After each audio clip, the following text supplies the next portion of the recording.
Subscribe now to Elite Sports TV.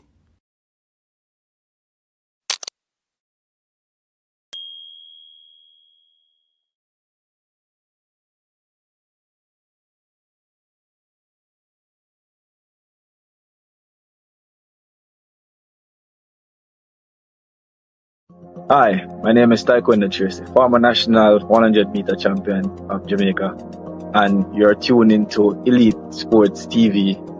Like, share, and subscribe to keep up to date with all of the new and upcoming informations we have to do with, especially corruption in athletics. And turn on the notification bell to get all of the upcoming information that you need. I'm out. Hi, my name is Taekwondo Tracy, former national 100-meter champion of Jamaica, and you're tuned into Elite Sports TV. Like, share, and subscribe to keep up to date with all of the new and upcoming informations we have to do with, especially corruption in athletics. And turn on the notification bell to get all of the upcoming information that you need. I'm out. My name is Errol Stevens, former international player and reggae boy, and you're watching Elite Sports TV, Ryan, LFC. Don't forget to like, share, and subscribe to stay up to date to get the latest content on the Reggae Boyz football. Bless.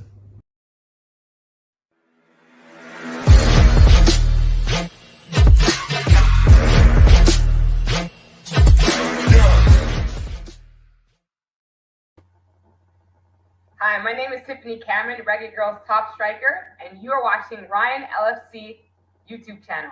Don't forget to like, share, and subscribe.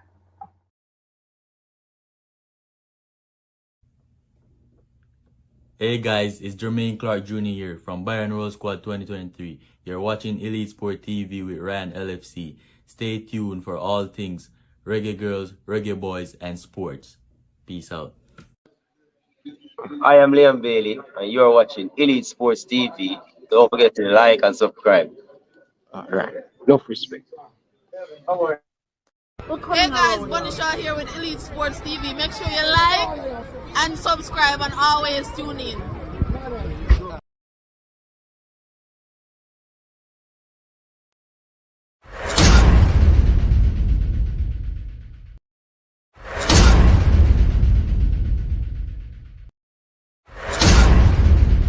Subscribe now to Elite Sports TV.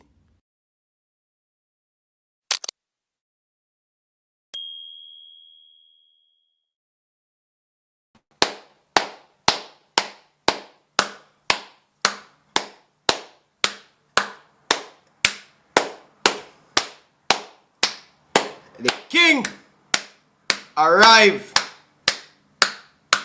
to Miami. Top Shotter is back. But there once was the King. Welcome back to the channel, guys. I'm Ryan LFC back again, guys. And then a top shelf video for you guys today. As you guys can see in the title and the thumbnail paper, we're going to have a special guest join the show this morning. He's going to tell us everything that happened in camp. What is the vibes in the national team right now? First and information, first hand experience. The camp paper, me get cold feet people. Me get cold feet people. We have a special guest going to tell us what's going on, and the guest is in British Virgin Islands. So we are gonna get into it, people. Once you join the stream, hit the like button. We have what? A whole heap of time, people. We have a whole heap of time for talk football, right? We have at least, people, we have at least nearly 2.5 hours before the game. But we have a whole of vibes, people. We have a whole of vibes. Hey, hey, hey, hey, hey, hey, hey. People, tell me what you think, cause I'm mad thing in the place now, you know, people. We have go back to a thing, people. We have go back to a thing. Big Max if you steal it up. Reggae Boyz, reggae boy. You know the young man, okay then. Stop a stadium then up in a the office. Be a goal and score and that a cash traffic. Reggae boys to the world and don't forget it. Pause. You know I'm a thing. Lock down your can straight up a ring. When me tell you about me, and I'm gonna ring. For this mother, help on the left wing. Big striker Antonio and me is green. Reggae boys are my champion. Yeah, we are champion in town. Yeah, we take it home. We take it home. Yeah, and that word that word come. Patiently. Hey, Maggie. Take it home. Tell you what boss up down to get in. Strike fast, walk one big thing. Tell a little side and run up that a sin. Reggae boys, I'm in play shaking. Never miss a goal, never score anything. Reggae boys well tough and I'm in skill. Real Jamaican, yes, I'm here to win. Score up a goal after in a team. Reggae boys, I'm a champion. Yeah, we are champion in town. Yeah, we take it home. We take it home. Yeah, and that word come. That word come. Patiently. We take it home. Bobby read school them day and I'm a teacher. Blake at the goal, take bad goalkeeper. Ask them with them know about skill defenders. Let it pin up, yeah. Alright, Reggae boys, we live forever. People, what do you think about this song? Talk to me, man. People, talk to me, people. Talk to me. What do you think about the song, people? Think of a nice carnival, nice you could beat about it. What do you think about the song? I want to know, brother. I love what you're saying. Reggae boys, we love. Reggae boys are my champion. I just see that they got the end. Yeah, we take it home. We take it home. Yeah, and that word come. That word come. Patiently. We take it home. Good. And the morning. And Dixon. And Maggie. Antonio.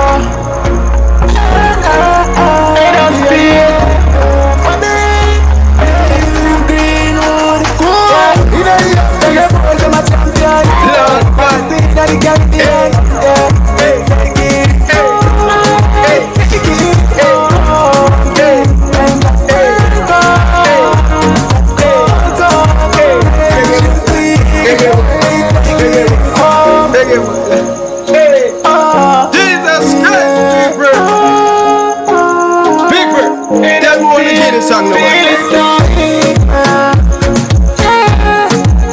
Big Max says to sail it up. Sail it up, Big Mac. Hey, Maggie, them in love.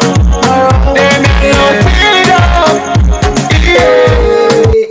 Hey, people, tell me what you think, you know, people. That's the energy we are bringing today, you know, people. We are waiting for the guests, you know, people. We are waiting for the guests, people. The guests said I'm going to join in less than 5 minutes here, people. I want to know. Talk to me, no, man. I want to know no boring thing around here, you know. A prime time will come in, people. After 12, you know, people. Big up to all of the people them down in the comment section. Yes, man, people. Right now, you know, we have to score goals today, you know, man. Goals, goals, goals, goals. We need goals, you know. Rooney, as always, brother. I really appreciate the super chat. I don't take it for granted, Rooney. Big up yourself. Appreciate it. Thank you very much for your donation.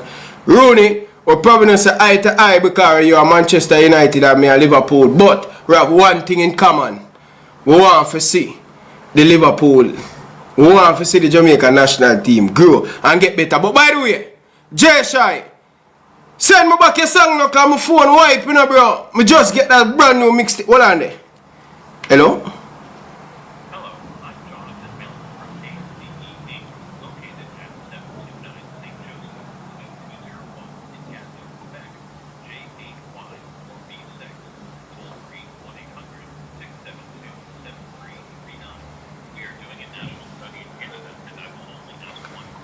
Now have time for that. Yeah, people. So, big up to all of the people. So, Rooney, big up yourself, Rob. One thing in common is to support the Jamaican national team, brother. Nothing about love and respect. So, people, J-Shy, send back the song now, man.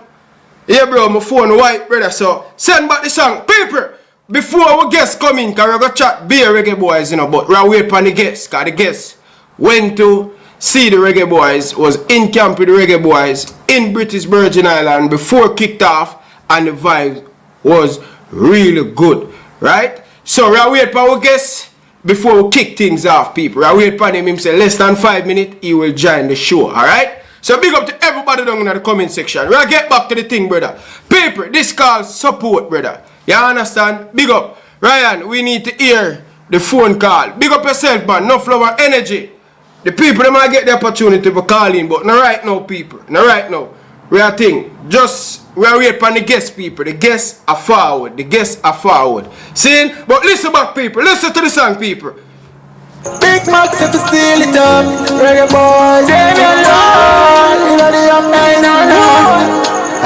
after that, stop a stadium, then up in the office. Be a goal and score and that a cause traffic. Reggae Boyz to the world and don't forget it. Reggae Boyz. Yeah, you know I'm acting. Lock down your can straight up a ring. When me tell you about bell and a bell a ring. For this part I came for the left wing. Big striker Antonio and Mason Green. Reggae Boyz are my champion.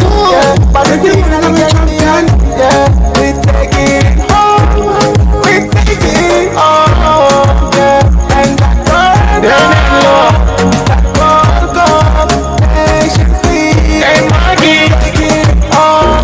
Tell you what boss up down to get in. Strike fast, walk one big thing. Tell a little side and run up that a sin. Reggae Boyz, I'm a player shaking. Never miss a goal, never score anything. Reggae Boyz held up on the skill. Real Jamaican, yes, I'm here to win. Score a couple goal off the pin like him. Reggae Boyz are my champion. Yeah, for the scene of the Caribbean. Like the look of vibes, Peter, we look good, nice, you go boys. Got the bad boys about it, people. Reggae Boyz, Reggae Boyz, Reggae Boyz, Reggae Boyz, Reggae Boyz, Reggae Boyz, Dixie, Dixie, Bobby Reed school, them they are not a teacher. Play for the goal, take bad goal people. Ask them with them yes, about skill defenders. Not the pin up there. Alright, Reggae Boyz will live forever.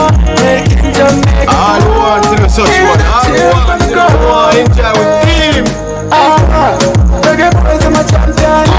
For the scene of the Where's the song is for Carnival? we take it. We love the beat, people, the beat part, the beat sick. Nice, you go vibes about it, people. 2 o'clock match, Jamaica time. Come, Lamari, step up. What's up? Get up to the end.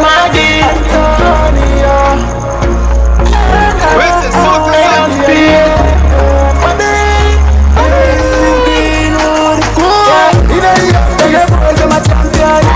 What is the name of the Caribbean? What is the name of the Caribbean? I'm going on. Where's the left leg? Jesus Christ. Hey, hey, hey, hey, hey, hey, hey. Come on, people, stop what you tonight like this. Reggae Boyz are champions. Reggae Boyz are champions. Bobby Reed. Yo, people, I not like people. The song, a nice cool vibes about it, people. Honestly, nice cool vibes. A long time I don't have vibes like this, people.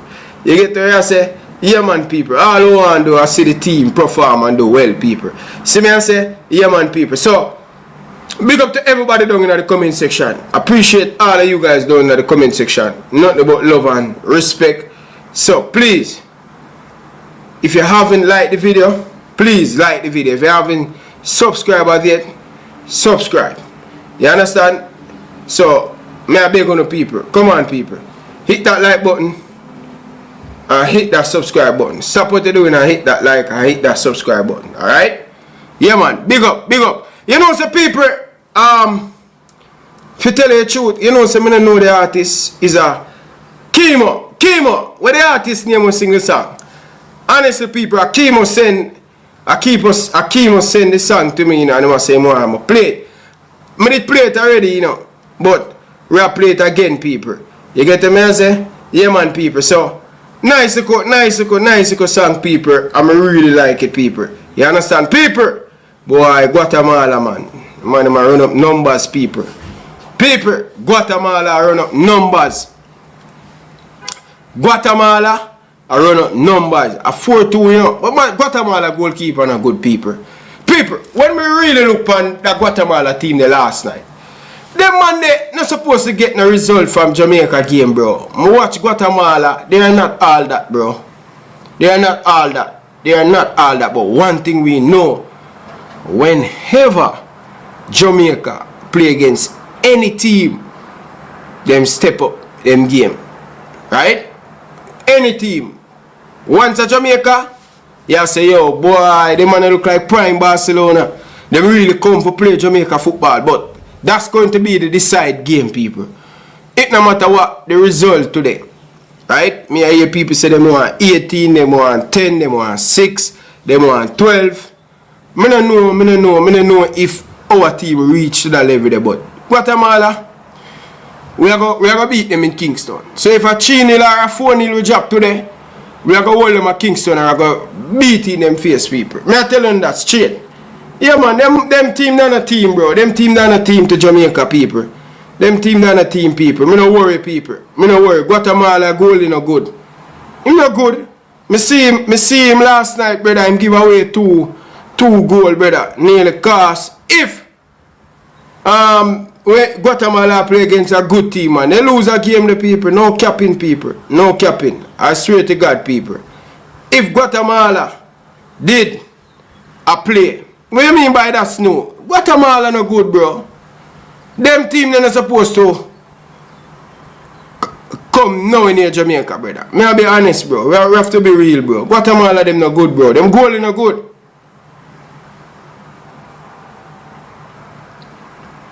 Them goal no good, people. Them goal no good. I can't tell them that, brother. The goal no good. Them no good. Them no good. Big up yourself, man. Ryan, the paper is working. Yeah, man. The paper is working, man, my brother. The paper is working. Always working, right?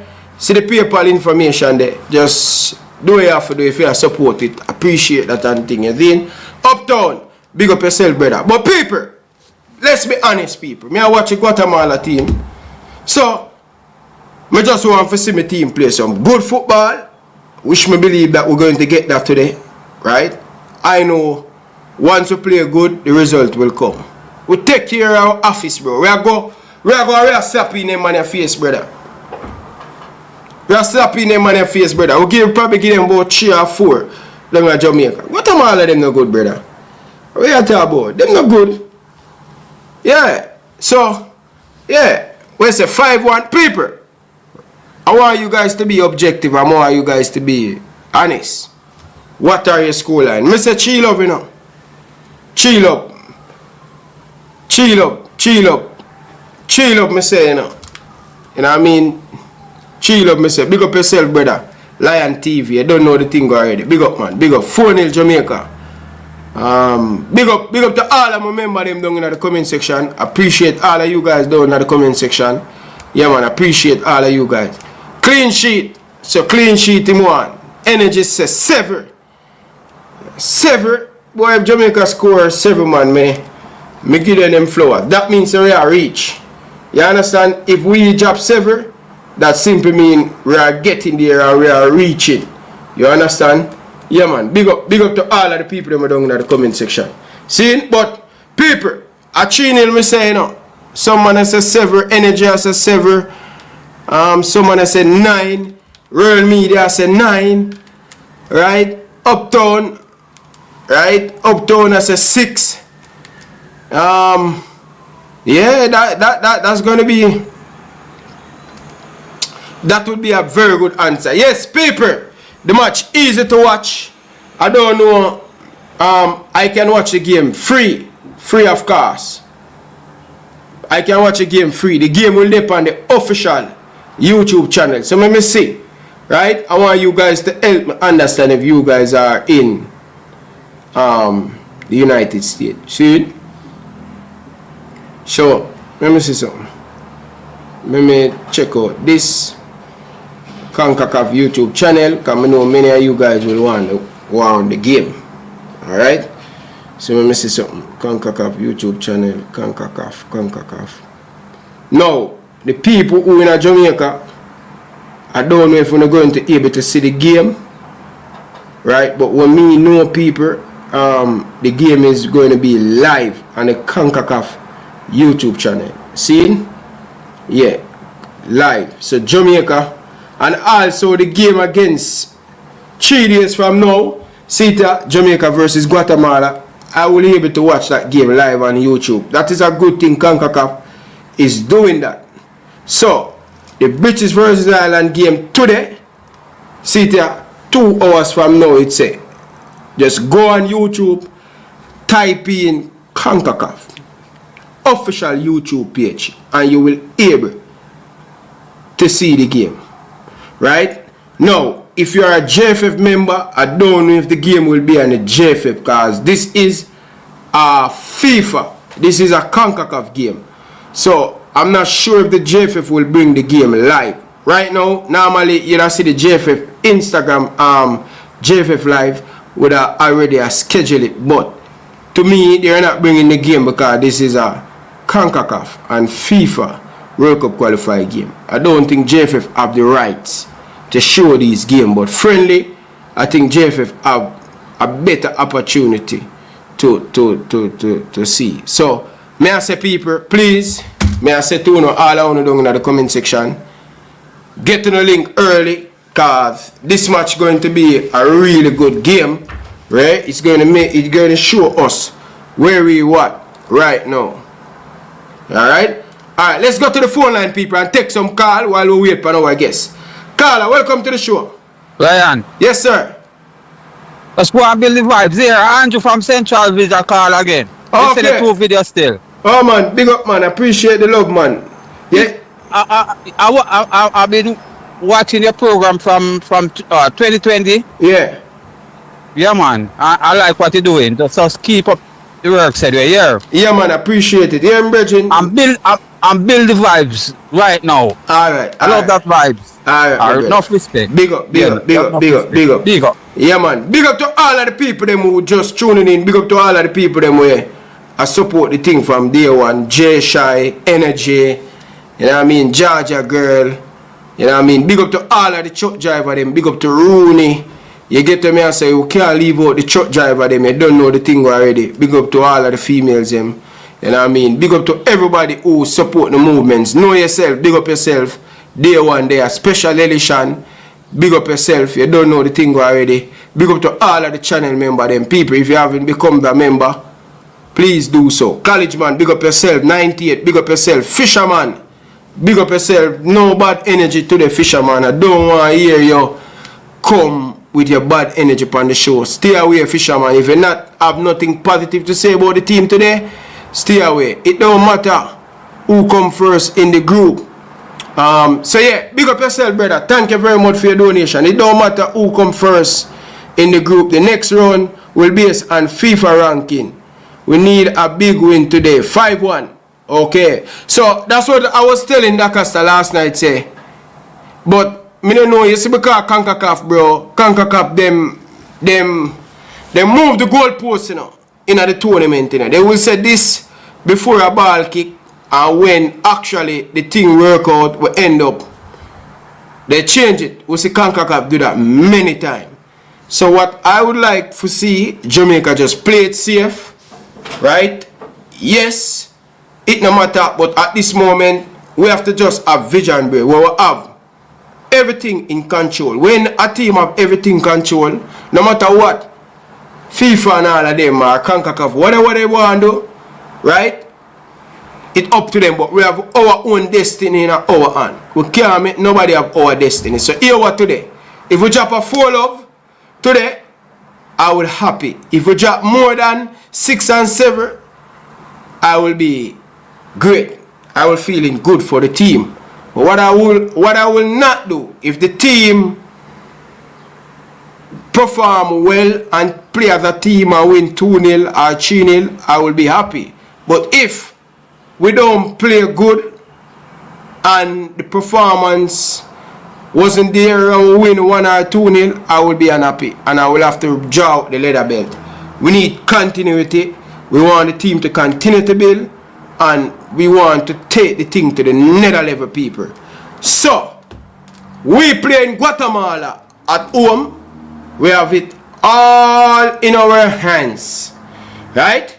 We have it all in our hands. All we have to do, just win today slap up Guatemala and just stop the group. It no matter goal difference, it no matter.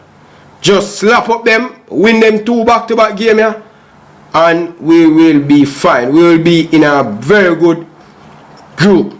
So that's how I'm looking at it, people. I'm not going to go around and beat around and, you know, I want the team to manage. I don't want the team to blow out and things. But people, do you know, I'm going to test the knowledge of the people. I want to see if the people, which Reggae Boyz player in the team now, who don't Google it, I'm going to see the fittest Reggae Boyz players in this team. That player play over 3,000 minutes for this season. Which Reggae Boyz player that play over 3,000 minutes in the Reggae Boyz current team right now? Play a lot of game, so the player is fit and the player is sharp and ready.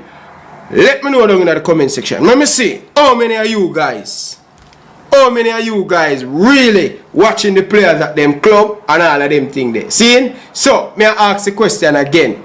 Tell me, which Reggae Boyz player in the current team will play over 3,000 minutes? Right? That means they play consistent and they play a lot of game for their club team. I would like to hear that. I want to know you guys down there. So, more want to see who are going to get that. More want to see where the people them bring there. Which Reggae Boyz player he played the most minute for him club team? I want to know. People who know about the Google the thing, you know, man.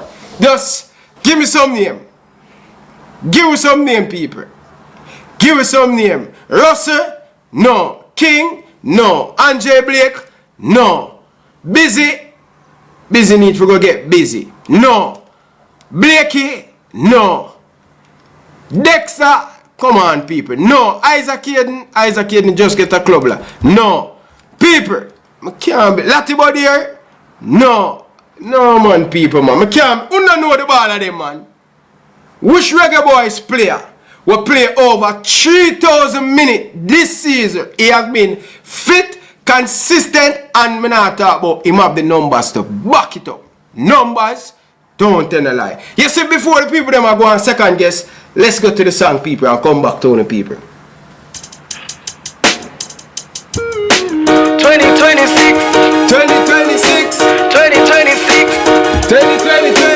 World Cup party dream. Reggae Boyz in the office, National Stadium. Side again, the feet go down. Today, another one come. Reggae, yeah, we ready right now.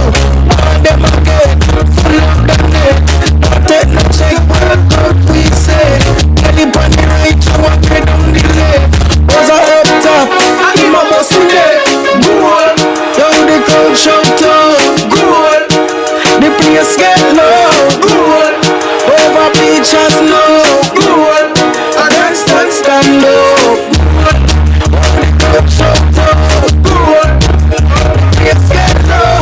Goal, over pitches low. Goal, and stand up. Come on, yes, the green light.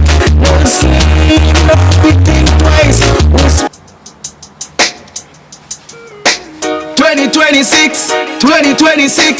2026 World Cup party dream. Your people believe. We're Reggae Boyz in the office, the National Stadium. Aside I get dirt, to them a feet go down. Today, send another one come. Ready, yo we ready right now. Could a ball, could a beg, full up the net. Not take no check a World Cup we say. Lip on the right, chop and grab down the left. Buzzer up top, I am a boss in it. Goal, yo the crowd shout out. Goal, yo the place get low. Goal, over beaches low. Goal, and stand up. Goal, yo the crowd shout out. Goal, yo the place get low. Goal, over beaches low. Goal, and stand up. Get nice when we squad go down the line. Dixon just give a boy a pile. See fast just cut it on the line. Them get panic. Low bus a tackle and the crowd is cut it. Bobby up the watch it. We not start the play and find a pass down the line to and down. No this time we fire a kick and the keeper couldn't stop it. Goal, yo the crowd shout out. Goal, yo the place get low. Goal, over beaches now. Goal, against stand now. Goal, yo the crowd shout out. Goal, yo the place get low. Goal, over beaches now. Goal, against stand now. No goal can't score when I'm breaking a keep. Dexter Greg Lilly at the body every match swim enter. Do Sean Bernard, but I calm down the play when I rough up a boy DJ. We find a pass right away replay. Papa take it and turn it right. If I do the dirty work, what a joy. You see Reggae Boyz score goal. Yo the crowd shout out. Goal. Yo the place get low. Goal. Over beaches no. Goal. Against stand no. Goal. Yo the crowd shout out. Goal. Yo the place get low. Goal. Over beaches no. Goal. Against stand no. So we're winning right now. Yo we're winning right now. We're winning right now. We're winning right now. We're winning right. We're winning right. We're winning right. We're winning right now.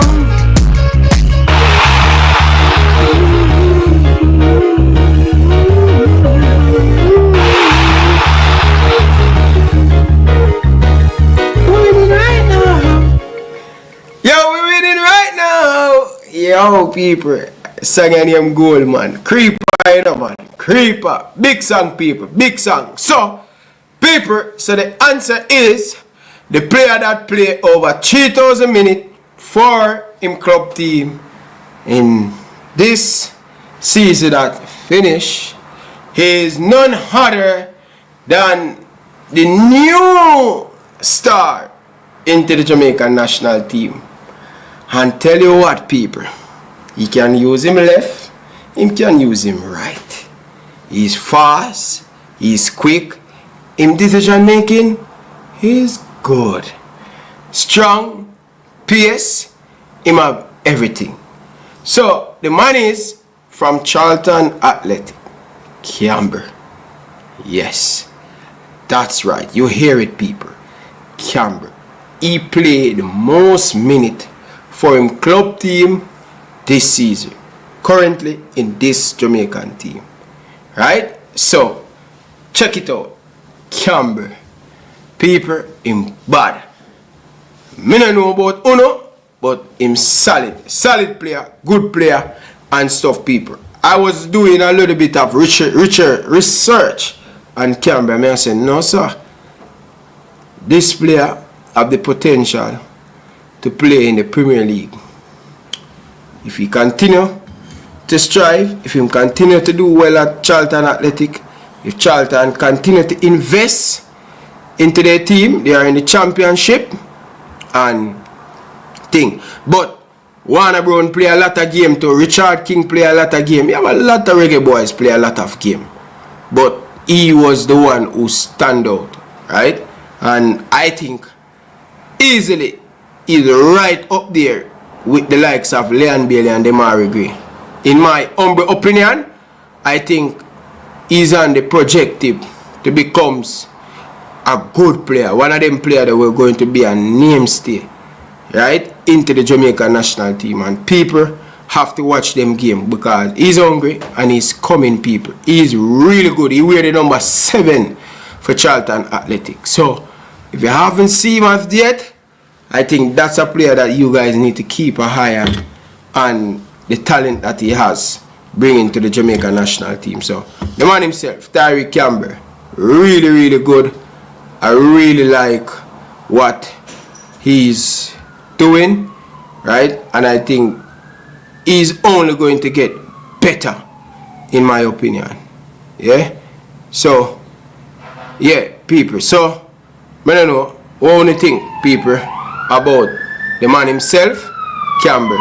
Very good player, So we are waiting to see if the coach is going to give him any playing time today, people. But for sure,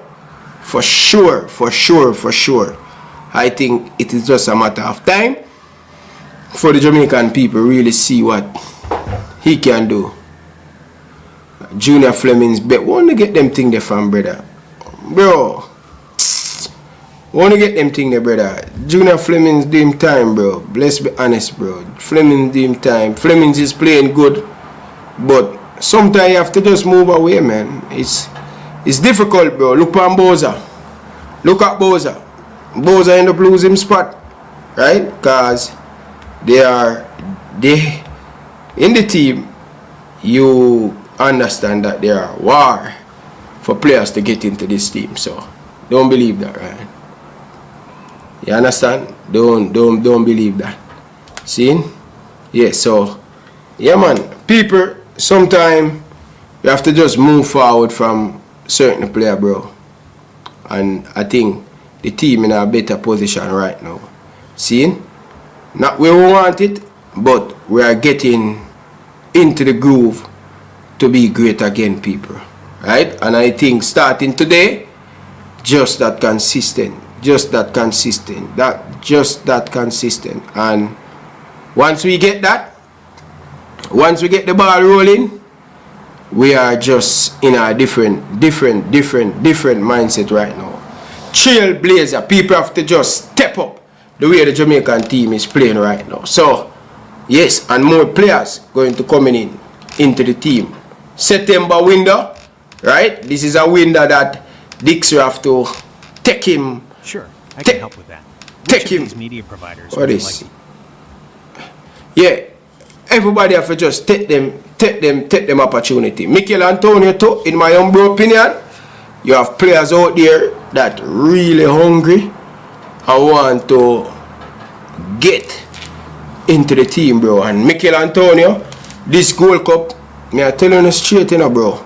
This Gold Cup going to show and see, and we're going to assess Mikel Antonio going forward with the national team.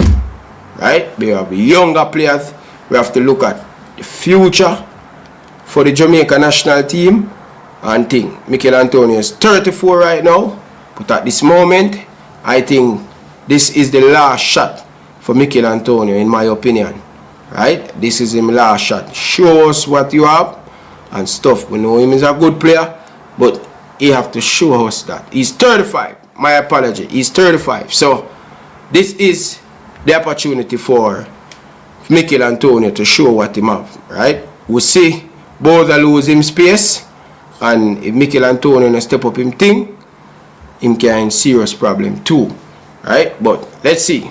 So people, Tyreek Campbell, just remember the name, that player that we should be excited to have into the team, and I think he's going to bring something different from all our winger. I think he's the best winger we have, both going forward and defense.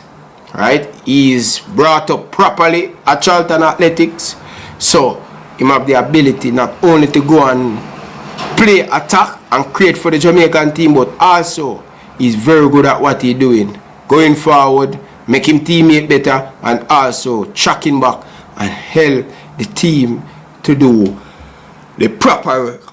No, people, no, Warner Brown people, seeing Warner Brown still have more improvements to make, but at this moment he's someone that we can really look forward to see how him going to get better over the years going forward, right? But Warner Brown is a player. John Russell is another player that we can look out for too. So we have good players that good off the ball movements. Warner Brown is not stagnant where him just holding up the ball. He can actually get involved in the game, and that's what I like about Warner Brown. And also I like what I see from Burrell. Burrell is a player that play on the last defender, and in that 18-yard box, 6-yard box, that's where Burrell going to be more dangerous. He's a predator, goal scorer where he effective inside that 18-yard box, right? Know how to run off the defender and create chance for himself. But one of the weakness me see with Burrell game, Burrell, if the ball not get up there, you not get the service, I don't want you to just being out there in the deep sea and just looking at the play. No, come a little bit deep, get involved with the team going forward. Build up that chemistry where you come and take. Sometimes, you know, Burrell, I know he's a striker, but that is the weakness, right? Sometimes the Jamaican team don't really serve the striker with a lot of ball. But what I want you to do, Burrell, I want you to jump and come back. Take a little touch off of the ball. That's whenever you receive the ball, you know that's the first time. Get involved a little bit with the play. If you have to come deep, take a little touch, move into the space, go again. Dixie, see if I can run into that space, whether it be Dixie, Leon Bailey, in the back of that paper. When I match time, switch on people. So when they line up out, me have to just get behind the coach and support it. Again, I like to see Dixie start. I would like to see if I start, but when the lineup drop, me have to get up and just support the thing. No, we can't change nothing. We have to just support and see, and then after the game, we can say, okay, alright, the coach made the right decision. Oh, the coach should have started that player there and that player there. But when the lineup out, a totally different thing, people. So, big up to everybody down in the comment section. It's now 1 o'clock, and we have actually roughly 2 hours to go before the game kick off. But coach, where are you, man? You say give you 5 minutes. It's now like 50 minutes now. Where are you, man? Let's go, man. The people want to know what's going on with the camp. Come join the show, man. What's you doing, man? Yeah, so yeah, people. So we have to, that's the way you're going forward, people. See? That is the way you're going forward. So yeah.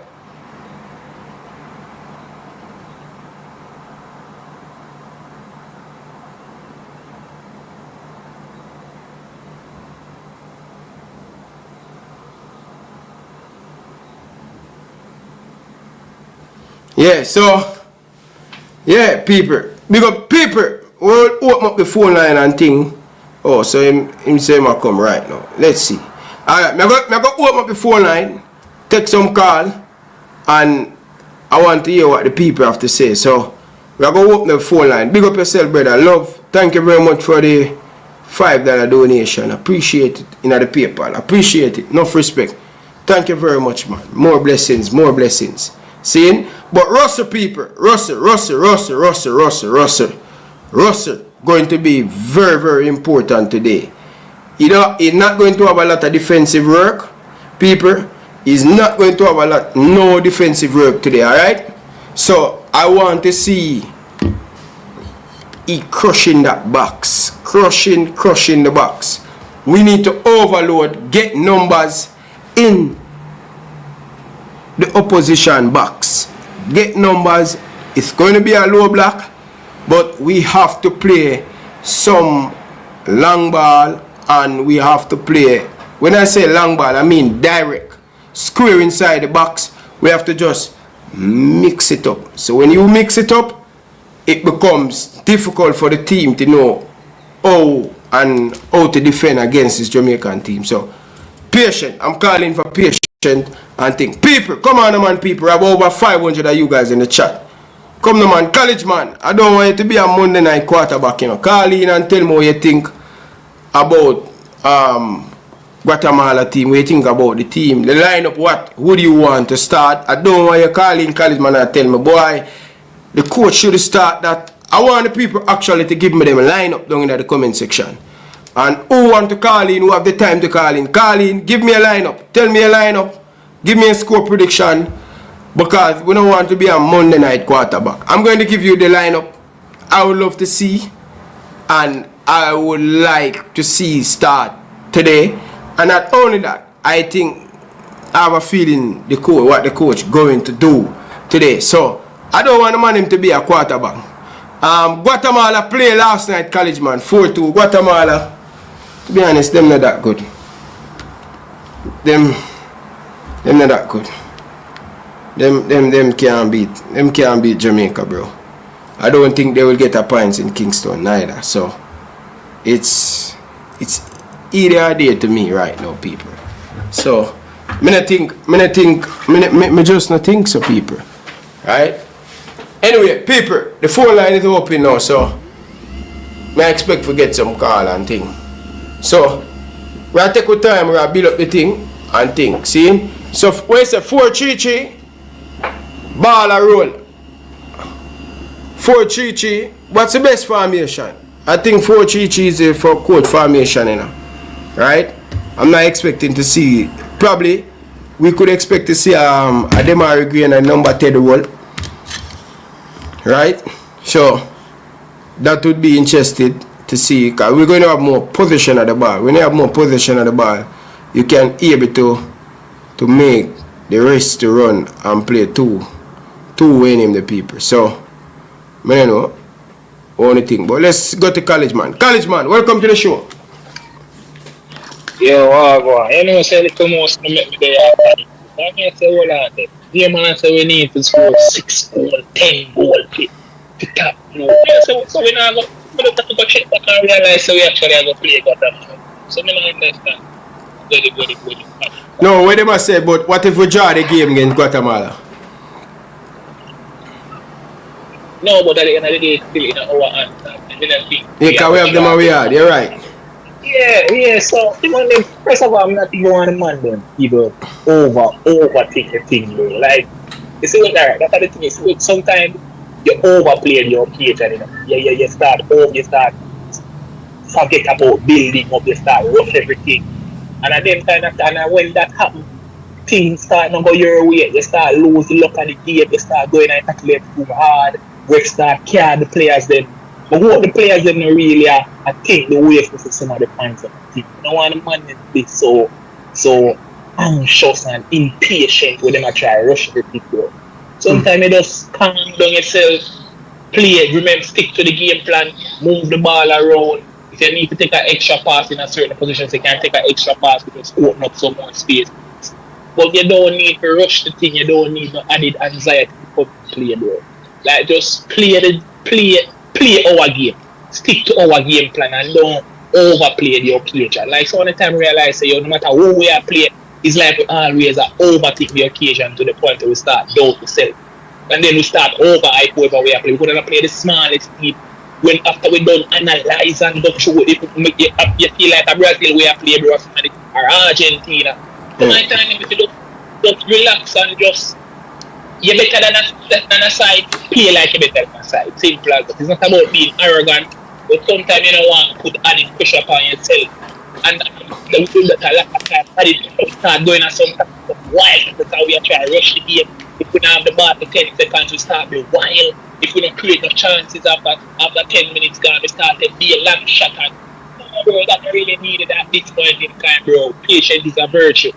So the man just have to just don't overplay the fans them as well to just remove the anxiety from themselves, bro. No matter even when the money come at Kingston, no matter what we play Guatemala, we start make the anxiety from the fan base start go down on the field, bro. We better than them money, brother. We're supposed to beat them money from the ball game. We're supposed to go and nothing out in the ordinary now. We're supposed to win the next game and tap the group. And really the starting lineup to beat that no matter who we start with. We have to beat them, man. But I love to see we start use them two games for more to the same formation playing at them two games. The player that we every game we are playing different formation, playing different players. We want some cohesion and something to make it alright. And this is our identity going forward. That's all we need. We don't think about the starting, man. We don't think about who we start. We just want to see the same formation and the same style of play. We don't want every game as something different. So that alone me really I look for on the ends. Yeah, I agree with you on that. But I was talking to teacher last night about similar thing that you said, that I don't want the team to get caught up in both scoring a bag of goal, because as we say, that's going to start to show off. I don't think we reach the level where we are say 8 and 7 and 9. We are not that team as yet. What actually we really need is for the team to just play around the ball, get the formula right, get the movements, with shape, everything. That is what more important to us than 6 and 7 and 8. And that's what I was telling teachers. That is how you're building the team and getting the team where you want it to be. Yeah, just fluent football, creating chances, because you see, every game supposed to be a learning step. Because even in the Unity Cup, we play Trinidad, we play Nigeria. To me, we see good counter-attacking play, but we're not really maintaining possession and creating chances. But on the counter, we have very good counter-attacking play. Run on the back line, we think we can solid up that. I think we probably need to put in some more work on the training going in the back line. Can't see the 4 goal in the Unity Cup, and it could have even been more. So we need to just fix up this, so take each game at a time. We see the positive from the last game, so we can improve, fix that, and just don't trust the process. And an Arsenal thing, but sometimes you have to trust the process for true, bro. You have to trust the process, you know. You can't, I don't know, say, well, we are trying to rush things, but me and man are trying to create some added scenario. But what if we draw against Guatemala? We need to score 10 goals, so even if we draw, we still, no, brother, we know why we are trying to create pressure upon ourselves. It's like the man them just love the anxiety and love when everything does chaotic, bro. Yo, the thing still in our hand, we just beat the man them in front of we, continue, we just go in Guatemala and get the job done. We don't need to put the added pressure and don't worry about ourselves, bro. We don't need to do that. And the time or the place for this right about now, brother. We're better than them, we just need to prove so we're better than them. Simple as that. Yeah, man. Big up, man. Enough respect, college man. Appreciate the love, brother. Yeah, man. People say that's college, man. I see a lot of people asking where they should call. People, you can call the number. The number is right on the screen. Right here with the sponsorship. Island Best Juice, Starboy. And right below Starboy, you have the 647447. So anyway, people, so we have a guest here. Oh my days, people. We have one of the most talented coach from Jamaica. Play for Harborview, play for Waterhouse, went to university in the state and actually make a good name for himself. One of the coach that working in one of the top academy in the United States. And we have none other than the legend, the former Reggae Boyz players joining the show right now from all the way in British Virgin Island, giving us what is taking place in camp. Straight negative, straight positivity and stuff. None other, Coach Baris Johnson, my former coach that coached me at Excelsior. People remember, when it come on to preparation, this is one of the best coach in a Jamaican history. When it come on to preparing the team, you see that team that went to the Under-17 World Cup. People, let me tell you this. You see that team that went to the Under-17 World Cup? This brother here, response fee from its start. When Rudolph Speed was the president of Cassava, this brother will start the whole thing. The wholeness, all of them, Alvas Powell, all of them play there.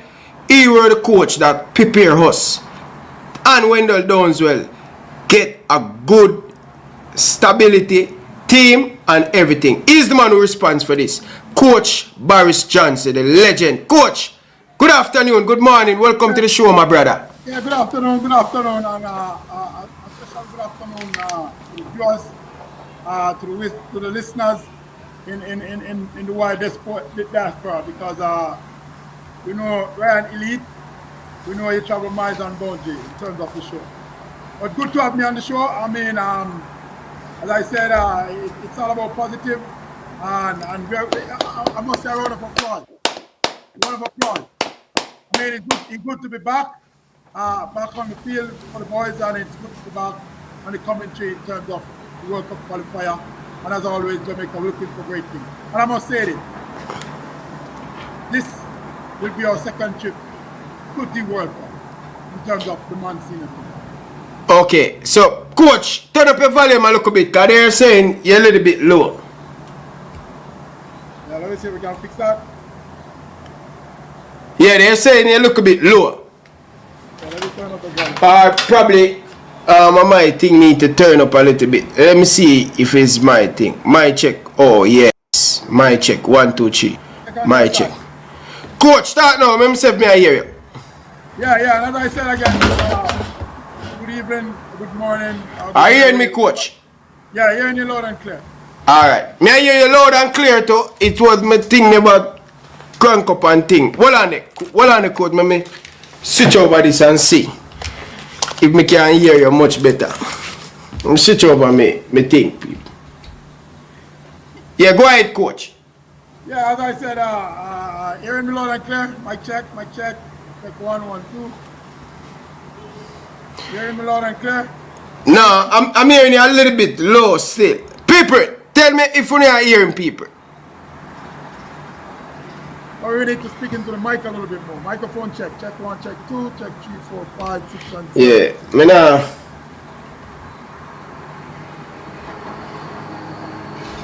Okay, so the people them say low said way, so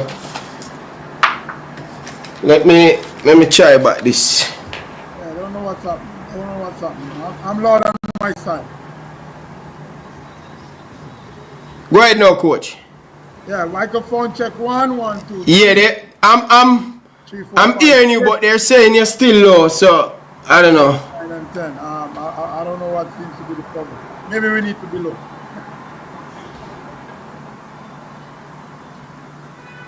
But they said it can work still, so. Yeah, maybe we need to be low. Yeah, mic check 1, 2, 3. Okay, alright. Yeah, go ahead, Coach. Yeah, as I said, kudos to all the fans out there tuning in, whether listening or viewing. I must say, as I said before, good to be back in the World Cup qualifier. And as I must say, repeat again, this would be our second entry into the second appearance into the male World Cup, whether in the United States or in Canada or in Mexico. I pretty much guarantee, and I'm sure the boys will be there. Yeah. So, Coach, what are the vibe that you went and see? What all the players are feeling right now for this opportunity? Well, I must say that I mean, a lot of fans will be probably speculating and waiting for the lineup to be out. Yeah. There will be a lot of surprises. I won't say surprises, but one have to understand that after this game, then we have to play Guatemala. Yeah. So I think the coach pretty much will take that in consideration in terms of probably resting some players. Because one of the things from a coaching point of view, you want to be as fresh as you can for both games. Yeah. So I think from that standpoint, I think there will be some players that we're looking forward to start. That probably won't start the game.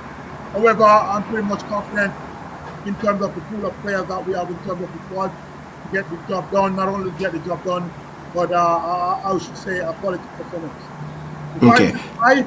And from my experience, whenever you see the boys preparing in terms of a training session and reggae music is being played, then you know everybody's upbeat, everybody's locked in, and everybody pretty much know the task and everybody's focused and ready to go.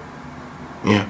So, Coach, we has been giving the coach a lot of stick that we want to see the team perform and we want to see the team play. Are you happy from a coach perspective? We are fans, we are YouTuber. Are you happy with the perspective of how the team has been preparing the last two tournaments? The last tournament that we play in the United States, in UK. What are your thoughts from a coach perspective with the team? I must say from day one, the decisions has been on par in terms of what I see going on. I mean, like you can go back from Coach Al Grayson. His objective was to get to most of the tournament so we can get games in terms of to prepare for the World Cup qualifiers and to get into the World Cup. Coach Steve is on board now, and I think it's pretty much he's moving to the same direction. One of the things I must say, and I'm glad for in terms of the expansion of the pool of the players, when you look at where we start to where we are now, there's a lot more players involved, and this is what's going to take to bring you over the edge. Because after these rounds of games, then you have to go into a next one again in order to get out into the World Cup. So I think both coaches, starting from Al Grayson, his coach Steve McCann has done well. The players that we have in the pool, I mean, from a fans perspective, people may want their own opinion. People may think that some other players should be in the forefront. But I think when you look at the newcomers players that we had put together in terms of for the campaign, based on the group that was there before and the addition, I think it pretty much speaks volume, and I think it's the right direction in terms of where the coaches are going. Okay, fair enough, coach. But I must say, coach, from somebody that play the game and understand the game, we're calling for the coach to fix the midfield, and I think we'll kind of find a little bit of solution for the midfield, but still have a little bit more work in progress to make, especially when we attack and we lose the ball. We need to get into our shape. How important that need to be, getting our shape inside the midfield and creativity? I think one of the things that you're referring to is the transition in terms of how the team has been playing. I mean, when you go back to the Trinidad game, I think when you look at the 2 goals that we conceded, pretty much the free kick was a well-taken free kick. We got to give credit to the striker, the free kick. But when you look at the other goal in context, and this is where I see your concern and a lot of people concerned in terms of the midfield.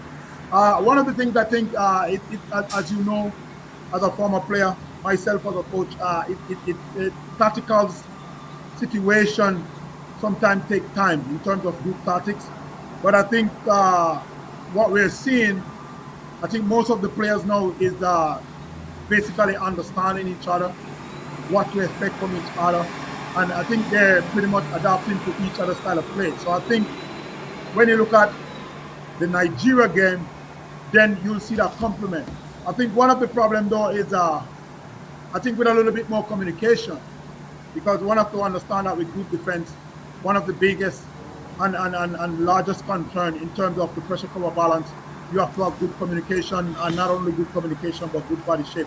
So I think as you speak on the midfield, I think what we're looking for is more transition. But one have to understand that the style that we play. I mean, we do not play a short passing game in terms of to break the line and to get into from the defensive into the attacking third. So I think that's where one have to look at in terms of the style of play that we're playing. I mean, going into the World Cup qualifier now with these players that we have seen in the pool, I think you can expect more in terms of a quicker transition, both in possession and out of possession, based on what I see. Because one have to understand that it's football, it's a team sport, and then the critical thing is it takes time for the players to gel together. I think what I'm seeing now, the players are now understanding each other in terms of the mood, the attitude. How is it do I want the ball? Which when you watch at the game and see what happened in terms of Sifa play well, not only based on his individual performance, but when you look at how the team complementing in terms of the passes that he has received. Now we're seeing that the players now are understanding each other in terms of their attitude on and off the field, and on the field they basically understanding in terms of each player playing style. So what you find there's a lot more in terms of comfort, a lot more in terms of confidence, and there's a lot more trust. Yeah. Coach, you said a lot, and I really appreciate the knowledge different from somebody on the YouTube and the perspective. How much time it take for everything to be right on the pitch and stuff. But what about I know you touch on Cephas a little bit, but Dixon, the question I want to ask you is, we know Dixon have a lot more improvements to make, but what do you think about Dixon overall since he went to Charlton Athletic? What do you think the future for Dixon? I can say his future is big, and I mean, and you could see it as a kid, from a kid playing for Clarendon College. You could see his objective and his whole motive into playing at the professional level. The key factor that I saw in terms of seeing him now, he's a little bit mature, a little bit stronger. He has put on a little bit more in terms of muscles. And not only that, from a tactical point of view, I think he has understand the role and function in terms of where you ask him to play, quite frankly, a little bit more. He's one that we are looking for in terms of to carry on, to probably shine a little bit more in terms of the World Cup, to get a bigger break from Charlton, moving on to something greater. But I must say that when you look at the kid, from where he's coming from to where he's at now, I must say kudos to the coaching staff that he has been working with inside of the national program, inside of Charlton. Kudos to the guys at Clarendon College that did a lot of background work from the grassroots stage. I think he's well on his way, and I won't be surprised if there's a big break coming up for him in terms of the next window, whether it be in the EPL or somewhere playing in a stronger division around the world. But his development, and when you look at where he's at now, it's where he should be in terms of his knowledge of the game, as I said, tactically, what you're asking him to do in terms of his role and his function. And not only that, when you look at the goal that he has scored against Nigeria, it was a quality finish. When you look at the off-the-ball run that he made, that has to be a lot in terms of his development for him to get to the back post that quickly to finish inside of a defender. And I must say kudos to the players. Continue developing, continue believing, and stay strong. Most definitely. But coach, one of the next thing that we want to try to fix is we conceding the same goal. What are the plans you think the coach has to get us better, especially in the wide area? For me, I've seen the goals. I'll break down the goals, and I think it's just a matter of fact. It's just a matter of getting back the players to review the game, review the goals, and see what happened. I think a lot of it, as I said, some of it you're not on the field, but I can tell that some of it has to do with communication. Some of it has to do with their body shape. It's not so much in terms of the technical area, or is a situation that we have been outnumbered defensively.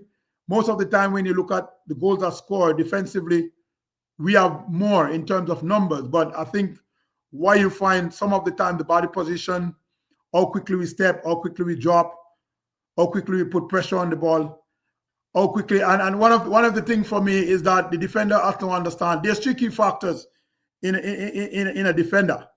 One, you know where the ball is. Two, you know where the opposition is, and he is quickly and more so in terms of identifying the threat. I think we have to now start realizing in terms of the back four and the goalkeeper that in midfield, my philosophy is there's no pressure on the ball. Then center back, wing backs, goalkeepers, we have to now look to see where the threat is, who's making the run. Do we need to step to bring them offside? Do we need to drop in terms of so we can press and win back the ball? And some of the time we have to understand that individually, if we're not going to win the 1v1s, then we have to actually have support in terms of cover and balance.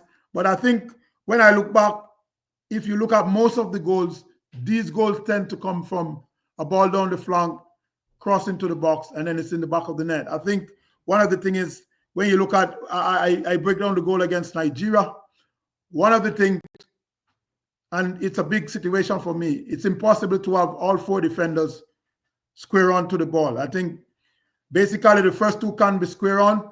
And when I say square on, is meaning basically facing the ball to put pressure. But I think the two furthest defender should be dropped deep where they can actually see what's happening in front, see who's coming from the blind side, and then also they can learn in terms of communication.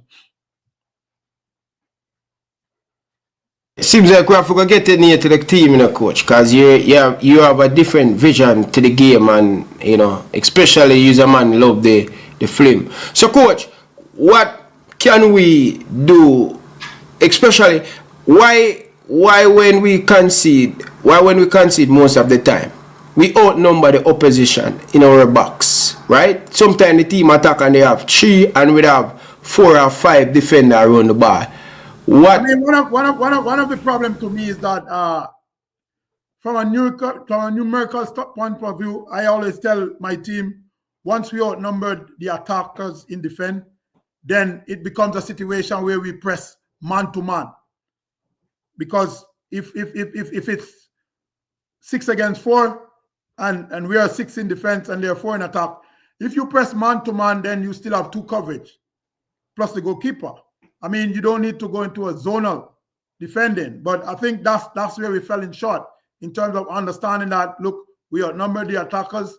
Can we now get into a situation where we press man to man? Or if we are being outnumbered, then can we get into a situation where we press zonal? So I think in terms of we outnumbering the attackers, automatically it should be pressure on the ball, probably we can double team in terms of the pressuring, but it has to be man-to-man in that situation because no sense you zone when you already outnumber the opponent. Yeah, Coach Karome asks a very good question. So this is coaches to coach talking, so they can have a little bit more understand different from a perspective from fans and stuff. But Coach Karome asks how we can improve after we lose possession and what is our target and stuff. I think one of the easiest way because for me defensively it's a little bit easier than attacking. I mean, attacking, you're talking about combination play and all that stuff. Defensively, I mean, once we lose the ball, automatically there should be pressure on the ball. So who becomes the first defender? Wherever we lose possession of the ball, there should be pressure on the ball, whether it be 1v1 or it be a situation where we have 2v2 go to pressure. Because one of the things that it allows you to do is to make the recovery run. Without pressure, then why you find a good midfielder is good enough to make a true pass. Without pressure, a good defender is good enough to make a true pass. And what you don't want is, once there's no pressure, then automatically the team in possession has the upper hand. If there's pressure on the ball, then what happened, the first objective, we can have them delay. I mean, and basically delay is blocking out all the passing lane going forward to force them back so we can have players making the recovery run. However, if we have that situation, then automatically players have to understand that we do have to make the recovery run and there's no shortcut about it. Okay, fair enough. Big up to all of the people that are down in the comment section. People, this is Coach Baris Johnson, former Waterhouse coach, Excelsior and stuff. So this is Coach Baris Johnson. But Coach, our midfield now with Isaac Eden, how important it is that CDM to perform, to get the ability to get the best out of our midfield? I mean, it's going to be vital. And I mean, I keep watching him. And one of the things that I do when I watch him, I kind of clock what coaches call clock him to see in terms of how many times does he spend on the ball, whether it's 4 or 5 or 6 seconds. So far, I have him at 4, which is good. But one of the things is he's very crucial because building out of the back is very important in terms of the pivot. Defensively, he will have to be the one that shield both center backs if that's the style that they're defending him. But he will be crucial in terms of the game because one of the things I like about him is he controls the pace of the game. He controls the pace of the game whenever we ask him to play there. Defensively, he's strong. Aerially, he'll win those balls 1v1. He'll win those challenges. But for my thing is the emphasis, if we can get him to play in terms of a little bit quicker and play more out to the flanks than try to play sometime a little bit through the middle. Because what happened, if you understand what happened in the middle, based on a 4-3-3 formation, then the middle is a little bit crowded. So if we can ask him to play out a little bit quicker into the wide areas, into the wingers, into his attacking midfielders, then one of the things is I think he'll be a little bit more detrimental, a little bit more lethal in terms of playing a little bit more vertical. But he's a very good player. And I think he's one that understands the role and function and understands enough his players in the back and the 6 that he managed in front. Fair enough, Coach. I think he's all-rounded. He's a good player, but as you said, sometimes he want to play a lot of ball in the mid-ground. We turn it over and it just get us. We just open when we lose that critical ball. Understand what happened. People is moving off the ball to provide options. And the reality is, if we can see those options quickly in terms of the flank, then it kind of give us a little bit more in terms of if we lose the ball on the flank, then it's a little bit more easier to defend than the ball in the center that goes straight and end up in front of the goal. But I think if we can manage the game a little bit more in terms of slowing down the game, when to pick up the tempo, and not only that, he'll be very important and very critical in the build-up play and also in organizing in terms of how we transition from attack to defense. Okay, Coach. The forward pass, I think he normally play a lot of back passes, side passes, but he's not getting a lot of forward pass. between the lines with our winger. We know the important or good Cephas is Dixer. We're not getting a lot of forward passes from our midfielder. I mean, one of the things is, I saw it. I think it was a big factor in the last game in terms of the Nigeria game. But one have to understand this will come from the defensive shape. I think when you look at the Nigeria game, we tend to drop in a 4-5-1 block defensively. Winning possession and to play out of that quickly is not as easy as you think. I mean, how quickly the players get forward to provide those forward options, then I think he will use those passes more. But what you find is some of the time when we win back possession and we're on the field, we win back possession. Some of the time, most of the time, is to secure the ball. My first option as a coach is, can we secure the ball? So sometimes we have to go back in terms of to go forward, in terms of switching the point of attack.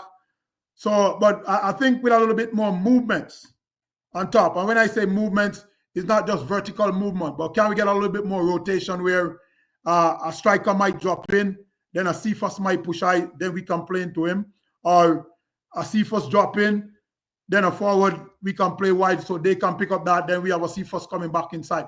So I think some of it is based on the combination movements that we don't have those outlets as quick as we need. Most definitely. People, hit the like button, people. Stop what you're doing. Enough love and respect. Coach Baris Johnson, a lot of people love the education that you're bringing to the show and stuff, so they really appreciate it. Enough love and respect. And I must say this, one of to understand, I mean, we don't kill people for their opinion based on the game, because I mean, a lot of people see the games different. Coaches on the sideline, scouts in the stands. I mean, we are watching the game from a different perspective. I mean, fans watch the game to see performance, to see an end result. I mean, sometimes we are watching to see where the weakness is, where the strength is, what are the technical errors, and all those stuff. So it's a little bit different from a coaching point of view. Most definitely. Coach, are you impressed with a particular midfielder, John Rossi? He came in and giving us that, supporting especially the winger and the striker. When we pass the ball, what I like, the improvements and the adjustment I see the coach trying to make with that Casey Palmer and Russell running. How important your midfielder supporting the player, especially when they pass the ball, get the wingers and the striker. How important them to come together to get that box-to-box diamond shape. In any midfield, that's key factor. And when you say movements of the ball, that's what the game is all about, passing and moving. Because what happened, you have to find players moving to pull opposition out of position so we can play into those spaces. You see, so it's very good when you have a set of midfielders that mobile. I tend to like midfielders that pass and quickly go support. I sometimes play 4-3-3, but what we do, we play in a diamond, or we play in a triangle situation where we use the ball as the starting point of the diamond. So the moment I receive, automatically I should have at least 4 options, and then it's my decision making to choose the best one, whether it's to play forward or play back, to go forward again. But the mobility in the midfield is very crucial. It's very crucial. It's what most people refer to as the engine. Now, when you compare the engine and go back to the engine of a vehicle, that's where most of the work takes place. If the engine is not functioning, then I guarantee you the tires won't be able to rotate to move the vehicle. So that's the key factor in the midfield. Now, when you have midfielders that are mobile, then what you find, they'll be able to move, they'll be able to rotate to create space, which the movement of the ball is critical. And not only just for square pass, so we can play vertically. And when I say vertically, it's playing forward, not too much horizontal. So having these players, and at the fitness level that they are, they're just coming out a very competitive season. No matter where they play, the season was competitive, whether it's local or international. So they are at a level of fitness that the level of mobility, and as I said, the focus and the task at hand, I mean, they will only put on a good show, but movement of the ball is very critical because it's what creates spaces for you to play in. It's what creates spaces for you to play into so you can create options. If nobody moves, then the player on the ball automatically suffers. I agree. Big up yourself, enough respect, and that is one of the most important thing about having defender and keeper talking a lot. Coach, you know, you coach me at high school. I love to talk and stuff. I get joy talking because I think you communicate with the players and stuff. It make the situation much different and better for the players. See the danger before it actually arrives. And one of the things that, coach, I don't think enough leader is more command in the team. You get that from the team, or you have a different opinion from that?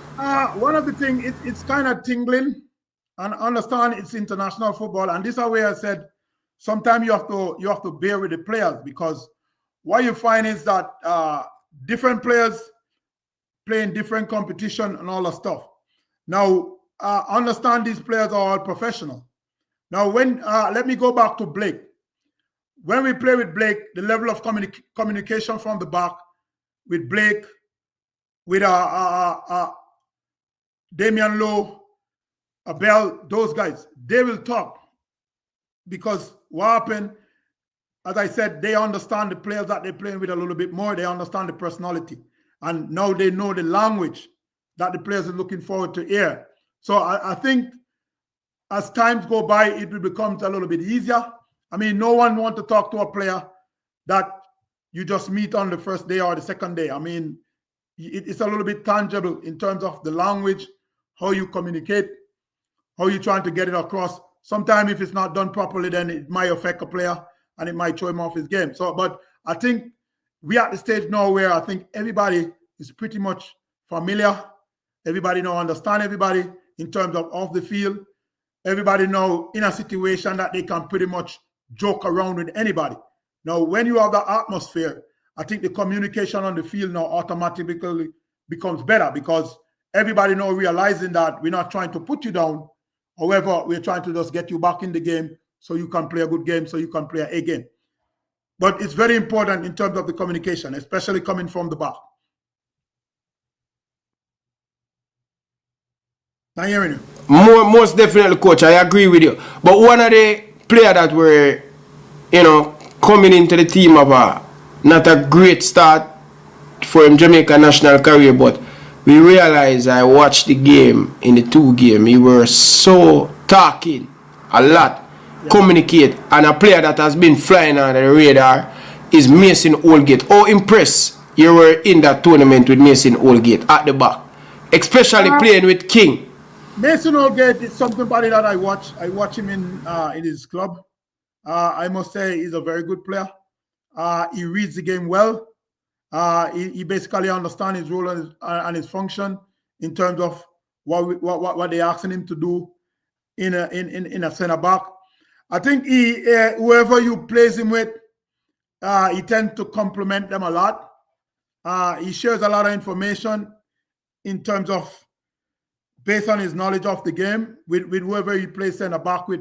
When you look at, he's the type of player that if you look throughout the group, he's the type of player that you can pair with anybody in the back and they will still get the job done. I mean, I really see him as a player that's very much locked in, very much focused on the game, trying to get the task on. My only situation with him, I think he's a little bit too humble. So sometimes he's a little bit too calm. But I think with a little bit more aggression from him and a little bit more in terms of he's very patient with the younger players and he tends to guide them a lot and help them a lot. But I think based on his seniority and where he plays football, I think if we can get a little bit more aggression out of him in terms of himself on the field of play and with the group, he's one, as I see in the group, as one of the leaders.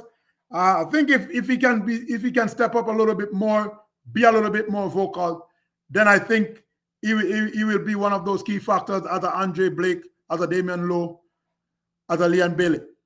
But I think his voice needs to heard a little bit more. Yeah, most definitely. Coach is really happy to have you, speaking football as always. I I feel really good that sitting down with one of my former coach speaking football, you know, it showed the level how far I'm being mature and coming. You know, you giving me a lot of advice and all of this stuff, man. You and Coach Carroll, Coach Aleman, you guys has been play a really good role in my footballing education. So I appreciate that. Even the blackboard work, Coach Carroll, you know, you're one of the first coach that come at Excelsior, putting up blackboard work with actually the footage of the game. I'm doing a lot of visual. That's when I start to become, I say, it is more than just playing football. It's about educating yourself with the tactics of the game, and when you bring that to the thing, it's like a different level, you know. I must say, it's the game itself, and one have to understand what we do. I mean, we are coaches, yes, but understand that we are trying to educate players. We are trying to get players to the best level they can, and to play at the best of their ability. Understand why we do this. Everybody learn different.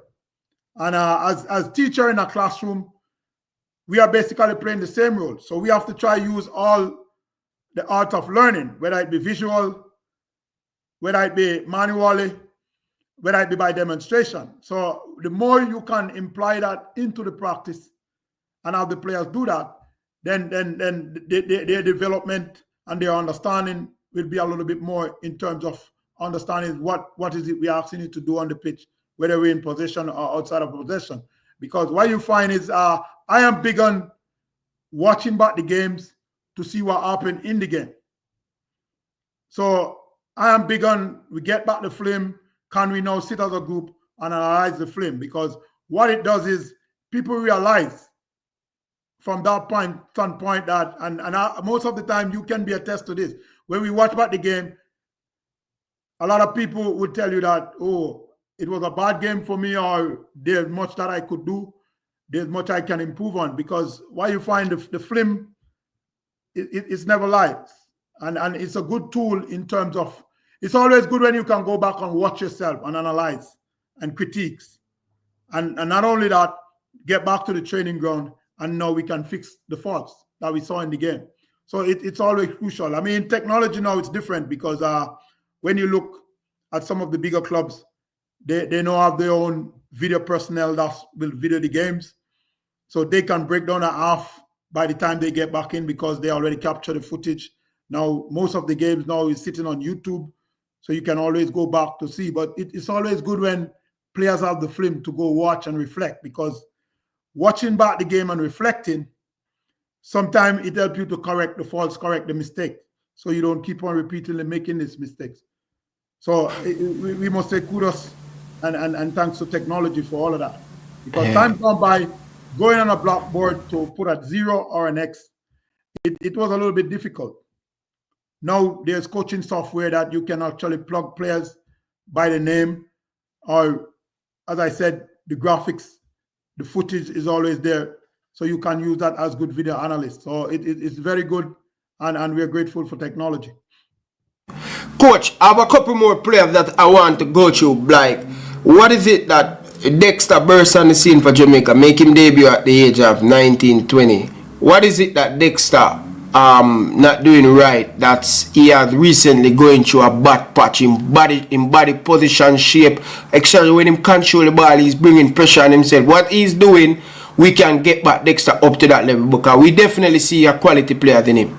He's a very good player, but one of the things is when he start out as to where he's at now, I think one of the things that I'm gathered from him is pretty much losing a little bit of confidence, which I don't know, or it's a factor where he's looking at himself and trying to come up with a solution in terms of moving from point A to point B. But he's a very good player. I think one of it is has to do with how much he does outside of practice, because it's not that he's not playing well, but it's not consistent. It's not consistent. You'll play a good game today, and then tomorrow you'll ask yourself, is this the same player?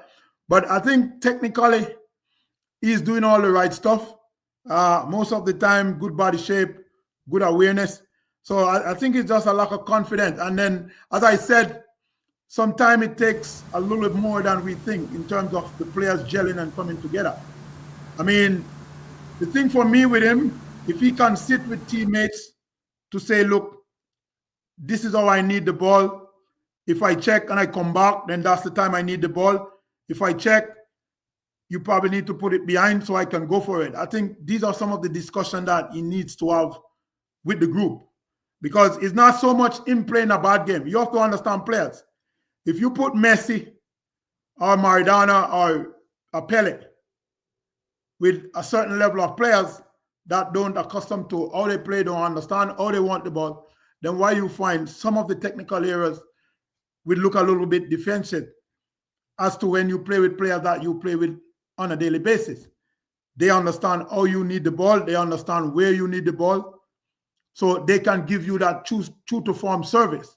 So I think that's the problem I have with him. Like anything else, I think he still need to put in a little bit extra. Still think he need to be a little bit patient. I mean, breaking on this scene at 19, it's very good for him. He still has a lot of time in front of him based on where he's at in his career. But I think he don't need to beat up on himself. Keep on working hard, stay focused, and get on the right diet, get on the right rest, good nutrition, and keep going. Keep going. Because I can only see sky is the limit for him as a player. But have the dialogue, have the discussion with your teammates a little bit more in terms of how is it you want the ball, where is it you want the ball, and all that stuff. I think when they get to understand him a little bit more, then you realize that he's truly a good player. Most definitely, Coach. We have some controversy thing has been going on with the fans and all of these stuff with our wingers and stuff, with Cephas, Dixie playing well.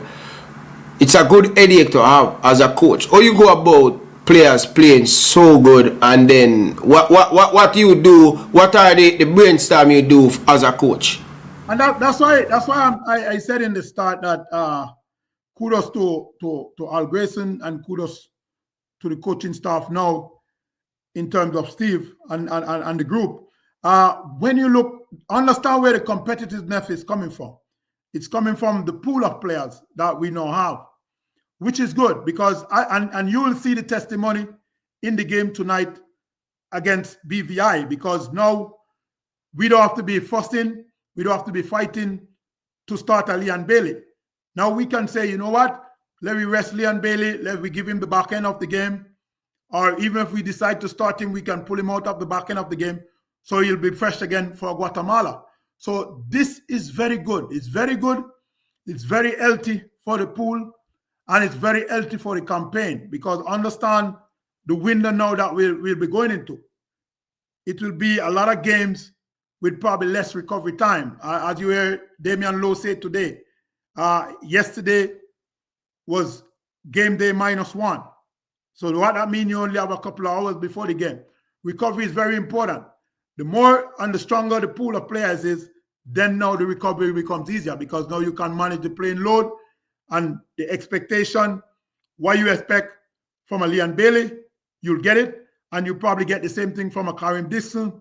You probably get this, what you expect from a Gray, you will get it. What you expect from a Cephas, if you remove Gray, you will get it. So it's like you're removing a player, but the player that comes in give you the same role and the function. So it has nothing changed. So it's good, and it's very healthy for the squad in terms of that situation where we have enough players now that can fit in terms of the positions. So we can give people a bit of rest. We can manage the playing time. So we have the fresher set of players going to start the game in every game that we have. And you will see it this evening, because you guys will probably be a little bit disappointed based on the starting lineup, but take in consideration that after this game, we have to recover to play against Guatemala. And that's going to be a good game, us against Guatemala. But coach, as a coach, do you premeditate your substitution, or you going into the game? What's the process of coach making substitution to help the team, to get the team playing better, or to fix whatever the issue that we're going through? Do you as a coach premeditate substitution, and how are these coach doing all these with brainstorm having so much problem headache when so much players playing so good in the same position? I mean, it's not premeditated. It's not premeditated. Understand why you make substitute in the game. Substitute in the game is basically what is the game asking for. For example, if I'm down in the game 1-0, then I probably have to look at a different strategy in terms of tactically what we do. So it probably means I have to probably remove 2 players, bring 2 players to probably change the system, or to change in terms of where we want to play the combination. So I might start, say, for example, a CFAS. I might start a CFAS over a Gray, depending on the nature of the back four that we're playing against. If I'm playing against a slow back four, then there's a possibility I could go with a CFAS. I could go with a Gray. If I'm playing against technical defenders that are stronger, quick as the wingers or the strikers are, then we have to look at that matchup. Same thing goes in the midfield. Now, what you might find is some coaches will look, make the observation, make the report tactically to see what's happening. Individually, we have to look at players to see in terms of the technical error they're making. And then third of all, we have to look at the fitness and the fatigue of the players in the game. If a player is in fatigue, then it's no sense having him on the pitch when you could bring fresh legs to do the job and to take up where he left on. So, coach, definitely as we speak now, come like you know what's in the coach head, because the lineup is out right now, and let's give the lineup. I will have the graphic designer put it up in a few seconds, people. Just bear with me, people. I think some of the things that I said might reveal in the lineup, but as I said, one of the take in consideration. I'm looking at it from a coaching point of view, and based on the pool of players I have, it's BV. We're not taking them lightly. However, we have to take Guatemala in consideration, which is a couple of days after BV. Okay, so this is what the coach do, right? Andre Blake is in goal right now. That's the lineup. Andre Blake, Greg Lee, Richard King, Mason Oldgate, Dexter. So that's the back five.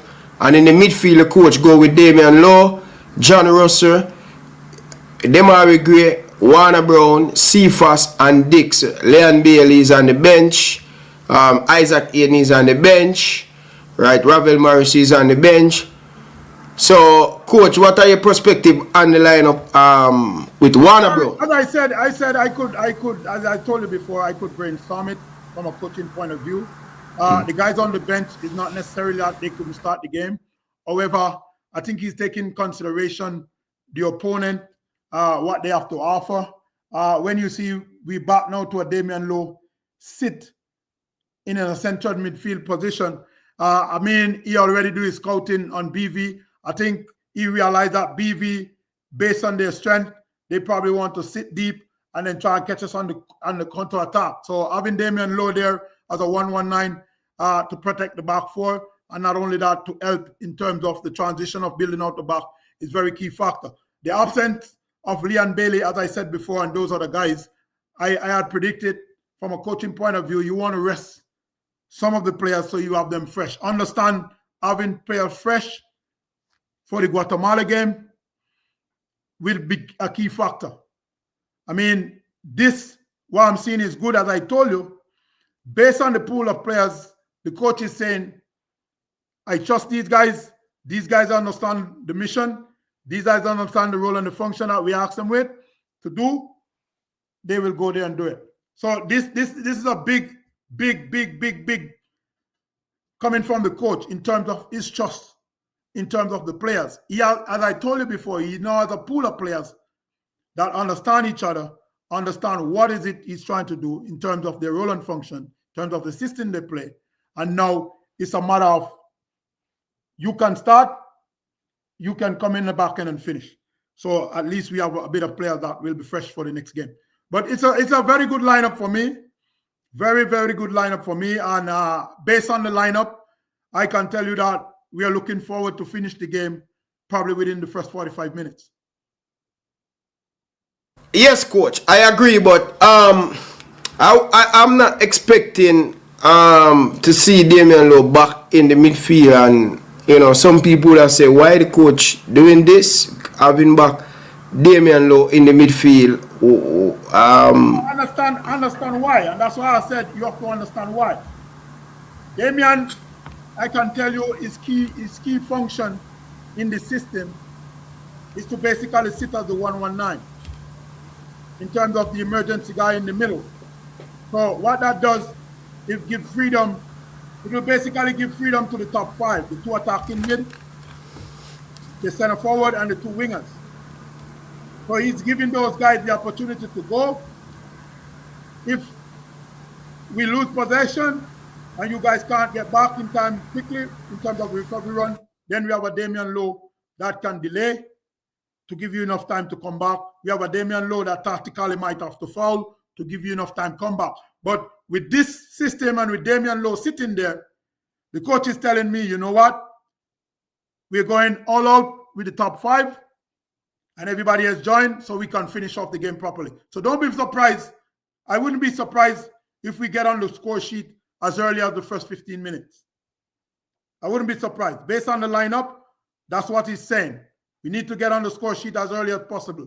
We need to get BV out of the game as early as possible, and the rest will smooth out itself after that. So it's very good to see the coach now understanding the type of players he have in terms of the role and the position and the function that he wants.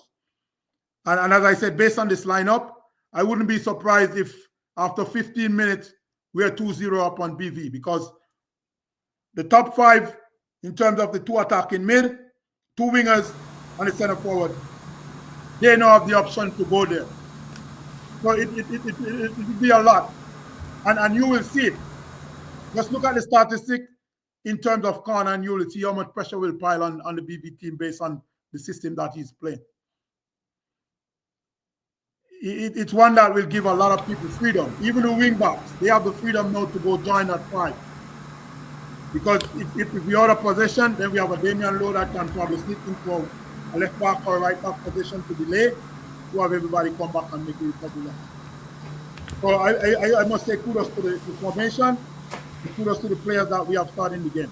I guarantee you, they will get this game done in probably, as I said, the first 45 minutes.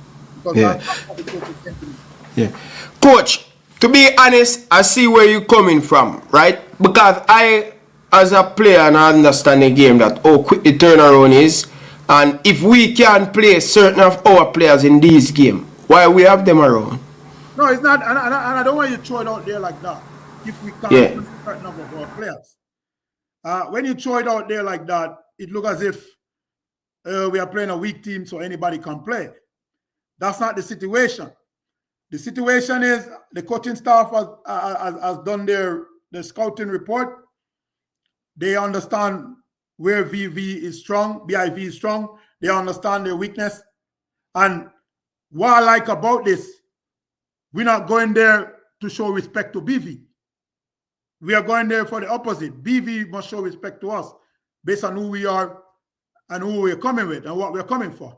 So I like the approach. I like the approach. And why I say I like the approach again, having Damian Lowe sit as a number 6 will allow, and you will see, will allow the wing backs to come high in terms of joining the top 5.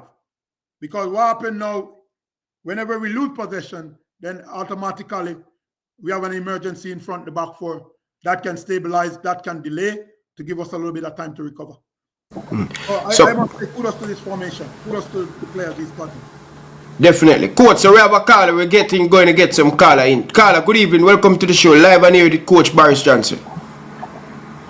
Ryan, best of yourself, man. It's my first time calling in. I just have to give some input on what you just said a while ago. I totally agree with you that Damian Lowe maybe should not be in the starting 11, especially based on the fact that Warner Brown is going to be starting. You know, Warner Brown is able to move up front, attack, come off and defend when he's supposed to defend. My fear is that in a game like this, Lowe is going to give away some, be very friendly with cards. Okay, he's very friendly with cards. And if he can just control that part of his game, the emotional part of his game, and work on the mental part of it, he would be an outstanding defender. But his emotion takes away from the quality play that he brings to the game. So my concern is just with that here right here. Concerning Cephas and Akeem Dixon, I believe it's a good idea to put in Warner Brown because they will complement each other so much because all three of them will attack and will also come off and defend because we have a problem in the defense. You can press from in front. Which is that's where the different as coming from front. So that's a very good observation, Carla. Yeah, the other thing is, we're talking about the defense. We have to remember that the defense is fairly young. Defense is cohesive thinking. It's not an individual thinking. So when the ball gets into the final defensive third, you have four defenders trying to figure out what each other is going to do. So what will help us to develop more defensive IQ is more games playing together. Yeah, I agree with the caller. You get the point I'm making? So we can't put too much on expectation as it comes to the defense right now because they haven't played together enough to understand what each other is going to do. So I definitely believe we need somebody back there to ensure that they're doing a lot of talking, give direction to what the defense should be doing at any given time. I agree, man, Carla. Excellent observation, Carla. Appreciate it, man. You have anything more you want to add? And you know, Ryan, I have to say congratulations to you. I've listened to you here and there, but recently I'm tuning into you because I see you're making a lot of sense. And the coach brought about some really good points also about how football is supposed to be played. I think that we have a little bit of problem right now because when we should be using the speed in our game,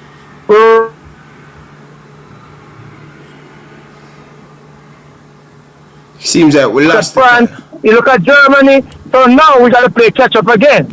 So now we have to work on our football IQ a lot more. Yeah. All right, and thanks very much, man. I'm calling from Chicago. Okay, enough respect, man. Appreciate it. Yeah, Carla. Thanks, man. Every time, man. Every time. Yeah.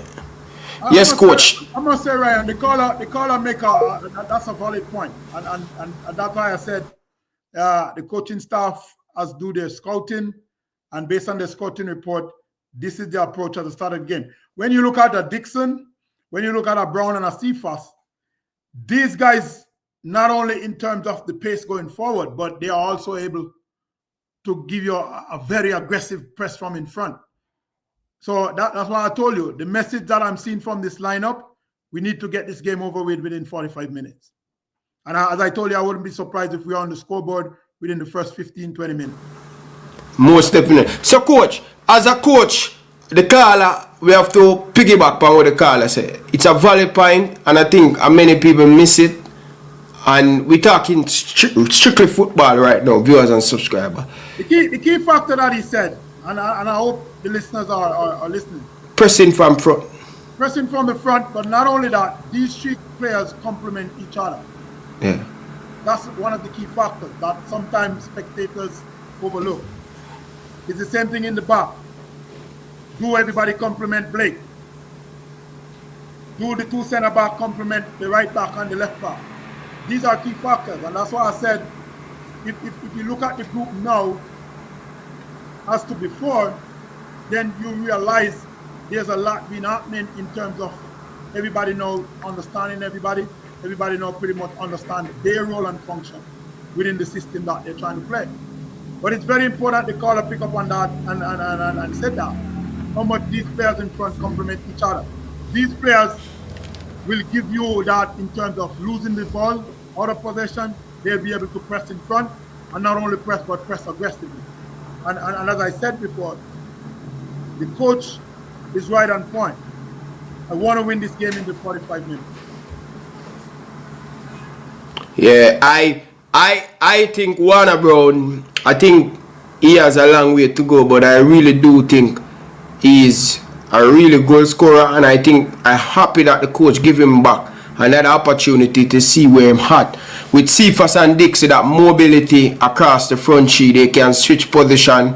Cephas sometimes can go down the middle But at the same time, defend from front. One, we're always talking about that work with. First line of defense, starting from up there. Once they can press and defend, I think we have a great opportunity. And this is a good line of people. I'm not going to be capping. I think, especially the front line pressing all in over. One have to understand if Dixon should lock the left back, Cephas lock the right back. Warner Brown is fit enough, sharp enough to press within a 3v1 with two centre back and a goalkeeper to lock, to give them the option to go to one side. So I think, as I said, this is very good to see these guys on the starting, and it gives us a situation where we can rest out players so we can be afresh again for Guatemala, which is key factor going into the World Cup qualifier, and even for more key factor going into the last stage of the World Cup qualifier. So, Coach, we're going to take some call. At the same time, we're going to chop it up. So, viewers, I'm going to officially open the phone line now so you guys can call in, ask the coach what you think, any question and stuff. Big up to all of the people down in the comment section. We have 635 of you guys in the chat, and we're not even have 100 likes. RR, please stop what you're doing and hit that like button. MF, please, can you stop what you're doing and hit that like button? Unstoppable, stop what you're doing and hit that like button. Happy Man 34, 36, please hit that like button. He said he liked the professionalism of the show, so appreciate it. Thank you very much. Love the support. Right? Big up to Blue, Chelsea, Lee. Big up yourself. People have over 600 of you guys. Energy. Can you guys stop what you're doing and hit that like button? Then, big up yourself. James, big up yourself. You know that.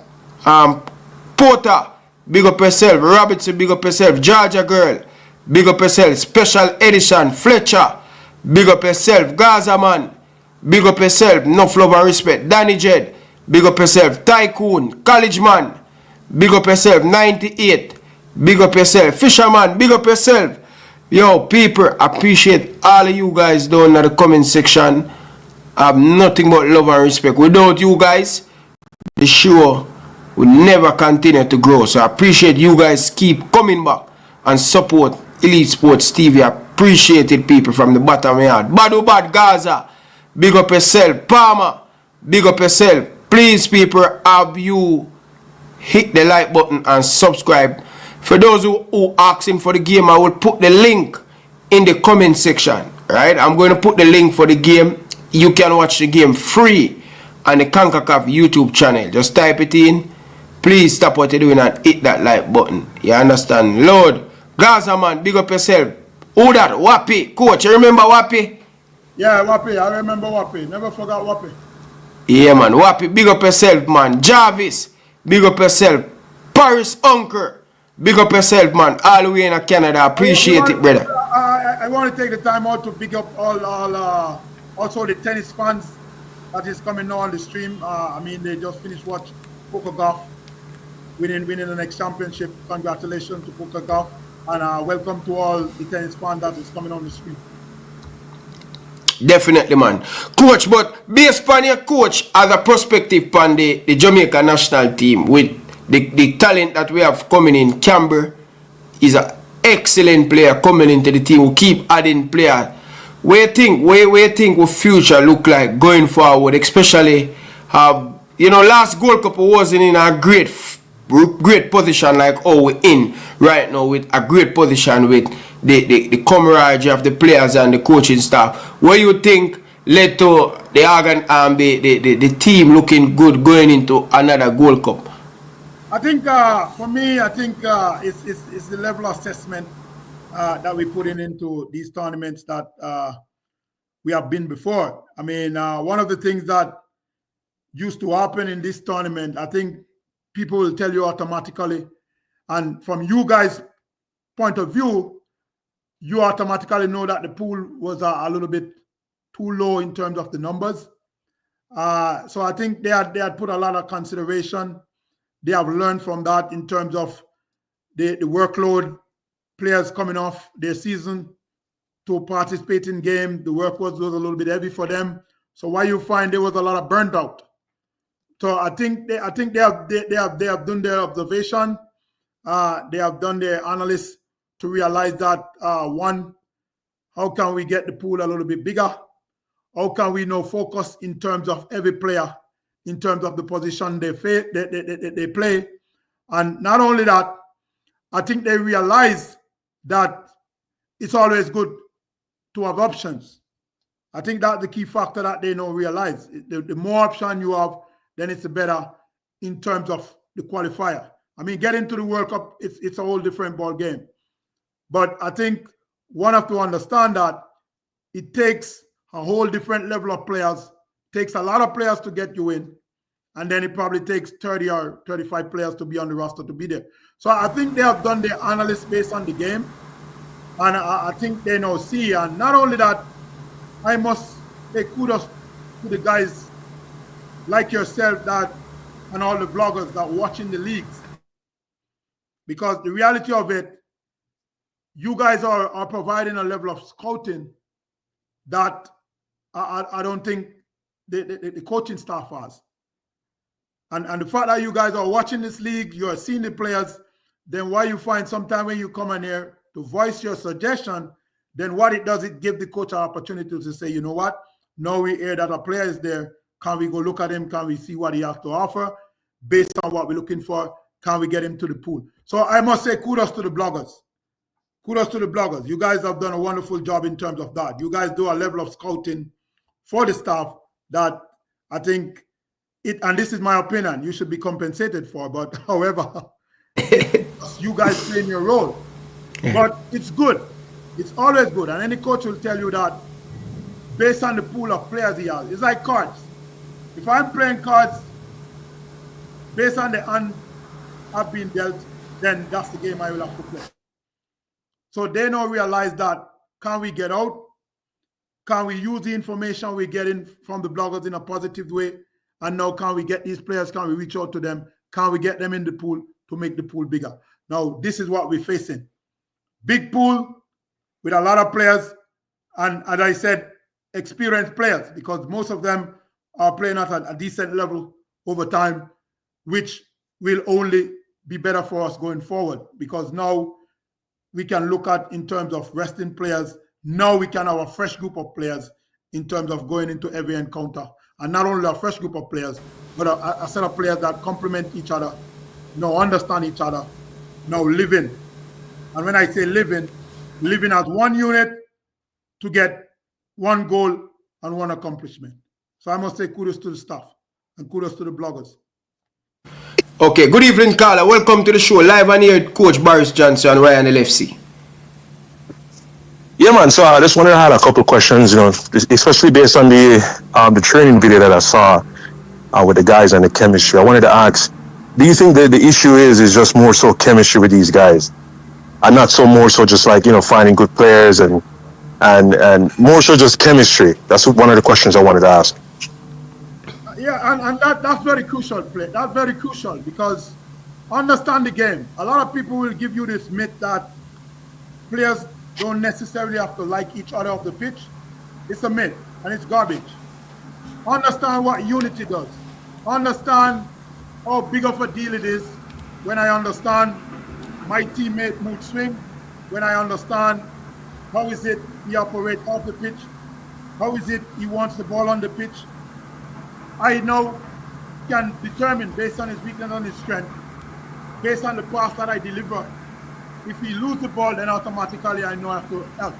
So the camaraderie, the level of players, the unity, the love, and don't let out the vibes. Once that all in place, it's an environment that breathes positive, and it's an environment that players, even the players that you least expect, you'll get the best out of them. Go back to Cephas again. If you look at when Cephas and those guys had been added to the pool, I would say they were a little bit shy. Now everybody understands. If Cephas checked, he needs the ball behind.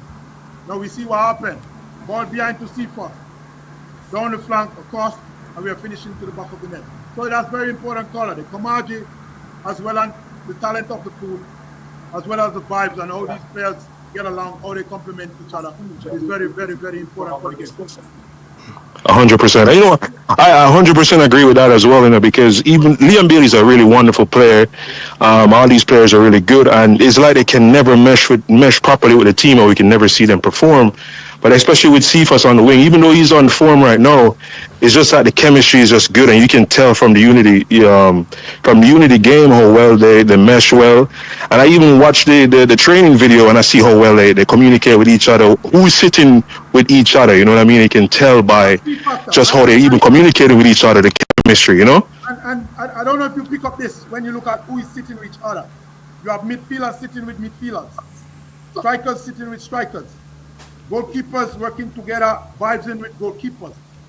These are not just 100%. They're not just there gathering, but they're there feeding each other with information. I guarantee you, Liam Bailey might tell a midfielder, hey, if I check, come back, I need the ball at my feet. This is key factors in terms of the group. If we can correct that off the field, then what you find on the field, everybody pretty much understand how I want the ball, where I need the ball, what happens if I lose the ball. But it's very important color. 100%. Yeah. Hey man, I appreciate you taking my question, man. Thank you so much. I appreciate it, man. But people, we have the next coach join the line. We have Fradiola. Fradiola, welcome, meet the best coach that get the best out of Ryan LFC. When they talk about preparation, this man is the guy. If you have a team to qualify for a 30-30 World Cup, this is the guy in Jamaica. You on this team too. And in a year, he may hand it over to the next person. Good builder of things. So Pep Fradiola, this is my coach that coached me at high school. I want you to put some respect on my coach. Good evening, Coach Da Costa. You're here with Ryan LFC and him coach. Good evening, Ryan. Good evening, Coach Johnson. Not Johnson, don't spoil my coach name. Coach Baris Johnson, okay? Don't spoil the coach name. Put respect on the coach name. Johnson. I said Coach Johnson. What is wrong with you? Okay, go ahead. It's good enough. Hey, Coach, Ryan is a character, and I don't know how you manage with him, but the way he talks about you in glowing terms, every time he mentions your name, he peps up a little bit and things like that. So you've done a great job coaching him, and I'm sure so many other innumerous amounts of ballers and the thing. I don't cut you, but I must tell you this. Based on where we take his game from and the information that he has received in terms of the game, honestly, he finished at least 2 seasons as one of the top goalkeepers in the Manning Cup. Then he moved on to under 20, and then he was a part of the pool for the Youth 17 that we had qualified for, the Youth 17 World Cup.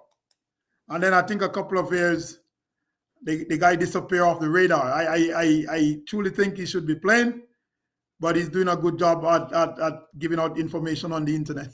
Yes, so Coach, but the thing I wanted a lot of the viewers to recognize is that there are certain levels that a coach reaches with his players, right?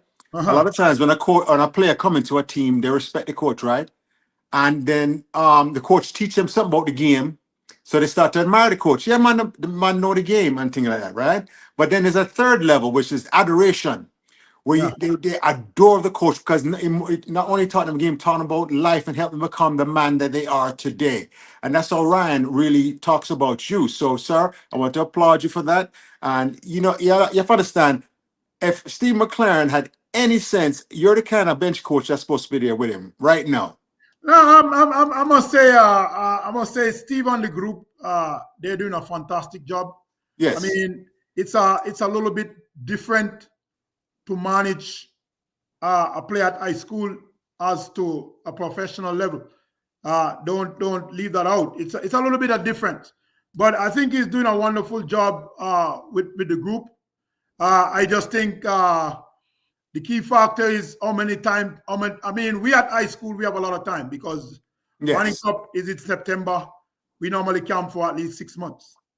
Yes. Now during our 6 months, it's not only training on the field. We do a lot in terms of we watch films, we watch practice games, we analyze. But Ryan can tell you, we do a lot of team building. A lot of team building in terms of understanding your teammate, appreciating your teammate, and appreciate the time we spend together as a group, which is key factors, because I understand the game has a lot of factors.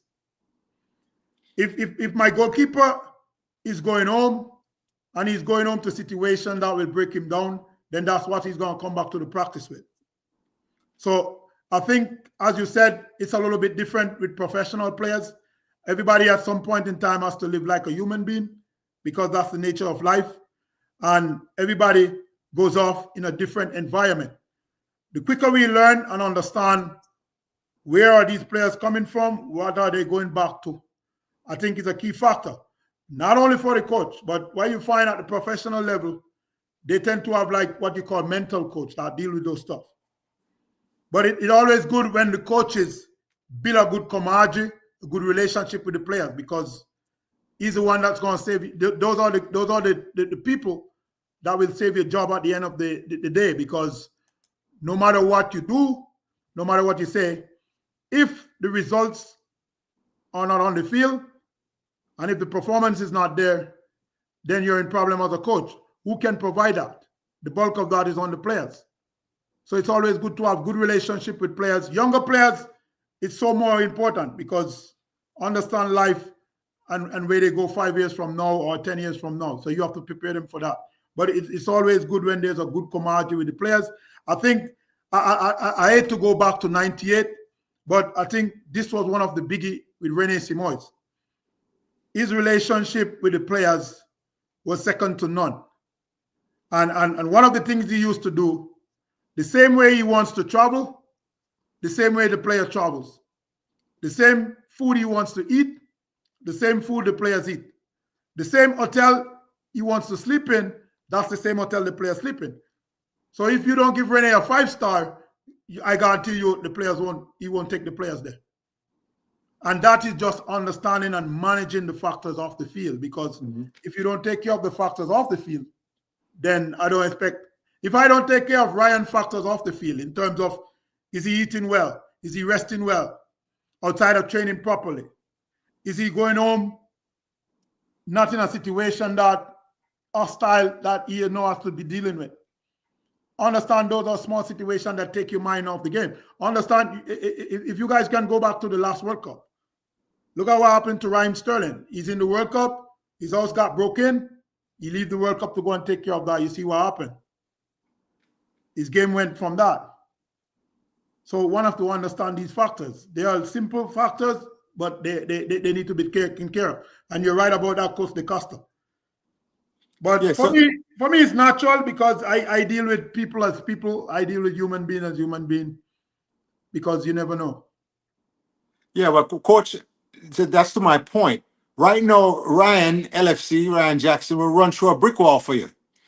And you have to understand, when a team reaches that level with a coach, that's when the team is able to excel. I'm sitting here, I was actually on the road, and I just got home, right? And I hear your philosophies and your tactics and the things, and you're spot on. So I definitely rate you as a coach. So as a coach now, I want that on my bench. If I once again, somebody say, if you're the smartest person in the room, right, you need to find another room, because you're not going to grow. Nobody is, and the reality of it, nobody is, because understand the game of football. There's no one way, there's no two way. There's a lot of different ways.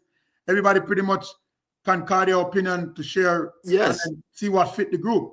Yeah, but you have the confidence, and a lot of these coaches are not, secure. I don't want to say too insecure to have another brilliant football mind next to them. But that's what you need, advising you, because you're not going to see everything. Nobody can see everything in this game. No, I think they as a staff have to understand that. I mean, there are people that they tie into a situation to do a certain job, which we understand. But let's go back to the players. I will tell you that most of the players that know in the squad is based on discussion with the vloggers. Because the reality of it, some of these players, the coaching staff didn't know where they were playing. They didn't know if they were Jamaican. They didn't know if they had the Jamaican connection. The vloggers, they do their research. They get the information. They come on the air, they vlog about it. Now you see what happened. Most of those coaches now realize, hey, we hear the guys on YouTube talk about one player in Germany. Can we go look at him? Can we go see what he's offered? And not only that, the players are at a comfort level because the vloggers mention their name. They can now send clips to say, you know what, can you pass this off to the coach? So you can see what is. That's good because I can tell you this. And as I tell you, I hate to go back to 98. But the reality of it, 98 was the first I see a nation rally around one simple cause. And it was to try and get into the World Cup. Everybody was on deck, not only the coaching staff, the fans were on deck, players were on deck, the nation itself was on deck. To ask the fans to sit in the stands at 1 o'clock is no easy feat. No easy feat. So that's what it's going to take. That's what it's going to take. But I said the coaching staff, they know they're doing a fantastic job. And as I said, they will go all the way based on what I see now in terms of the pool of players. I know they're pretty much going about it. Yeah. Big up, man. Big up, Coach and Dacosta, man. Thanks, man. Appreciate the love and the knowledge that you guys bring to the table and stuff. But, Coach, Dacosta, you get the message that I sent you? I have a voice message I haven't listened to yet from you, but I thought I was rushing so much I just jumped on the line. I thought you probably just give me the information now, but I'll go listen to it right now. I'll take a break here and take a listen to it now. But I want to thank Coach Johnson. Once again, Coach, everybody who love Jamaica want to see this team be successful. And for real. And one has to understand why. I mean, there's a lot to fix in terms of the grassroots football. Don't get me wrong. There's a lot to fix in terms of the grassroots football. If we can have the men's senior team and the female back into the World Cup, then I think some of that background work we can start accomplishing. Because the reality of it, we still need to fix the grassroots football. Yes. Coach, I don't want to interrupt you, but that is one of my goals. I'm planning to retire maybe this summer, and I want to come down to Jamaica and teach U10, U6 to U10, and try to instill some of these grassroots things that even big man like Cephas don't learn yet. And it's our fault, the coaches on the island. We're not instilling in them at a young age. When we pick out because you can see the more talented ones, even 8, 9, 10 years old, you can see them and make sure they understand how to play their position, what are the nuances of their position and things like that, and how to support them. And something you said, one more thing. One thing you said was critical. The home life. We, as up here in America, I'm an American, Ryan in Canada and whatever, we don't understand the home life affects these ballers so much. Yeah, so that point you made is amazing, man. It does. And one have to understand is that a lot of situation has changed in terms of the game. When we were a part of the World Cup squad trying to qualify, we could go to Brazil for 6 weeks and come. Now, based on the attachment with these players at the clubs, it's pretty much none to impossible. If you understand what I'm saying. Yes. So those are factors that change. We were in a situation that we could be monitored. You could check the body mass to see what you need to gain, what you need to lose. Then we could set the nutrition. Then we could work in terms of the training workload and all of that. So everything was pretty much on par. Kudos to some of these players based on where they play. The clubs take care of a lot of it. In terms of when you look at players coming back, how much they are strengthening and conditioning, it's a little bit different. The game now doesn't give you the opportunity to say, you know what, can we do a 6-week camp? Can we do a 7-week camp? So we have the players together. But what I'm seeing from the staff now, if you realize how early after the Nation Cup, how quickly the team come back together and assemble, you realize that the coaching staff now realize that we need to have the group in as quick as possible so we can start preparation as quick as possible. Yes, Coach, man. So, Coach, we are roughly like 30 minutes away from kickoff. Are you going to be here for the game or are you going to leave before kickoff? I'm going to leave and come back. Yeah. So what happened? I have to scout the game. Okay. Yeah, and I don't want to do that on air because it takes a lot of writing. So okay. I will leave and come back. I will come back probably during the half time if you need to break down a couple stuff. Okay. We can come back there because I have to scout the game I have to clip some of it based on what I'm seeing in the first half. Okay, okay. So yes, coach. So whenever you're ready, you can leave and come back whenever you're ready. Okay. Yeah. So I'll watch the game. Clip. I have to do a little bit of clipping from the first half. Yeah. I definitely have to watch it, clip it, and not only that, I'll try and analyze it from a technical, tactical point of view, individually and from a group. And then I probably can come back during the half time because. Yeah. But before you leave, coach, I want to hear coach. Before you leave, coach, so stay a little bit, Baris. I want to hear Coach Dacosta from a different perspective, your perspective. So I want to see if you guys in online with the same. What do you think about the lineup, coach? Well, it's not that I agree with the lineup, but it shows that there's thought that went into the lineup based on the opponent you're playing. Yeah, remember, we talked about it yesterday that, they're most likely going to bunker, right? So you have to put in players that you think can break down and be more effective inside that area, the offensive third. So the thoughtfulness that went in here, and then the Damian Lowe up into the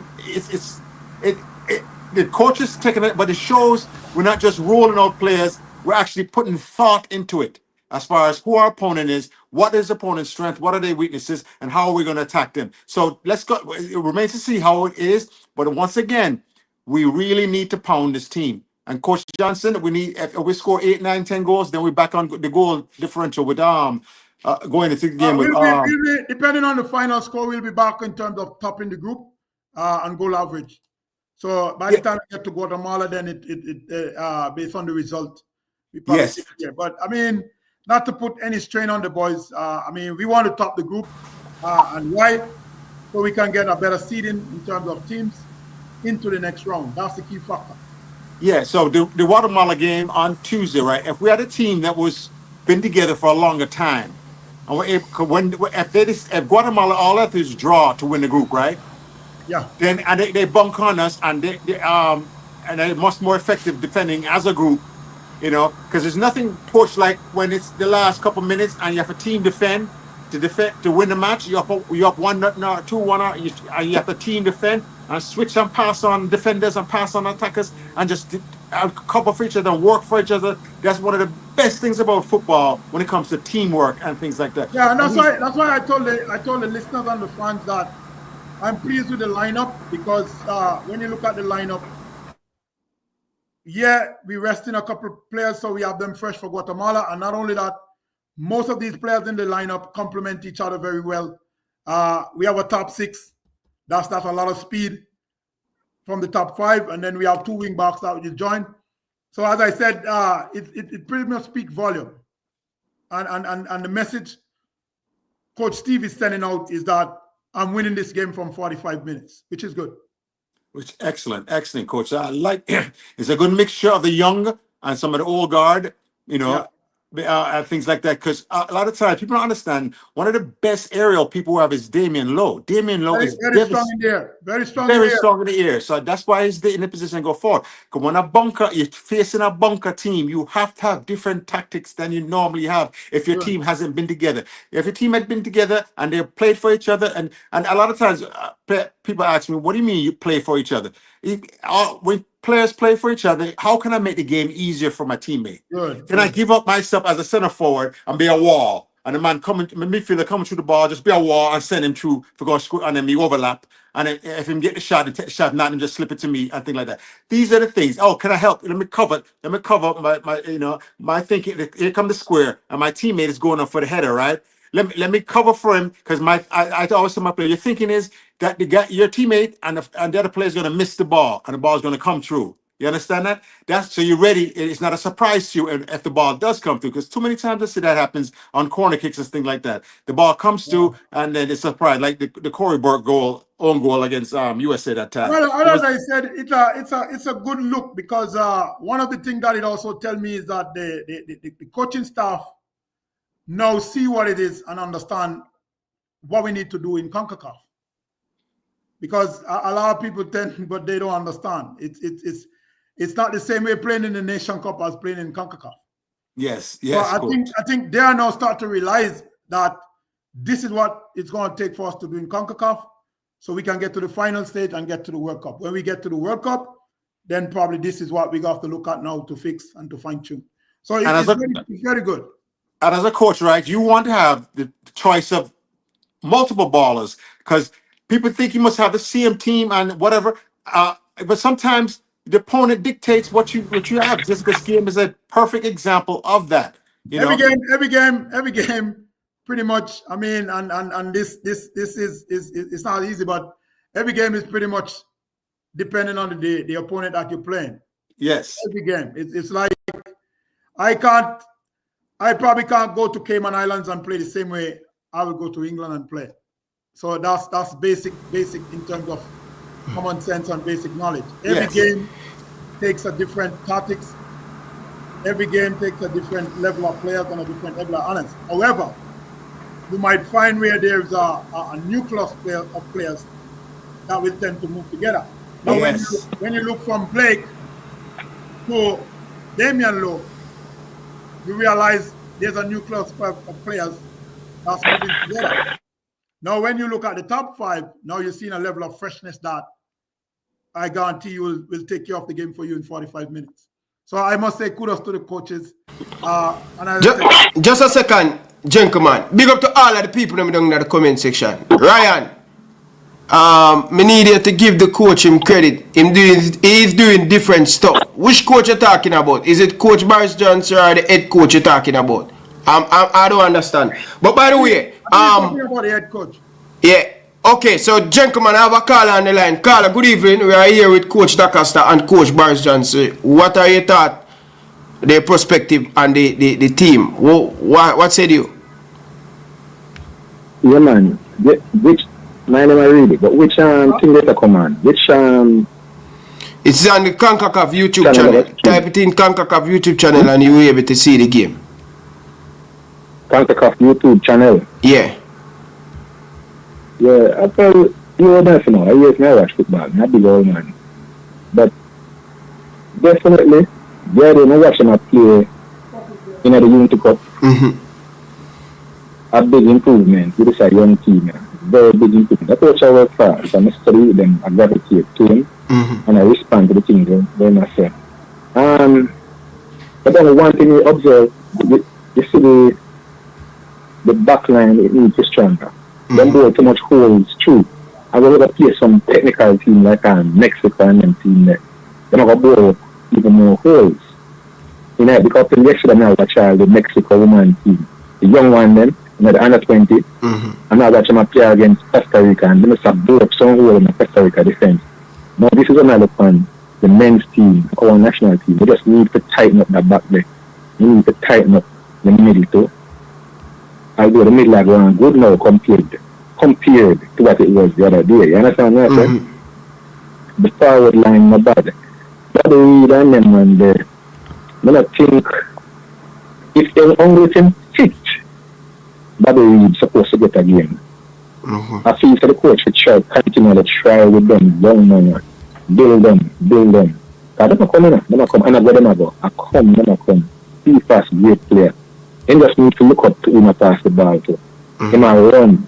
That is what we need Jamaican other for a long guy like Paul T. got Davis and them man there. He might run.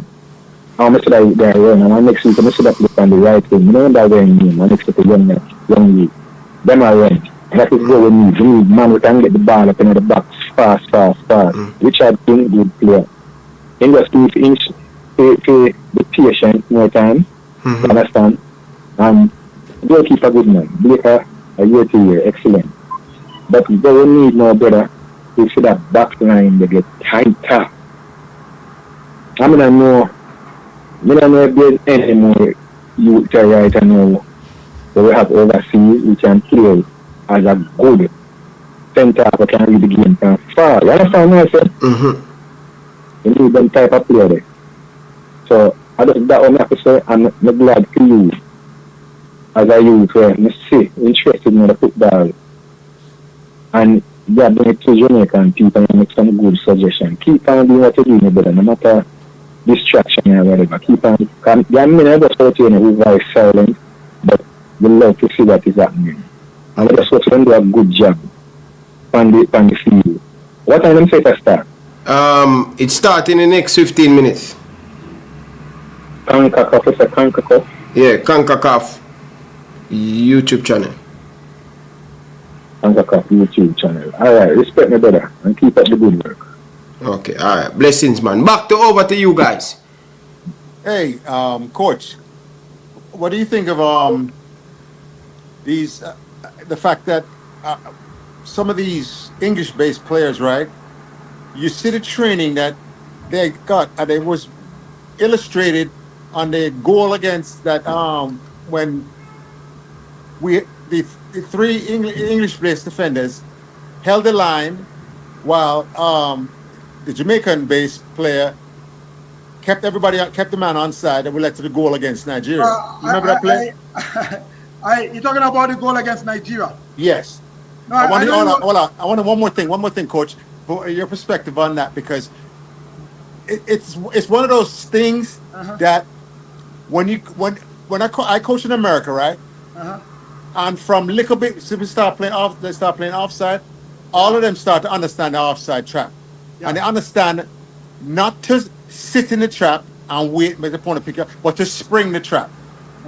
Look for when, say, the winger drop the ball back into the midfield. As soon as you drop the ball, everybody steps on the drop, and then the ball come over, try to get out offside. So we're springing the trap as opposed to sitting back in the trap. I saw the ball for Jamaica, right? Not only did he keep the man on side, after the ball was played, he had his hand up in the air, calling for the offsides and things like that, which is one of my pet peeves. You don't do that on my team. So I wanted your perspective on that play. First, I break down all the goals that score in Jamaica. No matter what they play, I normally try and get the goals and I break them down. What you have to understand is, if you look at where the build-up play starts from in terms of the goal, and if you go back and look,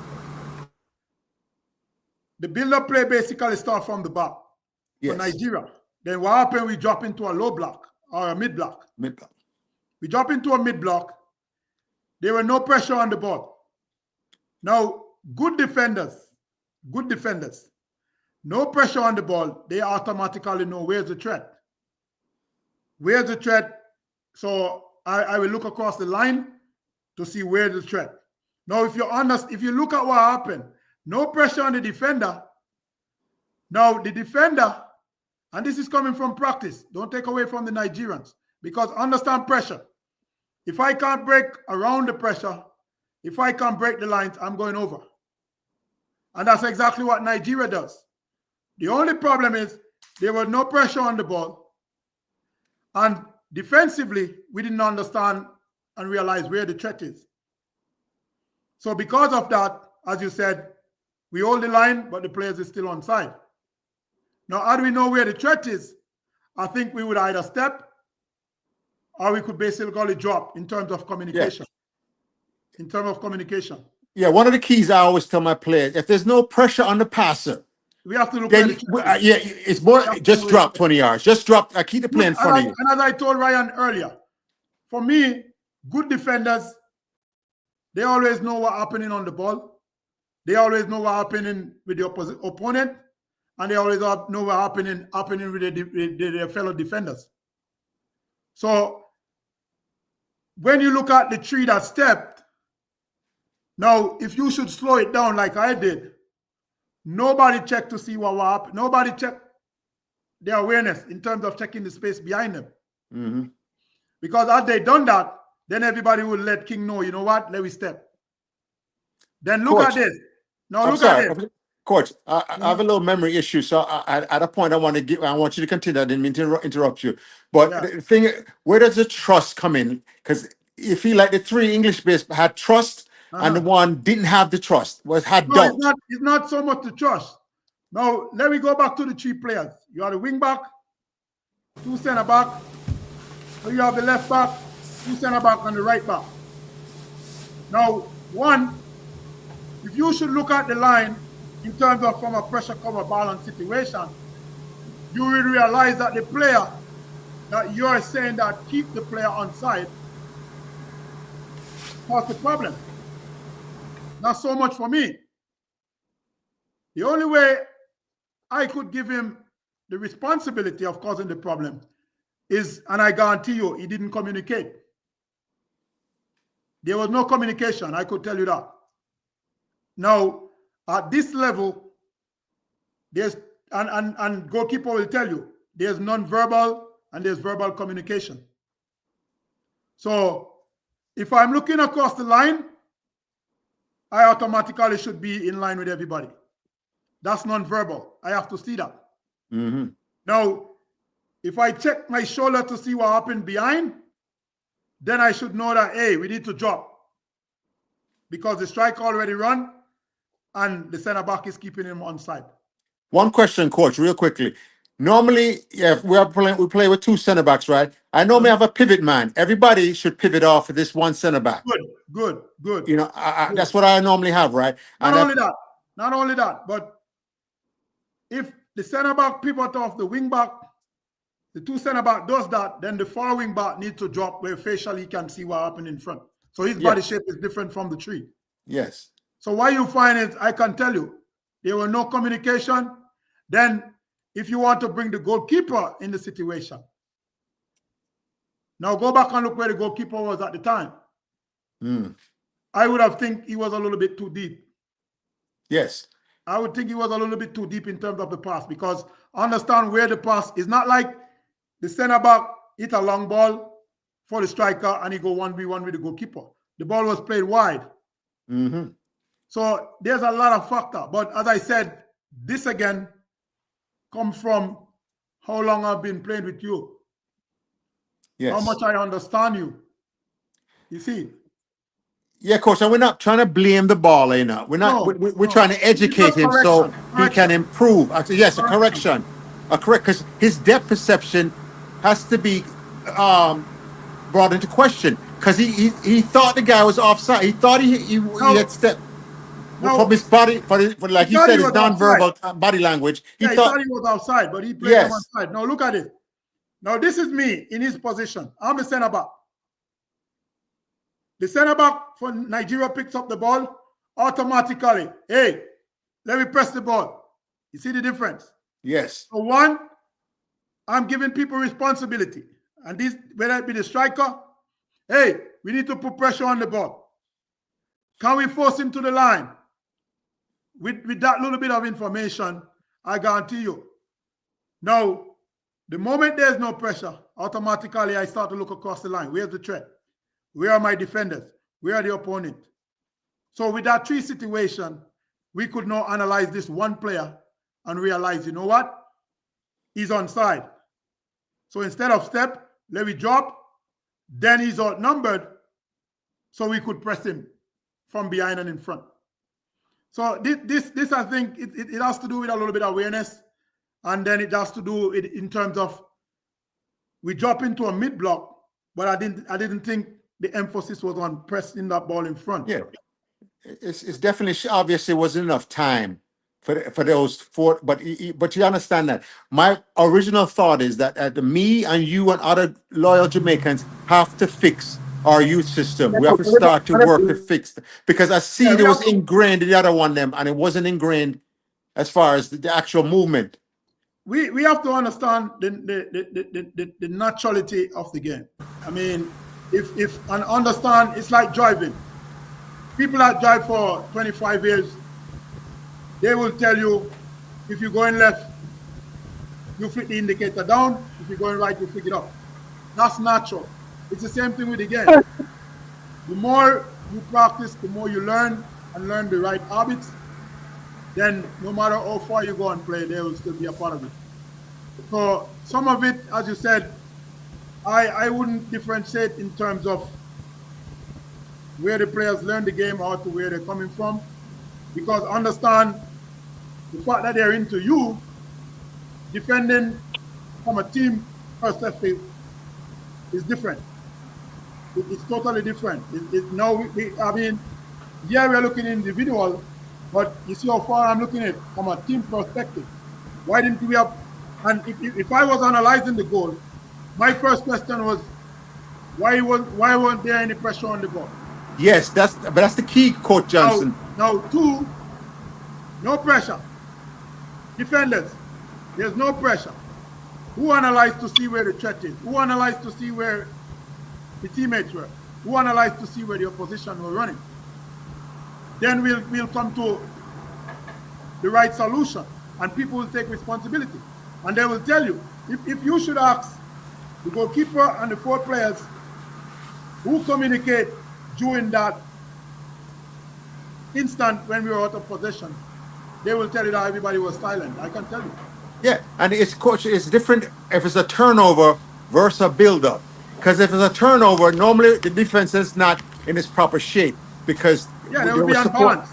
Yeah, you understand it. So I normally, what I tell my players, right, if it's a turnover and there's no pressure on the ball, immediately drop and organize yourself. And a lot of times, I think 80-90%, most teams will give you back the ball because they're too aggressive going forward with the thing. I just read it and take the ball back. Because some of the time they don't have numbers. But one of the things I think we need to understand is there's 2 ways of press.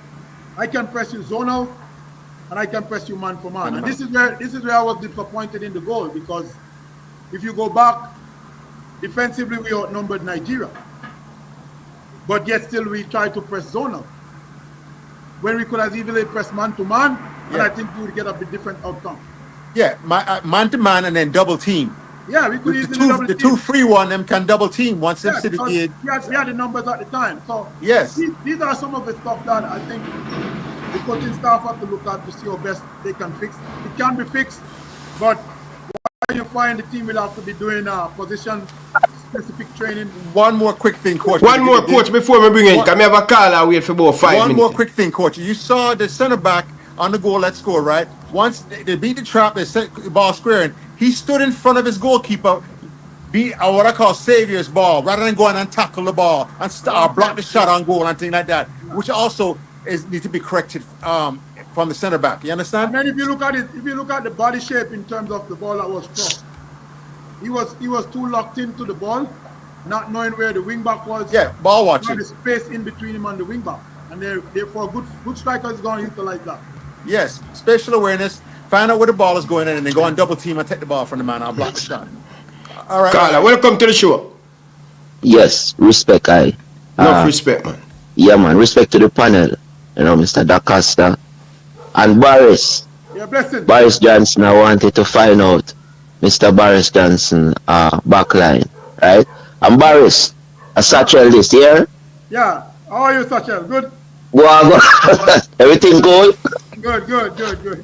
Listen, I go want link up with you with a number or something, because I want after something, see? Yeah, no problem.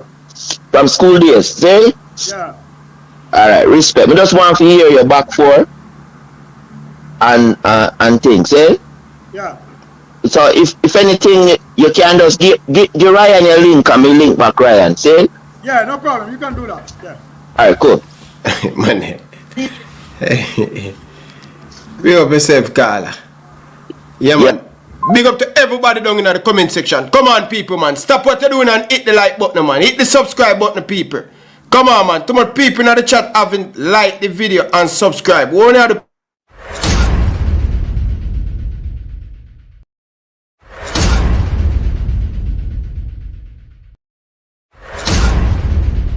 subscribe now to Elite Sports TV.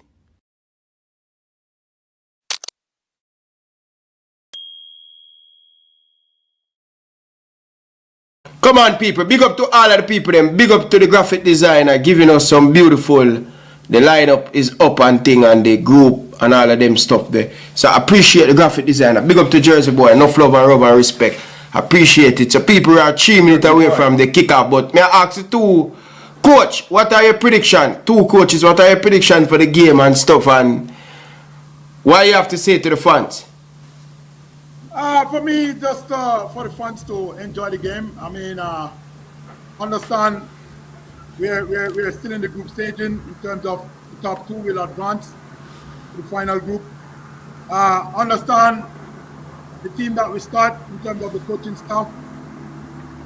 Very good group for me as a coach, and I must say I am pretty much expecting us to finish this game within 45 minutes, so we can probably look at other players and then also keep other players off so they can be fresh for the Guatemala game. Coach, what about you? Oh man, I want an early start, which means an early goal. That will change the perspective of this, because the longer it goes 0-0, the more BVI will grow into the match, and you see something special happen when it's a national team, and that aura and the crowd get behind them, and next thing you know, into the second half 0-0, and all of a sudden you're in a war, because you have a team that's patient, that's been together, that know to break down a low block. So we get in there and attack them. I even said we go direct and just pound them. And something fall, and we just put it in the back of the net and get it. And then I think the floodgate's going to open. And I look for Jamaica. If they play together as a team, work for each other, set each other up, it's 7-8, 9-0, easy. This team not supposed to be on the same pitch with the Jamaican national team. That's the honest truth.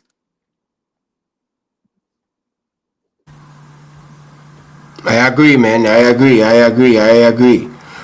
People, I'm really confident that we're going to get a result. Again, I am more focused on the performance more than 5 and 6 and 7.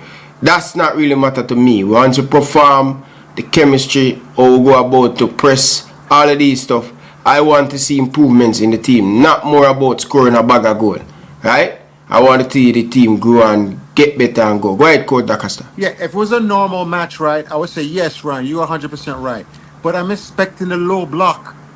You understand that? You're going to see 11 people inside the penalty area at some point. I'm predicting that. 11 defenders inside the penalty area at one point. You're gonna see it. Which is key factor. I mean, BV, they do the scouting. I mean, they know the level of speed we have on top. They know we have wingers that can nullify defenders 1v1 in terms of their pace and their skill. Well, I think that will sit in a low block, as you said. But so I think this is where the importance of low come in, because with the top 5 and the 2 wing back coming, I think we'll be in a position to create a lot of overload in terms of their defensive half and also in the mid-third. So we just watch and see in terms of how much of it the coaches will adjust to based after the first 10 minutes and see what happens. But as I said, I'm expecting a very good game from the boys, and one that, I mean, after this game, a lot of people will shake their head and realize that we're on the right path going into the final stage of the qualifier.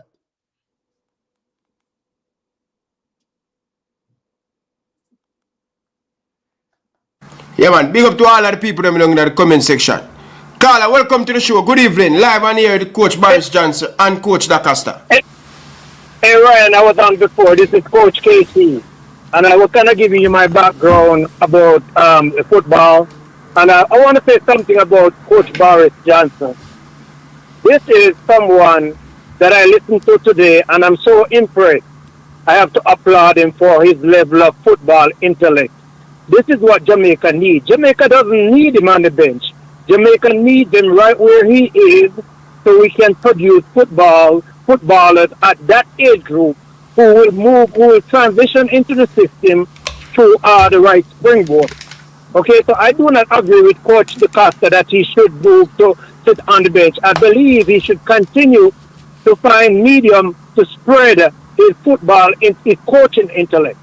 This is the first time I've ever listened to a coach who made it clear that teaching is no different from coaching.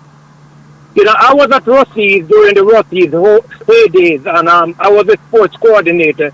And this is something I try to get everybody to understand, that football is a curriculum just like any other traditional career.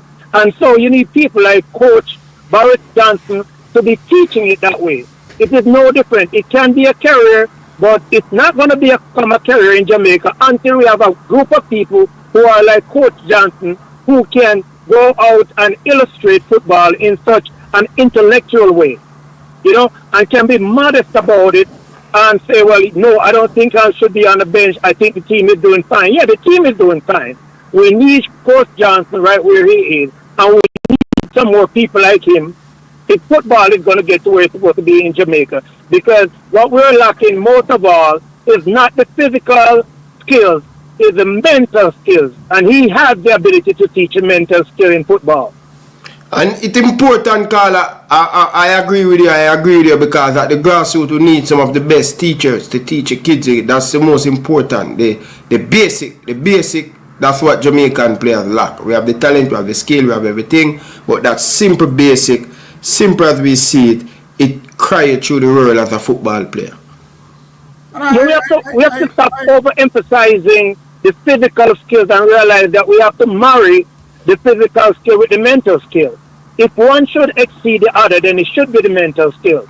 That's what our defense is suffering from right now. It's experience and intellect. You know, the skill that is needed in the defensive line. So some of that is going to come from, you know, playing together, and some of it is going to be from the chalkboard also, like what Coach Johnson is doing. You know, so these are some of the things that, you know, football is not complicated, but it needs a lot of intellect in order for it to be developed in Jamaica. You know, that is what it needs right now. So I just wanted to call back because I had to applaud this gentleman because he is so intellectual the way he presents football. I've never heard it done by any coaches in Jamaica the way he did it today. It's spot on. Coach, as I say, Carla, this brother here, as a youngster, he acknowledged, he brought so much to me, and as a player now sitting doing my YouTube stuff, that's what giving me the upper head against most of my competitor, because I went to school and this is what we dream about, to play professional football, and what Baris has done for me, and that is why I know say it can be done in Jamaica. You see, get that preparation is so key and important, and the information and the eating and the sleeping, and like my best time of my life is going to high school, going to Excelsior High School, what my coach, the knowledge. You know, professionalism, I learned that from Excelsior High School, not at Rima, not at Jungle, not at Boys Town, not at Arnick Garden. I learned that at Excelsior. This coach that you see right here is the first coach to preparing us for college, preparing us for the world. Meaning, training kit, we supposed to deck out, coming to school, coming to training in the same uniform. That when you go professionalism, this is where it's hot. This is how it be done at that level. So I'm really proud of this man. You know what I mean? My blackboard work, I learned all of these from this coach. So and not only that, my best performance. That's why I know preparation. The players have the talent, they put in the work, they will be really great. And that's what I love about Coach Baris Johnson. Yeah, that's what I'm saying, Ryan. Because look at that. You're not playing right now, but you're contributing in this way to football development in Jamaica. That's because of his coaching and his teaching, where you're at where you are right now. So the point I'm making, we have to start using people who have have the mental capacity and the merit, the qualification based on intellect to move football forward in Jamaica. Stop using names. You know, I've been around a lot of great people. I was there with Emerson Henry when Rotties was a powerhouse. You know, I was a sports coordinator. You know, I know Wendell Downs well. We went to school together. You know, I'm working with Teague at Davis right now to transform football back at Rotties High School. We don't need names. We need people who have the ability to do that stuff, not names. You know, stop using names. That's the same thing like our political system. We use names. We need people who are most qualified to do these things so we can transform football in Jamaica. I'm very passionate about Jamaican football. You know, I'm very passionate about it. You know, and I saw the last 3 games that we're moving in the right direction. I'm talking about the last 3 games tells me that we're moving in the right direction. So we just got to build on that and don't take us back to where we're coming from. We need to progress forward. We need forward progression, not stability and not backward. Thank you very much, Ryan, and keep up the good work, man. And coach, bless up yourself. You're an intellect in coaching. All right, thank you, sir. One of the things, Ryan, I must emphasize on the color. I mean, one of the things is, and he stressed on it, we have coaches has to take responsibility because understand kids learn what is being taught. And if it's 5 years, it's 6 years from now, that is what instill in them. So I mean, and as I said before, the game is no different from a maths class. I mean, you have to use all in terms of the learning skill. How is it the kids learn and be able to bring the material across to them so they can gravitate. I mean, I keep on saying it. We have players in the past and up to now that leave the island, went straight into the English Premier League and into top leagues around the country. It will still happen. But I think we need to concentrate on how much we can fix the grassroots so we can have more. Coach, but the game has been delayed, Ryan. Did you see that message? Yeah, the game has delayed. The game has delayed. But a lot of Jamaican music playing over there, man. Wow. Yeah, man, look at the stands. There's a lot of Jamaicans in the stands, Ryan. Wow. Quickly, just back to that last caller, right? Ryan, so as your next 5 years, your coaching career and your education improve to, you hypothetically become Toronto and head coach in MLS, right? Who are you having in your bench with you? You bringing in a brain like Baris Johnson? Of course, man. Of course. So I'm just trying to tell a caller when him talk about, no, leave him where he is. We mean where he is. We have to use our resources in a better way on the island. You understand that? And you rather have him on the bench next to Coach McLaren or when name the other one there, Marion Gordon. You understand, Ryan? And to tell you the truth, in fact, I mean, I'm just one person. I mean, there's a lot of guys that has come through the system that pretty much coach at a higher level. When you look at people like Freddie Butler, people like Andy Williams, there's the Tyrone Marshall, there's the Shavar Thomas, there's the Roger Thomas. There's a lot of guys that been coaching at high level that understand the football field too. For there's Anthony Badat Corbett, and you can go on and on. Desmond Smith. These guys are still around the game. Paul Young. You can go on and on. These guys are still around the game, and for me, it's kind of sad to see. Yeah, they have to make a living, but these guys could play a instrumental role and a critical role in terms of the development of the grassroots. Because the reality of it, if we don't sit and look at what happened with the grassroots and take a stand to fix it, then I think probably 5 years from now, we'll ask the question, where's the next pool of players coming from? So we have to start preparing that, start preparing for that. Coach, you know, like my background mainly, I've coached a professional team, but I've coached college football. But my main coaching has been youth development, youth football from the 6 on up to 17 and things like that, right? And one of the things when I first met Ryan over 2 years ago, and he told me how would I solve some of the problems in Jamaica. I tell him it's going to take. He said, how long would it take? And I told him it's going to take 10 years, because the players that are going to solve it on the island are 6, 7, or 8 years old. So in 10 years, when them.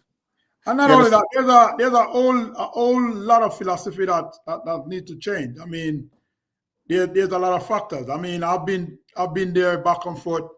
When you look at some of the players from a standpoint in terms of strengthening and conditioning, in terms of the nutrition, in terms of how they conduct themselves in an interview and all that stuff, these are stuff that the quicker it's been taught, the quicker it's been learned, then it's kudos for the players going forward.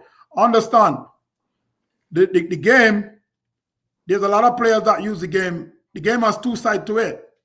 There's kids that want to be professional, and there's kids that want to use the game as a vehicle. I have a lot of kids that I work with that they play at the college level, they got their degree, and they're into medicine. You're right, Coach. You're right, Coach. Coach, let me ask you one question now, because when I was in Jamaica for 5 weeks to study the whole thing, right? And I found that the Jamaicans were not producing two-footed players. They weren't producing players that scan the field automatically. They weren't. This at a younger age. When they get older now, you have to teach them this. And I said, when they go to Europe or America, wherever, they have to teach them, the club them have to teach them a lot more. So normally they send them back, because the other player them that I'm competing against don't have to learn those things. They already come up, learn how to play with 2 feet and things like that. Which is the thing. So one of the things I said, that's what first thing I would change is, and once again, it's not for all the ballers, but once you start to identify the top 7, 8, 9-year-olds, then you elevate them to a different level with a different level of coaching. You understand? And with different camps that you call them in from all over the island. One of the things I wanted to do was each parish Say you have the Nike camp, right? Up here, I'm using like American basketball, right? They Yeah. start to rank the players from 8 and 9 years old in American basketball, right? And they have what's called a Nike camp. It's an invitational camp. You have to be one of the top ballers in the country, to be invited to this Best camp. of the best. Yeah, so we normally invite our best 7, 8, 9-year-olds. Start to give them remember, it's not for everybody now. Only the exceptional ones that show that now. Other players can eventually join at later ages, but right now that should be our focus. And we don't do that. Everything is just nobody's really organizing the youth and making sure that our top youth are getting the proper training to become two-footed players, good in the air, good at communicating, good at scanning, and understanding that they can play with each other and share the ball. I mean, and it's critical because, as I said, where we sit here now, we qualify for the World Cup in 2026. How much of those players can we recycle for our next World Cup campaign? Now, these are some of the factors that we have to start fixing from now. I mean, we should start fixing them from before. And this is how important it is to take care of the grassroots. Because understand what is it the grassroots does. I mean, I've worked with grassroots players in the past that they are now the pinnacle. When you look at Dwayne Atkinson, from where he's coming from, I have the luxury and the ability to work with Dwayne Atkinson as a 13-year-old kid. Now, when you look at his growth and where he's at, we can have more Dwayne Atkinson. We can have more Kareem Dixon. And the list goes on and on. But I think as a country, as a federation, and as a so to say, football nation, we need to sit and look at the sports and look at the direction that we want to go in, not necessarily where the direction that other people is going in. We need to look at what is it the direction we want to go in. And it's kind of disappointing for me because a lot of people might not know this. Soccer players, based on what they earn overseas and come back home, that's a lot of foreign exchange. Not only that, every player that you sign outside of the country, the federation as a part of it. So I would think the focus and the reality of it, not only signing them out of the country, but we have players now playing in some of the best leagues in the world. We are creating a bigger pool of players. And not only that, these same players will now in turn spill back into the country in terms of a positive vibration.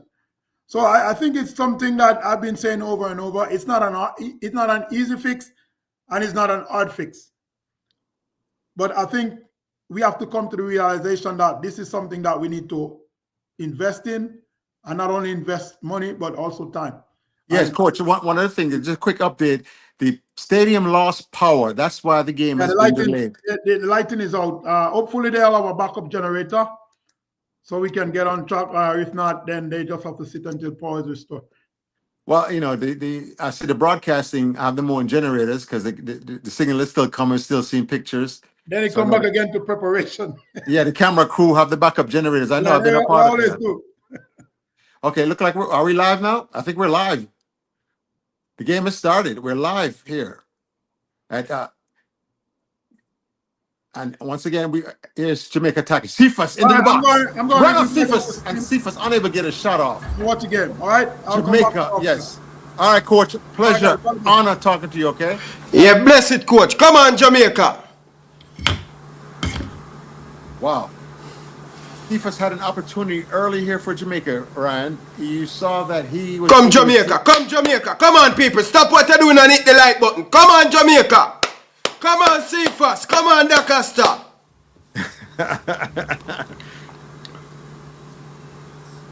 Ryan, why you don't have more people like Coach Johnson on your program so we can talk football and match wits,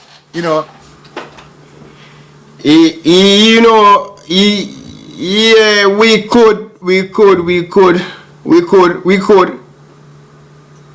So right now, here's the first opportunity. This is why Damian Lowe was included in this thing. Here's it. Damari Gray, header on goal. Goal, Jamaica. This is what we're talking about here. Who that one, bro? But Ryan, this is what we needed early. We talked about an early goal. What Brown? What? That no look good for Boza. Warner Brown. Hey. What a square by them Harry Gray. Ryan, I'm watching the body language of the men in yellow. The body language. That's key. They're going to rally themselves now, right? Yeah. But if Jamaica go down and box them one more time, all of a sudden, wow. All that confidence gonna just drain out of them. Come Jamaica, come Jamaica. I want to go on for the game. So the game has been after the goal. We still haven't kicked back off yet. The goal is being checked. I'm understanding. Come Jamaica. So the goal is checked and it's good. The goal is given. Jamaica again. Here comes Cephas in the middle. Cephas. And he just plays it too hard. See, you see Cephas. The thing about it, Ryan, he picked up his head, right? But instead of giving his teammate the ball at his feet, he led him too far and too hard. So, but he made the right decision because, normally Cephas would strike on goal right there. Because if that ball had went to feet, it could have came right back into him and then smashed in the back of the net. So right now, we're seeing a good thing. Here's BVI now. Boom. And they're in. They have numbers.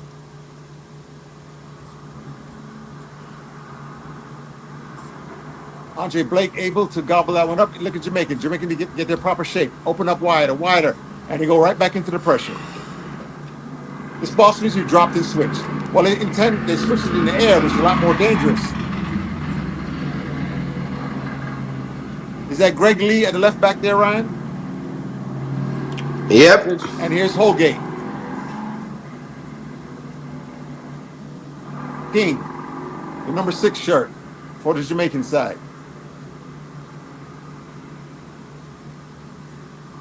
The pressure on the back I beat the press, coach. I beat the press. Yeah, BVI is a little higher than I thought they would be, but because there's space in between those lines, and it's the patience. There's no pressure on Lee. He shouldn't be looking to knock it. Here they come. They're out now. See Ryan? You see when they come on and put that pressure on like that because they're down a goal? That's when Jamaica needs to have the combinations to beat the first 2 attackers and the third one, and everything opens up. Jamaica is looking for space and finding it down the right wing, and it's going to be a throwing for Jamaica as the restart. But Jamaica, this is where the long throw for Stephen Pinnock would have helped.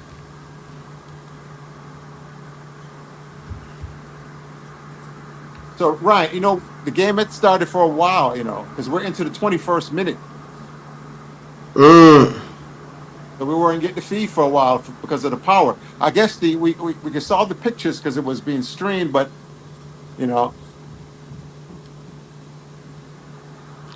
long throw, it's in the box. Can it be flicked on? It's won by the yellow shirts. And Jamaica's crossed the area now. He sets him up, shot on goal, blocked by British first. Once again, I told you, you're going to see Maximum D. He should drop it. Oh, God. Right, a drop and switch for point of attack is what is needed right here. See, Good start by Jamaica. Good start. Here's a counter attack by BVI. Come Reggae Boyz.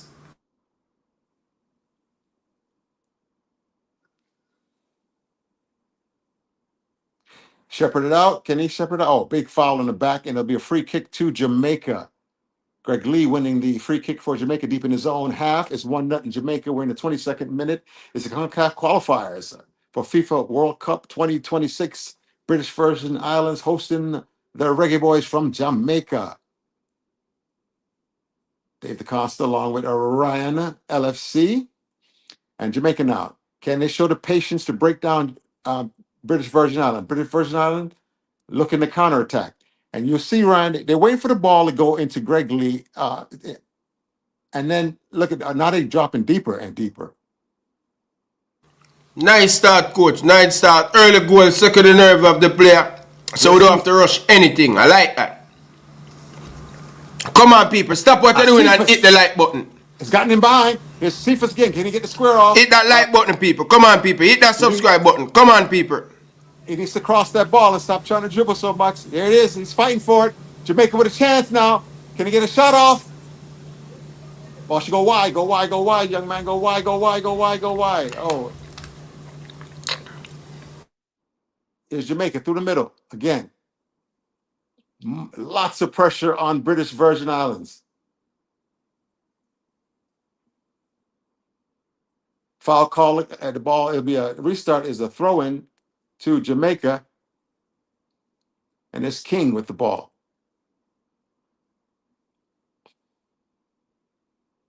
Jamaica has shown the ability to get in behind them, which I didn't think BVI would allow them to, but Cephas has gotten in behind.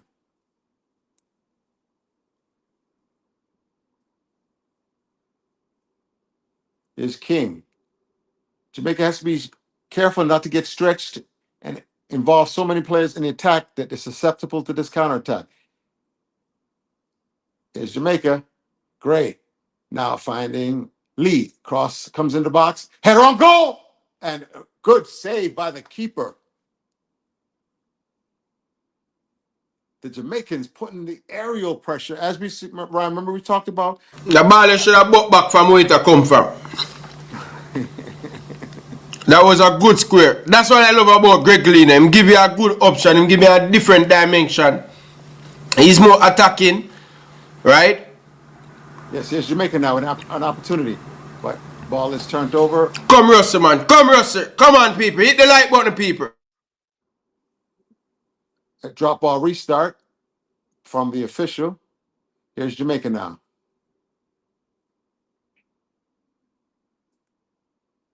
Didn't like the outside of the foot pass, but look for Jamaica now to try to win this ball back as soon as possible to restart this attack.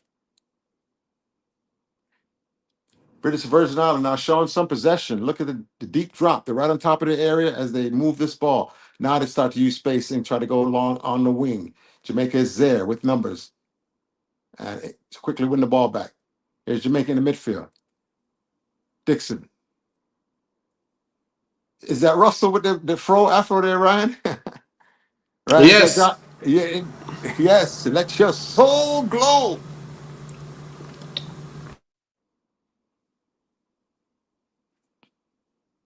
That first goal is so important, Ryan, because normally they would bunker. Here's Jamaica now, but it's going to be a high kick for a dangerous play call. You see the referee hand held high, Ryan? That means it's a dangerous play. That's why the foul was given to... Go on the Concacaf YouTube channel to watch a game. And put the link in the comment section. Come on, people. Hit the like button and hit the subscribe button.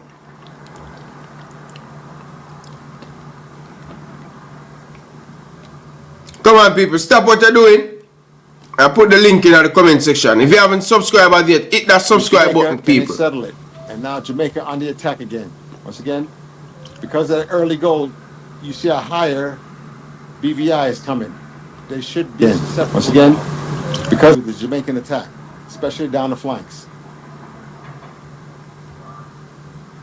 Use space, young man. Use space. See, one of the things is, Ryan, their pass cut a defender out of the play. Use space for make this pass, Mr. Lowe. Jamaica needs to start getting the ball to the wing and dumping it over the top. And here's the ball over the top. It doesn't find its way through. But see, too many Jamaican players are focused on that first ball, Ryan, over the top rather than the second ball. In case BVI wins it, we need some of those midfielders to hang back just a little bit. And a turnover, unforced error by Jamaica. But look at Dixon. Wins it back. Can he get this cross off? Here it is in front of goal. Nobody there arriving and a header. And Cephas could have put a little more pressure on that, read that cross a little better, and been more active. Instead, he was standing there, which he has to learn not to do. Anything can happen. You have to be in position and anticipate. So here comes the cross. Here's a square, right? Boom. And Cephas right there. You see, no, attack that, put pressure on them. Once again, Ryan, this is where Jamaica should make their money. Set play, set play. They should be heading these things on goal. Let's see. Damari Gray with the square, the cross. Oh, it's too far. And just poor quality from Gray. That shows a poor corner. Just poor quality from Damari Gray. A ball of Damari Gray's a caliber. Now, Ryan, as a former goalkeeper, where don't you want that kind of corner kick going? 6-yard box. Yeah, right along the 6-yard back with some pace. Anything a Yeah, little power, humping, and that's yes. gonna be chaos for the goalie. Anything, yes, it's going to be trouble for him. And you don't want a big hump when he can run on that and catch it. But so, Demarai Gray has to do a better job than that. People, if you're not seen a Jamaica, you never go get a VPN. Can't show, me can't do nothing more. Okay? Girl is just at a, we never go get download a VPN and think. Big up yourself, Joe Grind, walk one. Big up yourself, Joe Grind. Thank you very much always for the support, brother. Appreciate it. Big up yourself. Energy, big up yourself, brother. Enough love and respect. Come on, people. Stop what you're doing and hit the like button. People, come on, people. We have so many people in the chat haven't hit that subscribe button. Come on, people. Hit that subscribe button, people. Come on, people. Hit the subscribe button. Come on, people.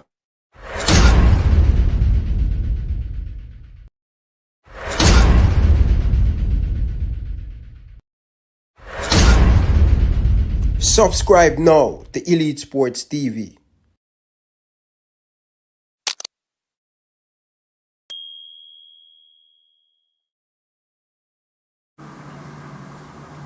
Hit that subscribe button, people. Brian, the game is taking on a pace that's not good for Jamaica. We need to be pounding this net. Dare I say it, balls into the area for them to deal with. But then once again, the second ball. Watch, Ryan, who's there for the second ball for Jamaica? Do we have players, once the ball is lobbed into that area, to that forward line, like so? Who's the second ball? Who's on that second ball? We can't play with 4 or 5 forwards, is what I'm trying to say, Ryan. Somebody has to drop into that midfield. Yeah, somebody. We need midfielder for come for the ball. That's why this is where Ravel do. In this type of game, coach. Yes. Where you have more possession on the ball, this is where you need Ravel to dictate the game. All right, USA Turkey has started. It's Russell. Turning in midfield is low. Jamaica now. Can he get the square in? It's inside. Boom. Intercepted by BVI. And immediately, I'm not liking to see 5 Jamaicans walking. We have to apply immediate pressure after turnovers and take that ball right back, Ryan. Free kick, and it looks like it's a water break. I mean, Ryan, it must be hot as you know what down there. Remember now, this stadium, I believe, doesn't have lights, or the. You remember back Jamaica National Center had to upgrade their lights to meet Concacaf standards. See the lights they have right there, Ryan? Those must not be up to Concacaf standards. You understand? So if What the field? No, the lights. I'm looking at the bank of lights. Yeah. And they have to be up to a certain standard in order to have a night match. Yeah. So that's why they're in this intense heat. That's why we was playing this water break that's going on right now. Yeah, man. Eat it, man. Eat it. But the game a little bit slow still, coach. Yes, and it can be that way. But this person is happy with that. Look, we're in the 31st minute already. They're okay, and that's what worried me about Guatemala coming and park the bus, you know. And Yes. And they'll do a better job than BVI will. Cause this is why I tell you, so we have to learn how to play. That's why Ravel important. Cause teams like these going to park the bus. We're going to have more possession. All right, let's just explain. Let's go over what we've seen so far, right? When Jamaica does square the ball or send the ball long in, right? You have Ryan, 4 and 5 players in line going for the one pass. Nobody's dropping in behind for the second ball in case British Virgin Island wins it. So they're getting the second ball and the ability to counterattack us. We have to have midfielders that hang back and say, no, let's go to the strike, the target man. That's why you really need a target man in this situation now. Target man football will break this BVI team down much better than what they're trying to do now. You have big, strong number 9.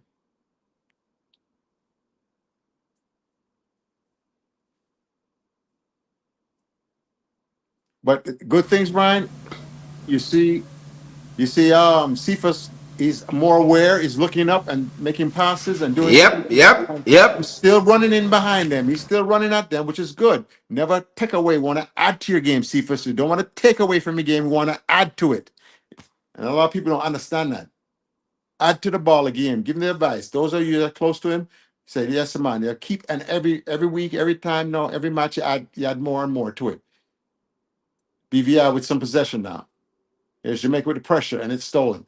Now the ball should be switched out of point flag. Switch it out of the point. See, he goes right back to the. See, that's the inexperienced Ryan. You understand that? Against better teams, Jamaica's going to pay for that. That ball should have been switched out from the right to the left, and here's pressure up from the back pressure because there's so many players in that zone. Switch it, Mr. Lord. Oh, and Dave Below got kicked down with a little late roughness. But here's Jamaica still attacking. Once again, now here comes the ball to the wing. And look how in close both Dixon and Russell are. Nobody out wide on that last play right there. Everybody can go for make the CM run and go for the CM ball. It has to be layered.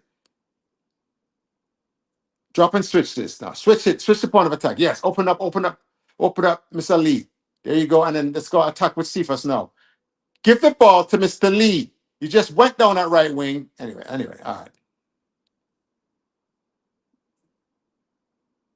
Drop and switch it now. He's out of position. Drop and switch. Don't go right back into pressure.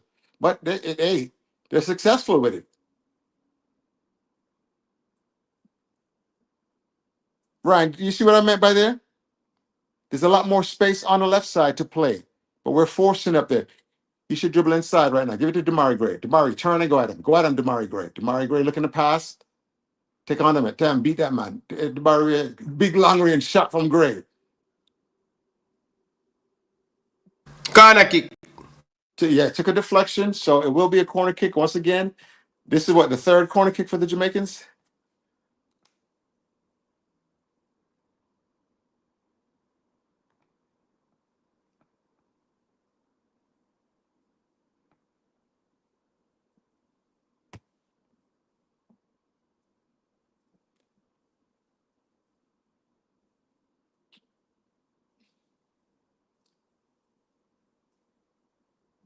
Here's Gray again. Let's see if he can do a better job this time. He sailed the last one. Sometimes the wind has something to do with it. And now he gauged the wind. You see that corner flag, how it's sailing?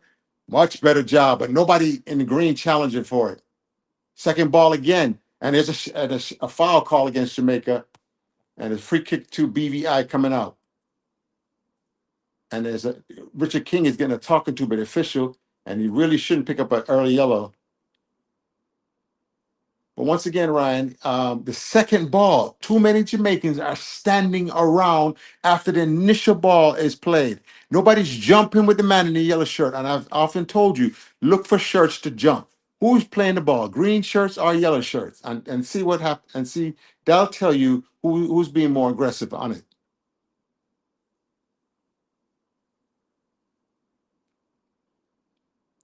Nice long ball, knocked around. Second ball, won by BVI. Jamaica, good tackle. He's fouled, but no call from the official. Here's Jamaica looking to counterattack. They're dropping and ball over the top now. Yeah, a little more inventiveness on this attack is needed from Jamaica. BVI looking to switch it now. We should be thieves here. It should be thieves. That's what I love about the press up top, coach. You see the press? Come Jamaica, man. Come Jamaica, man. Wake up, Jamaica.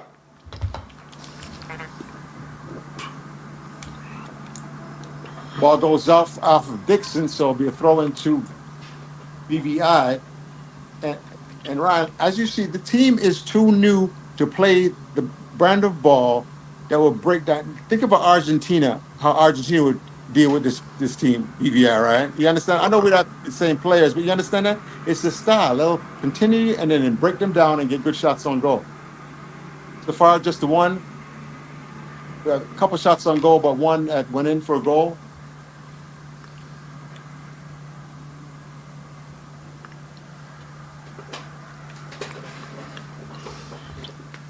Second ball, let's see who wins the second ball. This time it goes out and it's going to be for Jamaica. Throw him for. Cephas need to drop the ball. Put the ball down and go forward, sir. Go forward. Put pressure on the back line. If he throw this ball down the line, Cephas is the first one to it. Now, see, people said I don't like about Jamaica. We put the pressure on our defense rather than their defense. Right, my wife say you can't wake up a dead team. Big up your wife, my brother. Big up your wife. Jamaica, trouble. There's pressure. Long throw again for the Jamaican side. And Ryan, you know, we had a throw in on the other side. Cephas was there. Cephas is fast in his defender. Just throw it down the line. Cephas will be first for that ball. Then he can cut in and then make something happen. Instead, we go negative with the ball. And it's just, these are the things that we need to take advantage of as the Jamaican side. What are our strengths? Here is Holgate now with a long throw attempt. Not Holgate. Who's this? Yeah, that's him. Header, and it's a goal kick. You seen how he's surrounded by yellow shirts? That's crazy.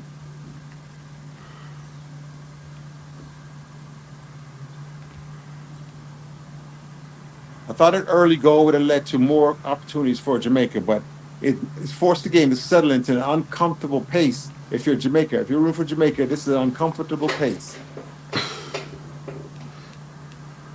You want it a little more up and down because BVI know they have to score. They can't just defend. And drop and switch. He does a back heel to no one. Oh, wow. Here's a switch it. Then. Stop timeout people, bro. And stop dribbling. Take your reading from me, then. Stop it, bro. And we go right back up the right side. We just... Then stop flex your power down in the comment section, brother. I'm going to take away your inch, bro. Don't block nobody. I don't time out nobody, bridging. Please, may I beg you, please. Once again, second ball being won by BVI. This is, Ryan, this cannot happen. We cannot have these second balls being won. There's a turnover. And it's a foul against Jamaica. Just thought it looked like Dixon had something.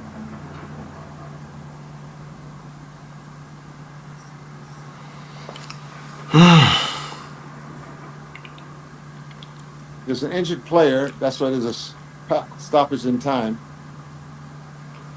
We look terrible, coach. As you so astutely pointed out, midfield. There's nothing special in midfield.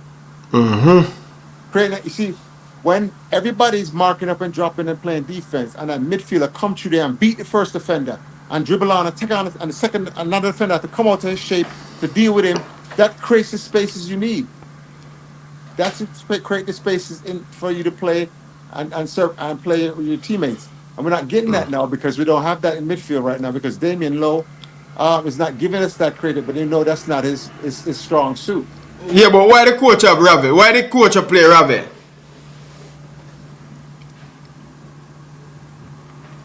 You remember earlier today when I told you, Ryan, who's on the bench side of McLaren and talking to him? And you met the caller come in and just talk about, no. Would you rather Boris Johnson there say, Coach, put on Ravel in right here because the midfield is bogged down, blah, blah, blah. You understand that?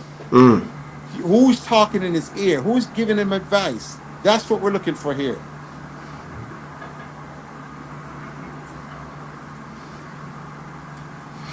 But this is where the thing we'll go back to square one where we change up the whole thing. Look, he's allowed to turn in midfield. That's crazy. That's crazy. On a free kick, the attackers now that free. Ryan, the previous one through, right? Jamaica's defense wasn't organized enough. As soon as the ball is floated in the air, right? It should have been two on him. One of them pressuring him, and then the second one teething the ball. The second ball. We're just not organized in midfield and the rest of the defense. Had I seen a team play like this?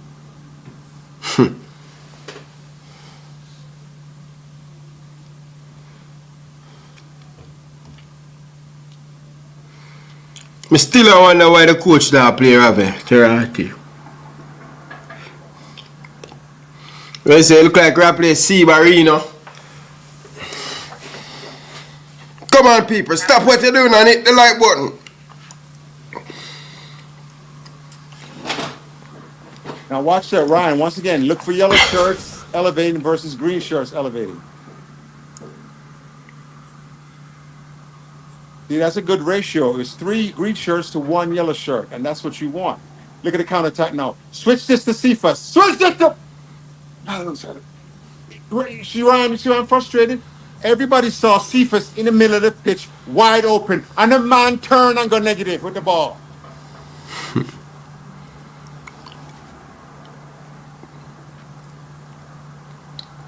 I can't blame the players. I blame the coaches. Switch it now. Quickly switch. Move the ball instead. Look at the pace we're playing at. It's just too lethargic. Attack this team.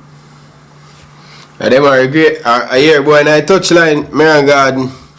I have to tell you, Ryan. Crazy. CM nonsense, man. We might get on 30 if we stand up in a line.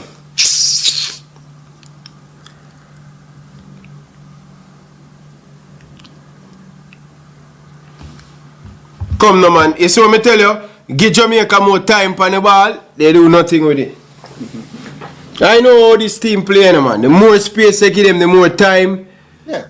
Them win him there. They're uncomfortable with it. So you have to start to launch big long balls into the area, but you have to have 2 of your midfielders for the second ball in case your forwards and wingers don't win those balls. You can bully this team. This is not a big team. You can bully them. Go direct football because you don't have look at deep gray come. You don't have the continuity with your team to break down their bunker. We just don't have it. We don't have the movement. We don't have the people showing for it, the flashing, the combination. The ball's out wide. So we have no idea what we're doing. We're playing slow and we're not confident in our play. Look at this. It's the same thing. Them think it's bad. This is the game you're supposed to go direct, Ryan, and lob the ball in now. Oh, Damian Lowe. Mm-hmm. Damian Lowe, the master of the long ball, and when it's come for the long ball over the top, make them have to defend on top of the area. Ryan, you lob some balls on top of the area, and they have to defend. And we have people playing that second ball. They're going to lose some of those, and it's going to create opportunities. And they're going to get them out of this. But no. Same thing. Oh, my God. Lethargic. Just walking around. Here's the ball over the top, out to the wing, but it's too long. Oh, jeez.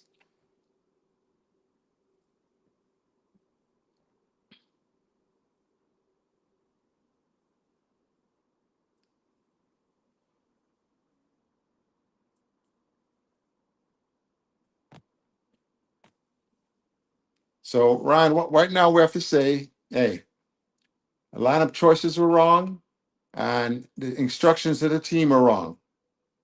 Now, watch the second ball, ladies and gentlemen. Here's the first one. Who's second ball won? Third ball by us. Second ball. Win it. Win the second ball. You have to anticipate and win that second ball. That is key to a match like this. And then you want to be first time playing that ball. What you don't want to go back to this 3 players playing the ball in the back right here. Go right over the top. I put the pressure on them. King, you on the best long passers, man. Put the pressure on them. Get a target man in there. I'm playing that. Look how deep Demari Gray have to come.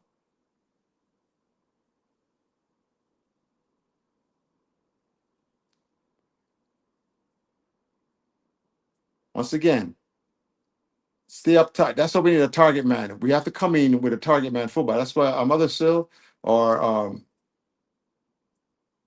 Mr. Williams on the bench here. Oh, look at this. Shot on goal. Wow. What a nice lash from the Jamaican side. Forces another corner kick. And that's King again. Richard King. Man, I'm trying to tell you, with just a little more coaching than Mr. King, this is a valuable player. I'm trying to tell you, man. Please, those of you close to him, make him be humble enough to understand it. Take a little more coaching from other sources and go into a film session with a learning coach like Baris Johnson, and he will show you this, and this. Gray again. Long ball and another poor corner kick from Damari Gray. At some point, somebody else is going to have to take these kicks. If this is the quality we're getting from Damari Gray on a corner kick. It looks like it's a halftime whistle there. Jamaica 1, BVI 0. It's Concacaf's World Cup qualifier. And Ryan, your thoughts? Ryan. Well, anyway, as you see, look at the body language of the players walking. Yes, coach. One of the things I love watch is body language and see what the confidence and things like that. So if you hold Jamaica to 1 goal, that's a victory for BVI. And what you don't want to do is build coach, on that. You know, okay, Crystal, remember I'm telling you about Crystal, you know, again. I didn't get a link. I sent a link all along. Oh, but okay. I'll talk to you later then. Yeah, go on half time. Go on, Gary. Carla, welcome to the show. Good evening. Hey, good evening, Ryan. Good evening, good evening. Best myself. Talk to me, man. What do you think about the half? We don't look good at all. Brother, from the city squad pick, I was saying the midfield, I think we probably need with one more holding midfielder. You understand? Yeah, bro, because of them alone, them having the and a lot of time we have position them alone look like him don't want the ball, bro. No, because he's not good at the ball. But me ask you, Issa, in that moment, why the coach afraid for Gravilla game? Exactly. This is what he spoke about in the press conference. He literally mentioned BVI and low block teams, and he said these are teams where you need like a Ravel Morrison, yeah. You don't start him. He said that out at 1 month, you know. Yeah. You go in the game and you put a defender in that critical position, bro. But better to put on King because a King still see a carry out the ball, bro. A King still see a carry out the ball. They may load us there. He's just there. To be honest. Boy, I don't know the coach say a bugger do the right thing in the thing and then afterwards him come and shit up himself. I don't know, brother. We know the feel is not the best, but Ryan, we really don't see anything from the team, bro. Like, nothing at all. Literal, nothing at all. You notice we score from a set piece. Yeah. A set piece we score from, you know. Yep. We don't score nothing from runner plane. Yeah, man, got we just can't get nothing. Good finish by Warner Brown. Yeah, man, a good, proper header. So you understand? Yeah. That's the only positive we can really say out of this first 45 minutes. You understand? I don't know, Ryan. I thought I would get a lot more shots at goal and a lot of combination plays and all of these things. You understand? The two things I look on this now is an next header where John Russell get. I think that should have scored right now the keeper palm. You understand? But I mean, that's the positive. Was the finish from Warner Brown? That's it. The midfield and you see, in games like this is where your midfield dictate the game because the team is going to allow you to have the ball right there. So, but once they come in a dead third of the field, they're gonna put pressure on you. I mean, I know we just now see the movement and not seeing a lot of them. I guess Guatemala gave them 3-0 at same place field, same field when they play, but now Guatemala gave them 3-0. So I don't know if the conditions in terms of the field is what the issue is, but I see a little bit of personal problems, you know. And for me, see the starting lineup, you know, with 3 centre back and the 2 wing back, 5 defenders, I thought that was negative from the jump. You understand? I thought that was negative. So I guess I would want to see probably a sub at halftime. Kind of shake up the midfield. May I take out the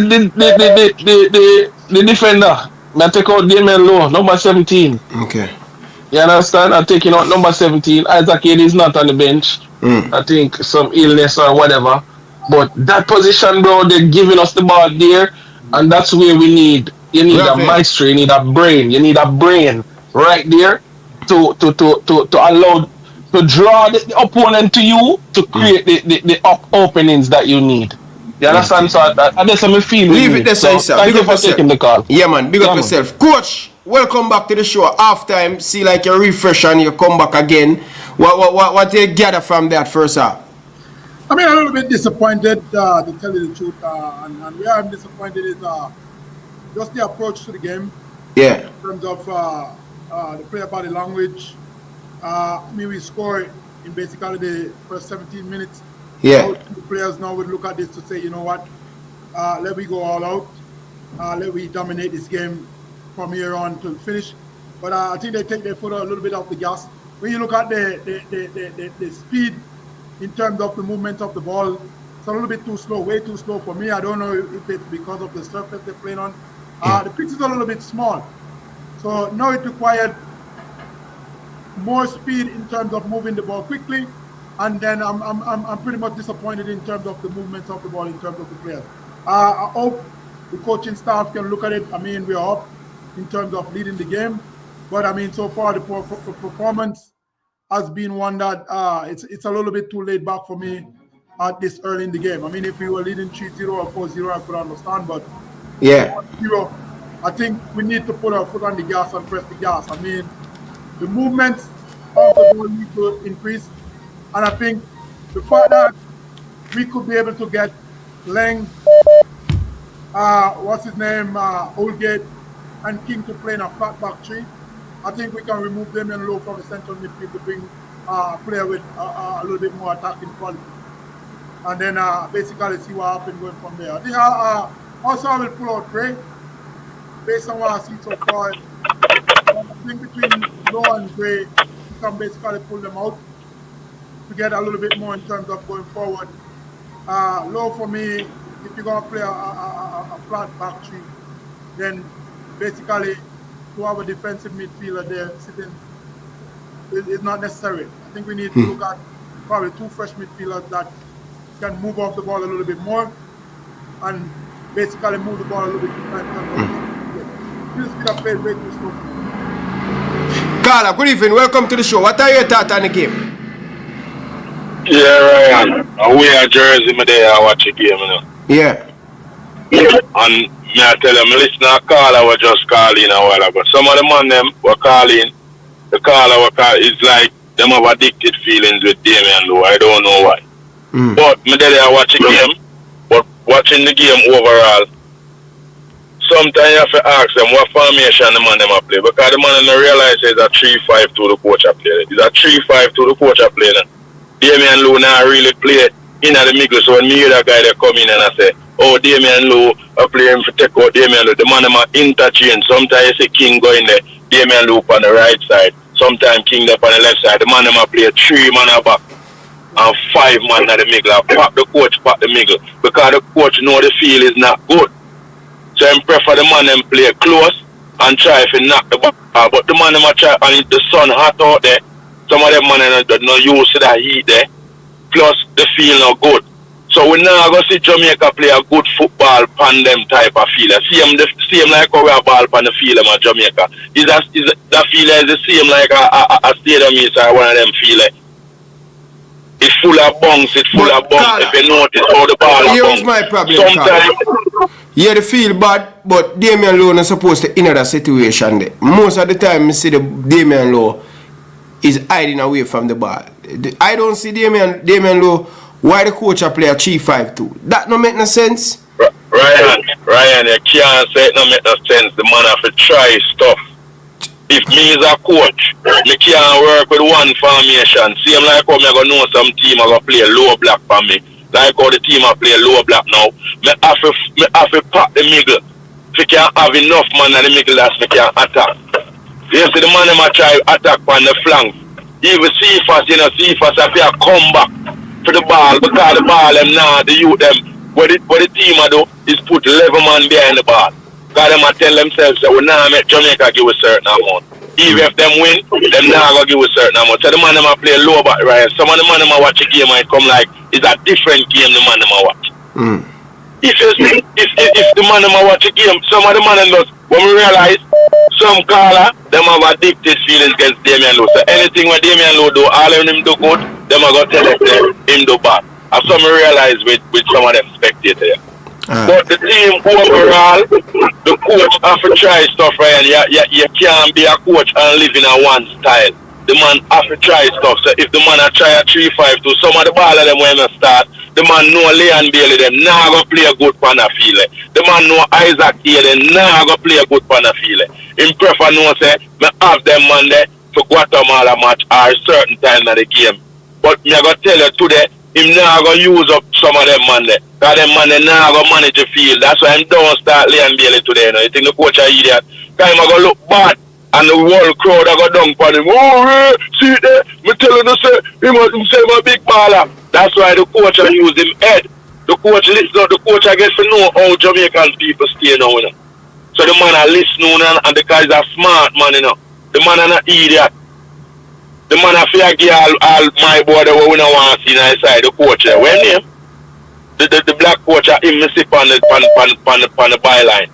The man have to give him some experience. Yeah, the man have to give him some experience too. With them look a small match, him have to put him out there on the line and say, yo, go on go there. Give him some of them experience.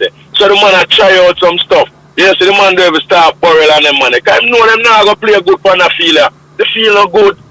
So when we go look for Jamaica play a good brand of football pan them type of field, we now go see it. Notice how we play good in England. Why we play good in England? Because it's a good feel and that the player them are used to. Ball a change, even Kaim Dixie them are gone over there. He might get used to them type of feel. That's why he might look so good. If you look on the game, the man look ordinary. Leave it there, sir, Carla. Leave it there, sir. Leave it there, sir. Leave it there, sir. Alright, my brother. Yeah, man. Some of them call here, they just have addicted feelings against Damien Luke. I mean, I see what Damien and Lua do wrong. I mean, we are Jersey, I watch it game. Alright, my brother. Blessings, yeah, man. Blessings. All the team need for the score 3 or 4 more goals. Because we now go play a good pan of field around there. I tell you, we now go play a good. Alright, my brother. Alright, blessings, man. Blessings. Yeah, man. Yeah, but over back to you, coach. Because you have to balance the call and the coach and stuff. I say one of the things is, I mean, for me, the approach after the first goal, I think everybody seems to get in a relaxed mood. The movements of the ball need to be a little bit more because it's a smaller field, and also the movements of the ball need to be a little bit quicker. I mean, and as for me, if you're going to play the long balls, then those will be easier to deal with, easier to pick up. What I'd rather be seeing is that players be moving. Yeah, ready for me? We need a little rotation in terms of the movement. If we can start rotating a little bit more, I think we'll open up a little bit more spaces to get behind. Yeah. So we can finish in the back of the net. But so far, it's too static for me. And as I said, the speed of play is too slow, and the movements of the ball is too static. We're just moving vertically and back. I need to see a little bit more in terms of rotation, coming from a camera point of view, and then a little bit more in terms of speed of play. And maybe see what happens. Carla, welcome to the show. Yes, Ryan. Yeah. Essentially, the caller just now, him actually cover most of the stuff that I had to say now, and I really endorse. I just got to endorse what he says. And the main thing I want to emphasize is the field. The field, I realize that the team actually played the best I've seen for years in England. But let me ask you a question. So the field in England no good? Because we said this field thing. The field in America no good? Because most of the game now we play are in America. Yeah. You notice, even in America, we play better ball than when we play in Jamaica and some of the Caribbean islands, okay? The fields in America are better. However, they are mostly turf. It's turf field, okay? So it's still not conducive. The bounce is different and all of that. The size sometimes is there because sometimes the fields are even bigger than the typical field, okay? But so them are able to build a white ball and stuff like that, but a different bounce, a different drag. Okay, so when you see them play the best, it's actually it's actually when they played in England the other day. Okay, so I just want to reiterate that the field, because the quick short passes that we want to see, that may not even be. If they try that, they're gonna lose. They have to make sure they're covering in a defensive manner, because they're gonna lose some of those balls and put themselves in trouble. But let us see the second half. But I think the field is one of the main factor that determine how they play, frankly. Okay. All right. Okay. Blessings. All right then. Take care, man. Yeah, man. I must agree with the caller. I mean, I understand most of the field in England. You're talking about Bermuda grass, Bermuda turf, which is cut low, so the ball can move at a higher speed. Mostly in the Caribbean, it's what we call scallion grass. So it tends to slow down the game a bit. But I mean, not taking away from the field. It's a little bit narrow. Why you find BVI afford the luxury of playing a little bit more compact as to a bigger pitch or a little wider pitch. But I still think, from my point of view, if we can move the ball a little bit more quicker, if we can get a little bit of rotation movements off the ball, then we'll be able to create a little bit more behind them so we can finish. And as the caller said, let me see what happened in the second half. But I think as long as the boys understand the objective of the game and don't lose focus, I think the second half should be much better. Okay, I agree with you. Carla, welcome to the show. What are your perspective on the half? Yeah, man. Blessed day, Ryan, and to Coach Johnson, to the commentators and the entire Jamaican fan base. The first half, very disappointed. We have several issues. We know the sun, the field, and the formation. I think something not going on good with formation. The players, they did not understand the formation. What happened is that what I'm seeing is that Dixon is playing more like he's playing right back. Dexter Lambert-Kisa is playing like he's playing midfield. Greg Lee is a person who they have as the distributor of the ball. So the field, I think the team is a little bit confused as to their role. So once they can define their role, the coach can go back inside the dressing room and define the roles of the player. I think we can do better, even with the problems, because the passing game not going to work on this field.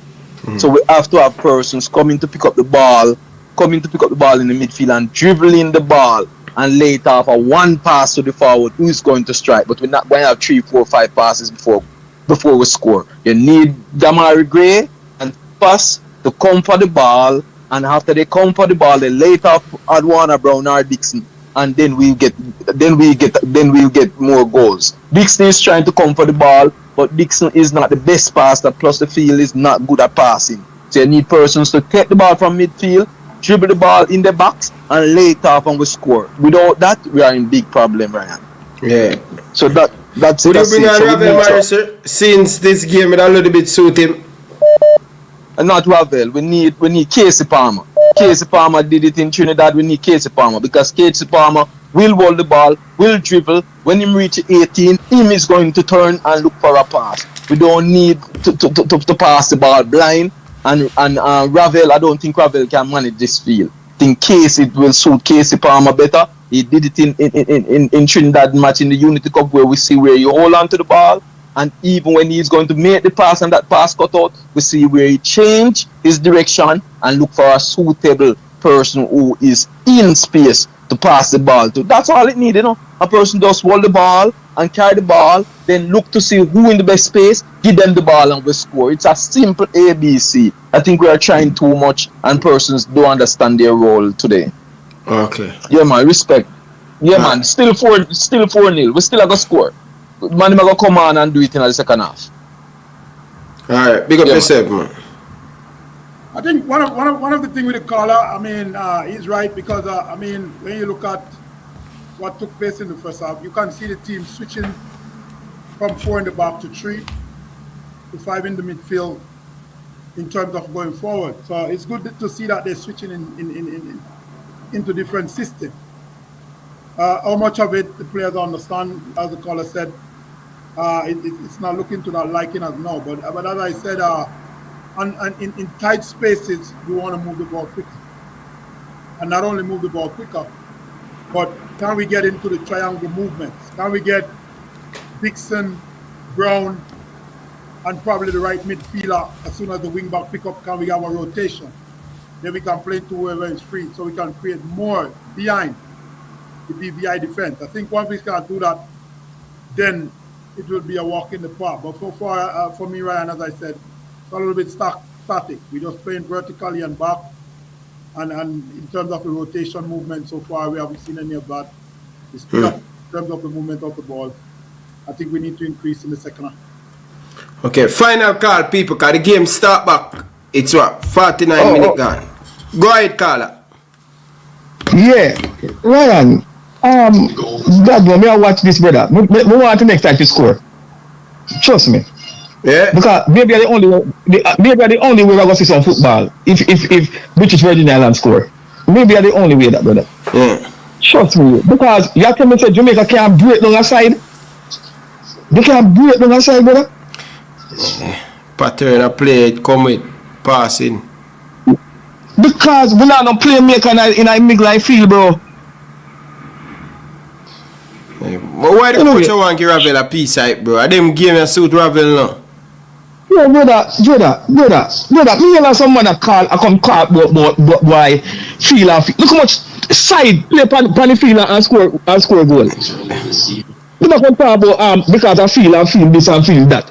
Anytime you talk about some local players, some boy get under the fields that if him a breed, then doesn't have to pick them man. Yo, sure. Alright, yo, right, big up with him. I want to matter. It painful feeling about yo. Yeah, man. Alright, go on, Wally call. People, no more call until after the full time, we say. Big up to everybody down in the comment section. Come on, people. Ryan, you seems like a smart man. You should be teaching. Big up yourself, brother. Big up to all of the people them down in the comment section. Come on, people, man. Come on, people. Let's get the video to 1,000 likes now, man. People, come on, man, people. We have too many people in the chat haven't hit the like button. Come on, people. Please, stop what you're doing and hit the like button. Come on, people. We have 109 of you guys in the chat. Haven't subscribed as yet. People, what you waiting on? Hit that subscribe button, people. Come on, people. Stop what you're doing and hit the subscribe.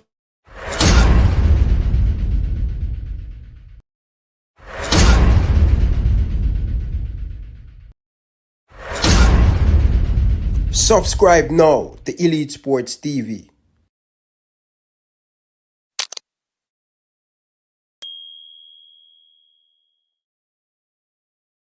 Come on, people, hit the like button. Come on, Jamaica. Come on, Jamaica. Wake up, Reggae Boyz. Wake up. Come on, Reggae Boyz. Wake up.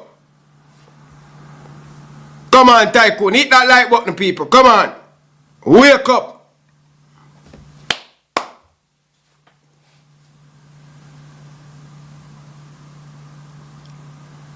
Farms.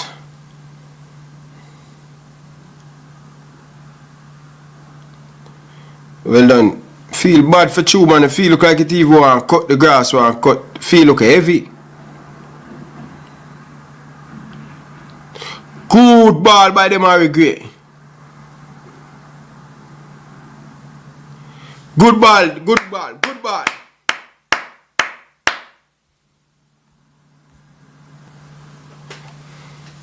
Come Dixie, man. Do better than that, Dixie.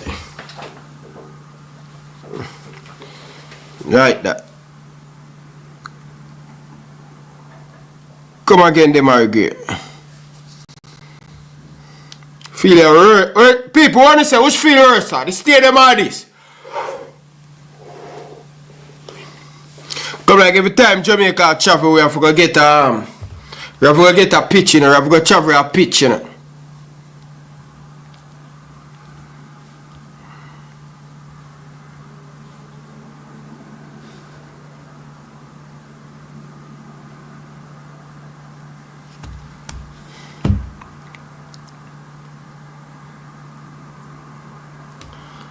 Come on, Lee, man. Come on, Lee. People, we have got to do like what America do, you know. Travel when the president a drive.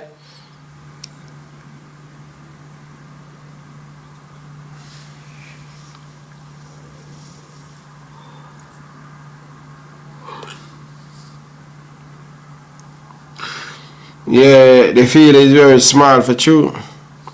Bailey. How this the coach I bring on change is going to make coach Leon Bailey and Romaro, the coach I make two change.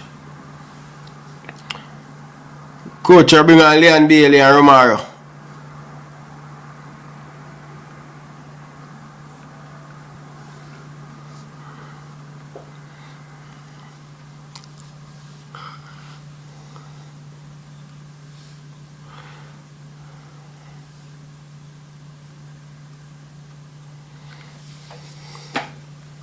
Good ball.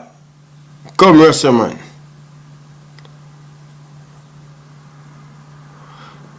Give her a good square. Come, man. Come, Jamaica, man. Wake up, man. Wake up, Reggae Boyz. Wake up, Reggae Boyz. Stand up the performance, man. Stand up the performance. Come on, man. I say Leon Bailey, I come turn it over now.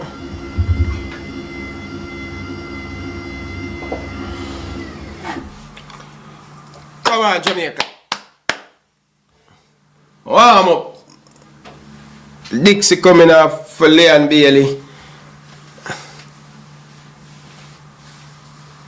Romario Williams.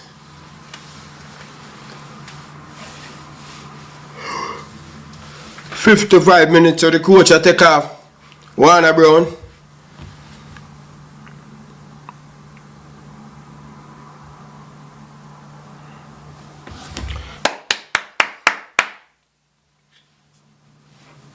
No man. Come now, Reggae Boyz, man. Where is it? Changes. Coach, nah, you're having a game, you know. Watch the ball and stop bounce, watch it. Feel terrible for true, man.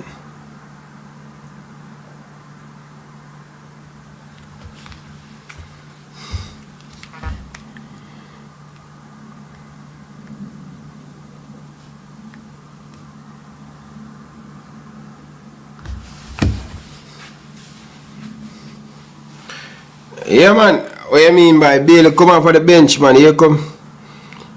Come on. Good back. Good coming back. Boy, Dexter. Jesus Christ, Dexter.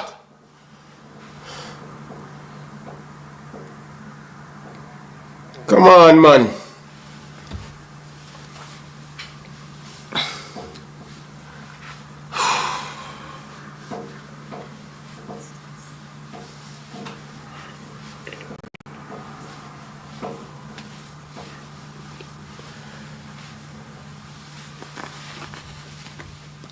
Come see fire.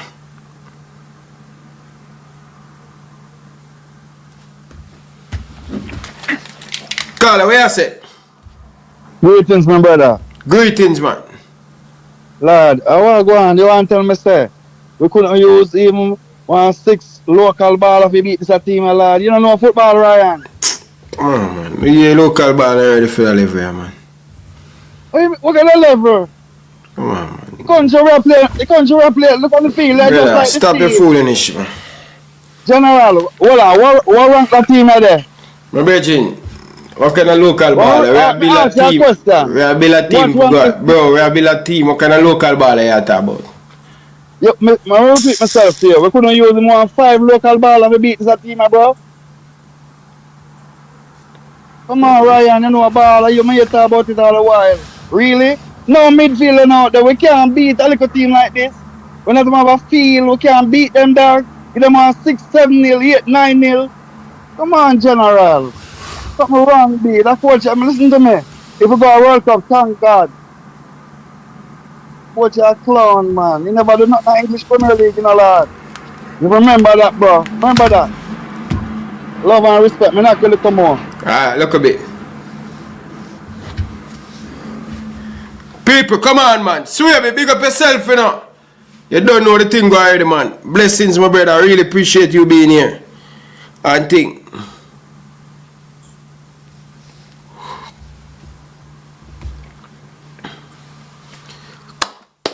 Yo, rain a fall. What this?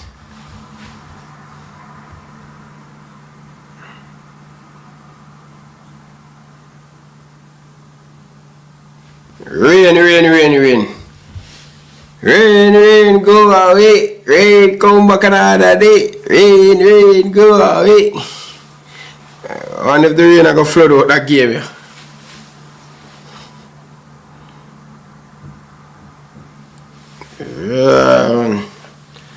Where's the rain, JPL ball?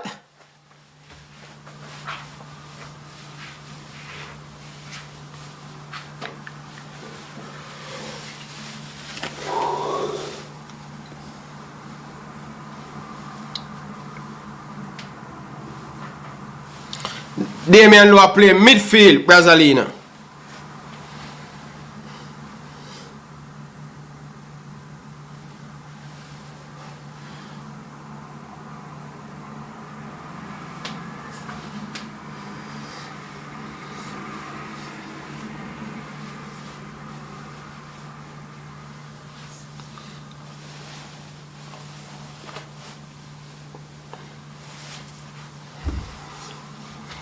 $60 gone into the game. Jamaica nil. The British Virgin Island nil. Goal scored by Warner Brown for Jamaica.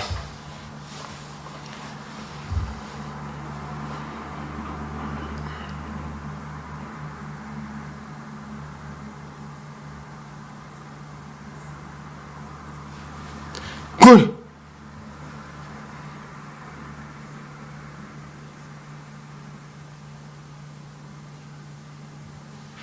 Move the ball, man.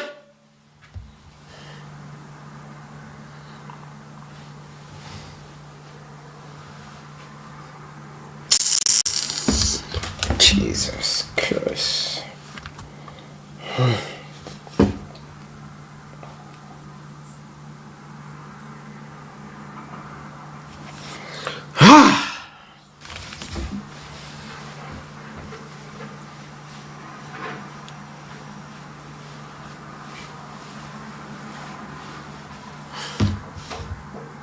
Corner kick.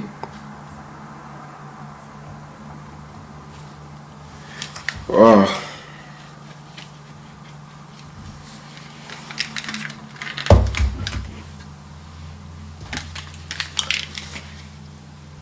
Carla, welcome to the show. Hey, Ryan, what's going? What's going? Listen, these guys who talking about the field is not an issue. Them blind? What are they watching? The passing the ball, we're not going to get the type of game we got in England. No way, no how. But what I am seeing though is that they look like they're still trying to pass the ball around. They need to start taking some long range shots, bro. The keeper always off his line.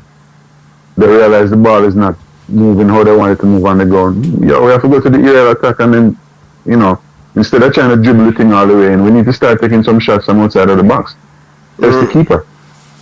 Yeah, because we're not going to be able to play beautiful football on this pitch. The thing looks like a co-pasture. Look at it. You can see patches of the grass where it looks like some higher than the other areas on the field. Look at that one pitch right at the half line. Piece of patch of grass right at the half line.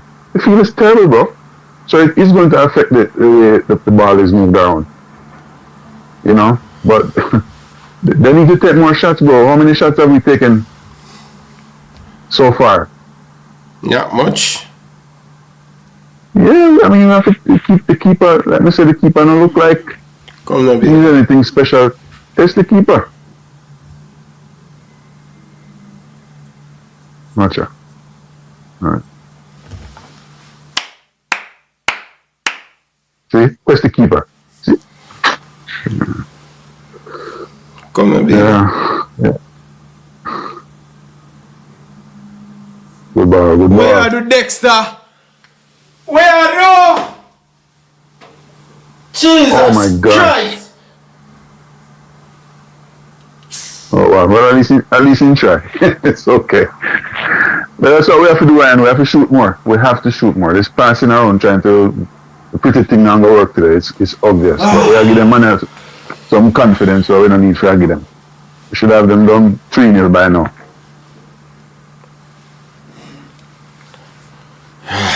That's it. Yeah.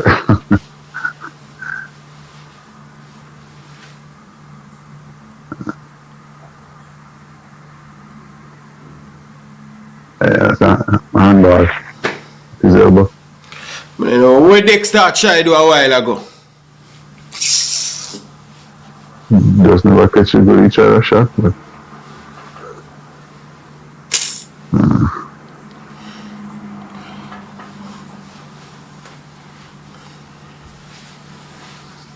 what do you think they need to be doing? Rafael Morris, brother, come put the ball to the gun, circle down the whole game and move the ball and create opportunity.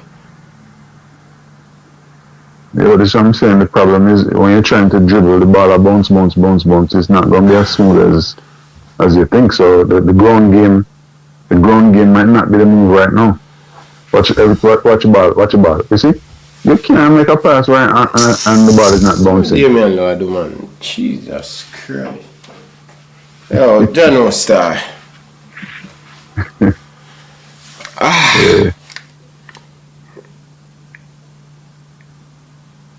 Yeah, this pitch is wow. See? Watch it. Look how slow the ball roll. Bro, man, I tell you, the pitcher affect the ball game. The pitcher affect it to make some good pass. You know, see, look, just watch the ball. A slow pass or a hard pass on the ground, watch how the ball roll. I shouldn't even say roll, the ball bounce. And then it slows down. It now move fast. Bro, just watch it.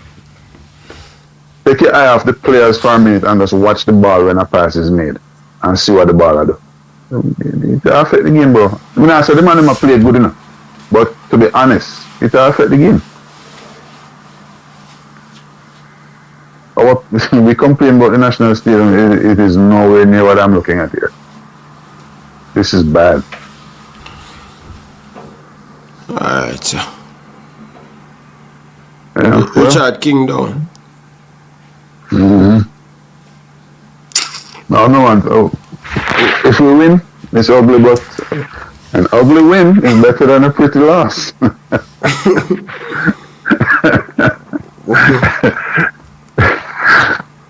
So no win. That's it.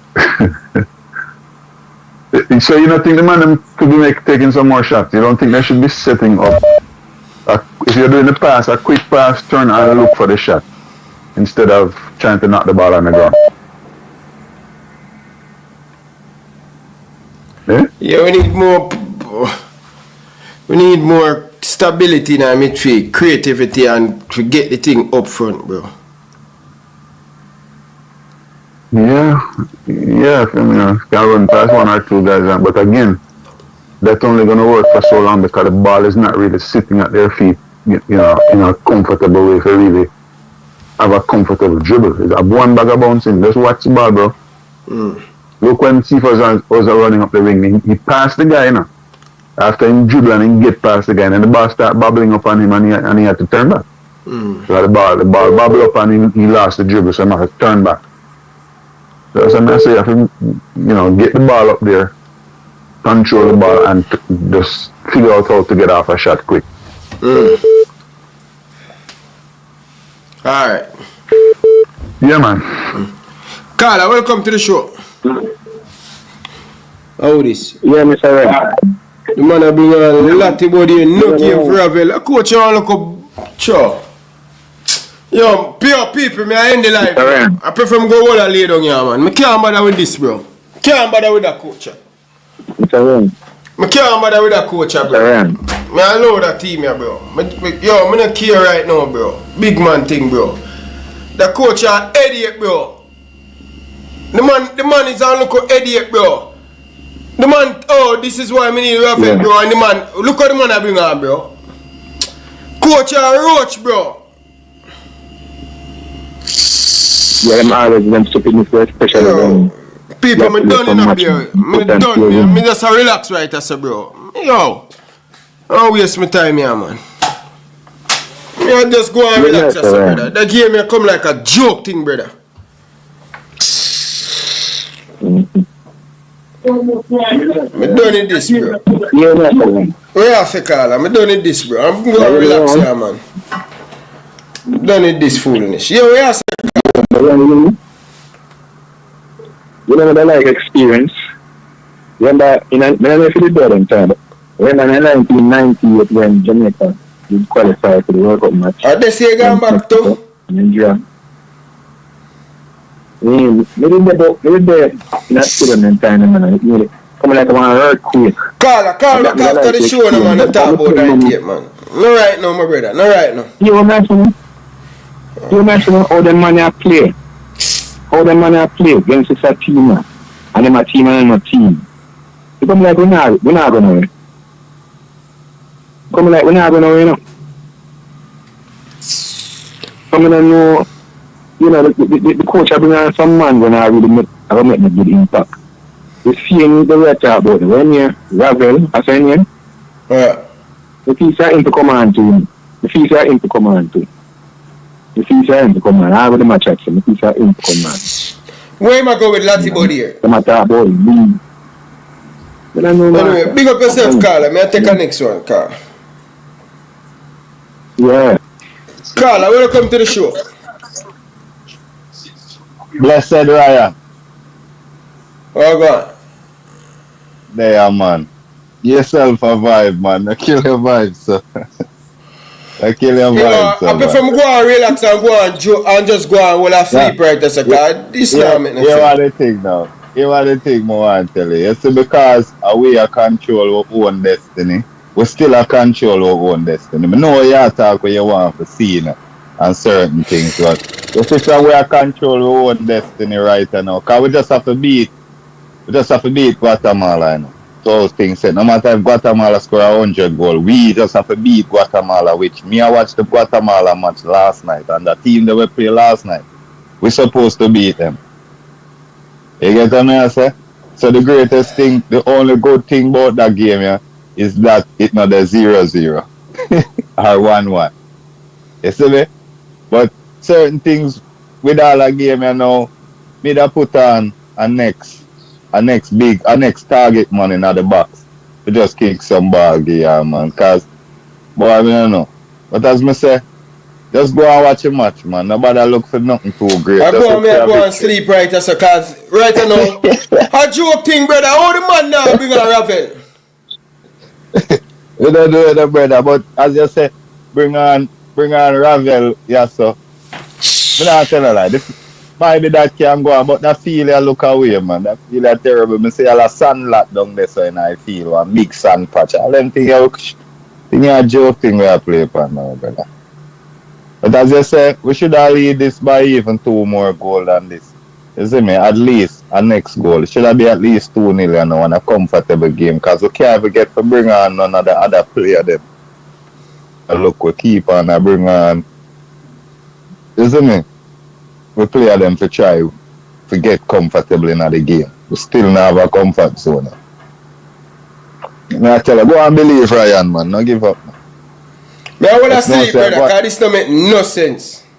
Just know say Guatemala, Tuesday at the match you need to see. That match we need to win and do what we are doing.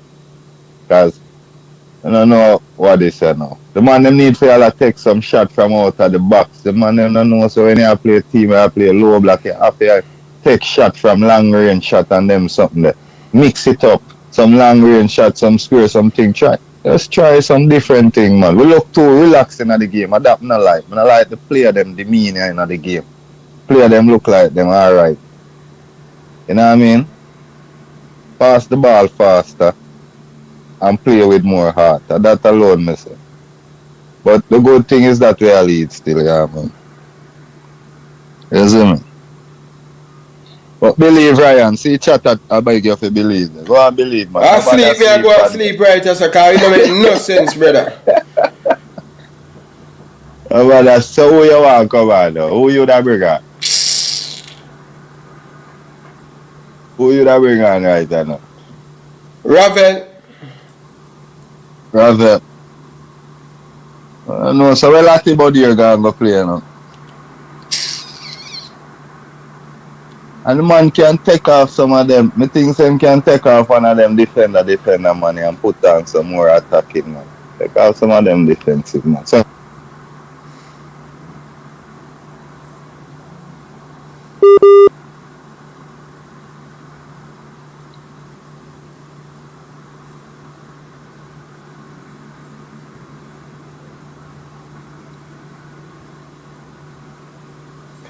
go and sleep, yeah, people. Bro, you're not going to sleep, bro. Not while I'm here. Wakey, yeah, me go and sleep, cause you know make not the coach. Wakey. No sleeping on the watch-alongs. What are you doing? No sleeping, bro. You got people watching the live. They don't want to be bored watching you sleep, Ryan. Big up everyone in the chat. I gotta say this is absolutely embarrassing, bro. How are you guys? You're struggling to be British Virgin Islands, which is I think is quite bad. Like, this is. I know, but we're gonna tell them. Everyone in the chat, just tell Ryan to wake up. The fans are here to watch Ryan. You know, Bro, this is a joke thing, bro. That coach is a hypocrite. No, Ryan. The fact that he's not put what's his name? Ravel Morrison on those bad. If you look at the group right now, Jamaica seconds in the group. Level on points with Guatemala. But look at the goal difference. Look at the goal difference. That is what's crazy. Look at the goal difference. And the fact that Jamaica have only scored 5 goals. That is bad. Well, I wouldn't say so, Supreme, because England haven't lost against San Marino yet. But it's like England struggling to beat San Marino and winning 1-0.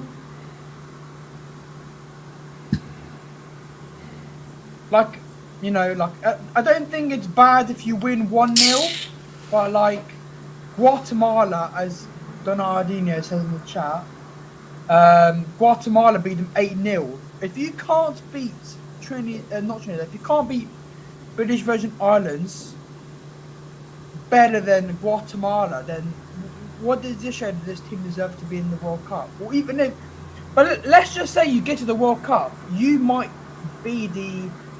get destroyed by every team in the group.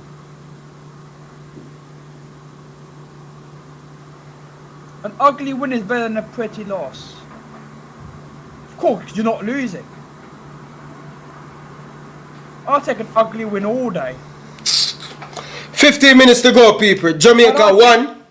I think MF, the problem isn't like, of course, I think a win's good no matter what. I think it's the opposition that's the problem. Like, you got to look at the opposition and the fact that Jamaica are struggling against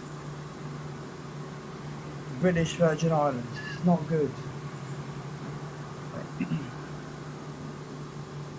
Ryan, wake up, bro. No going to sleep. So, Jersey, question to you, Jersey. Go on. What do you think about the game? Bored.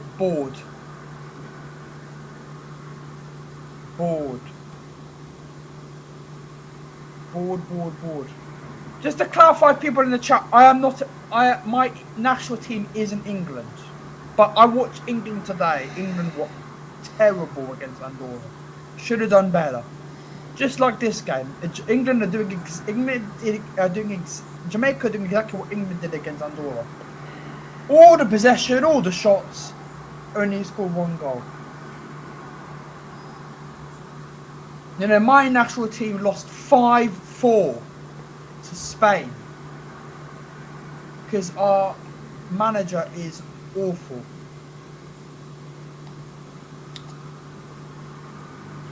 But no, this game's been really boring.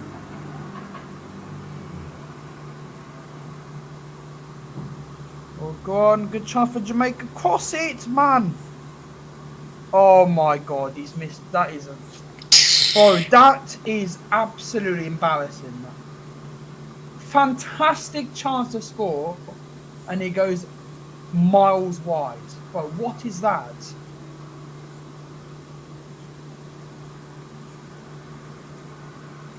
This field is awful.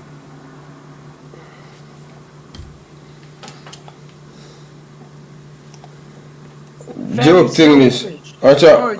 Oh, that could have been 2-0. Oh, that should be lucky.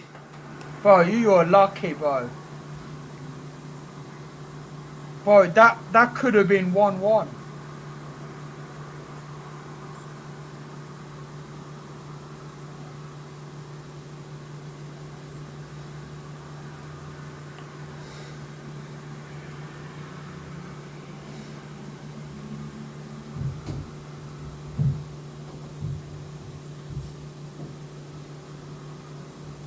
I think this game ends like maybe 2 or 3-0. I still think Jamaica will probably score one more, but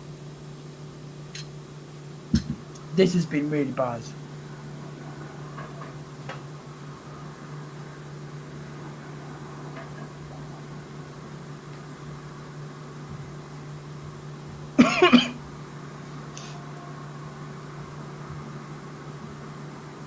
Bro, Kemstar, Nunes and Jackson, they're both bad.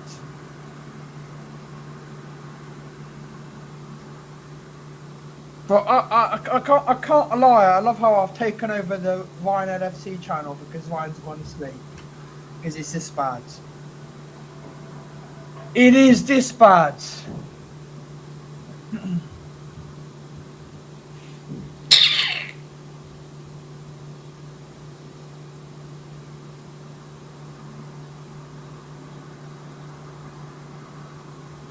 Ugly loss is better than pretty win.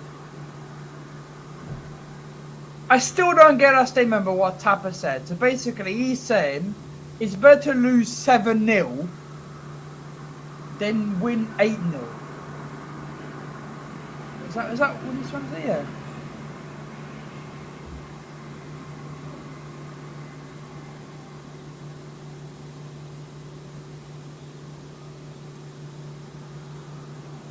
Okay, it doesn't make any sense. Virgin Islands now possession, so yeah, I think he just got it mixed up. He definitely got it mixed up because that makes no sense. No manager ever will say, "I'd rather lose, 8-0 than win 8-0." That is just suckable offence in itself. But we all know what Tapper meant. That's not what we all know. Tapper didn't mean that. Just you got the saying wrong.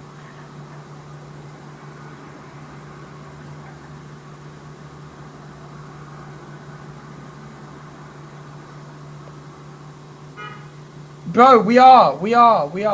Like, I still don't think we're bad, bro. Like, I don't think we're bad, Marcel. But Deschamps is turning into Southgate with his favourites, bro. Like, how is Rabiot starting in 2025? How is Lenglet starting in 2025? How is Kalulu starting over Gusto? He still sticks to this not playing a striker. Coach, rate the man. But bro, as soon as Ryan Cherky came on, we cooked. We could have got. Fool the man take Ravel from. Me done it that coach, brother. Me done it him people. Me done it him after today. I did tell you that I do think he's bad. Like everywhere he's gone, I don't think he's done good. This manager he was. I say I leave Ravel for Guatemala match.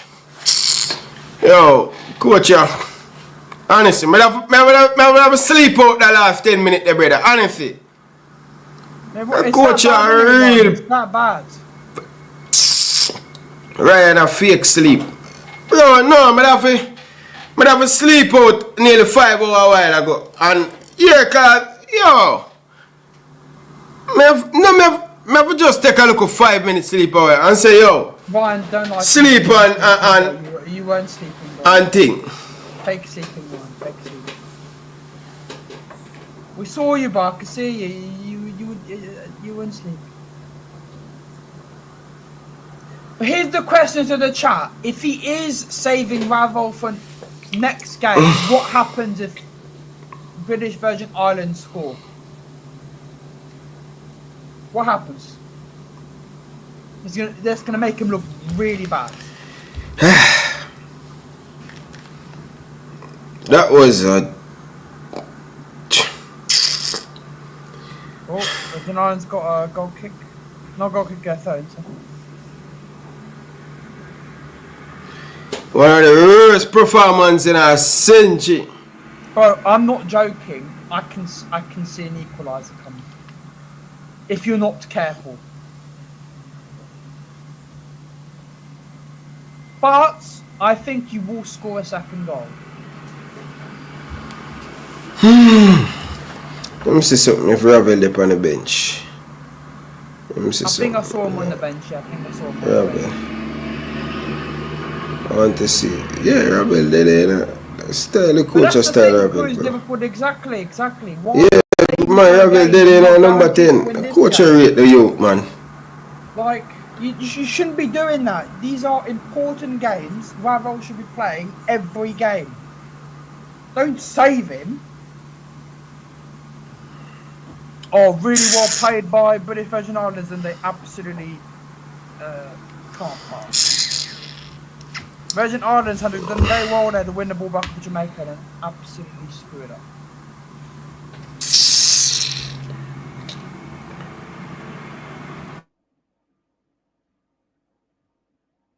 Five minutes to go, people.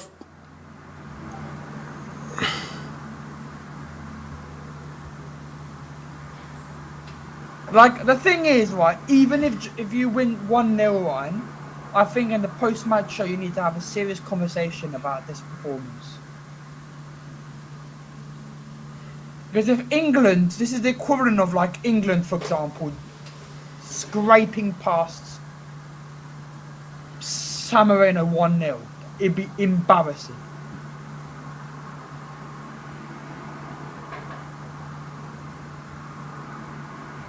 Like, yes, it's a win. Wins are good, but you got to talk about the team you're playing against, because this could be bad for future games. England were rubbish, bro. England were rubbish today. Absolutely rubbish.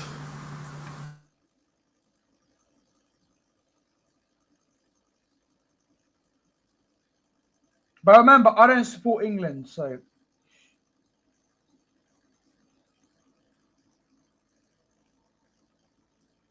Yeah, you should never go into a game say, you know, you should never go into a game saying 8-9, 9-9, 10-0.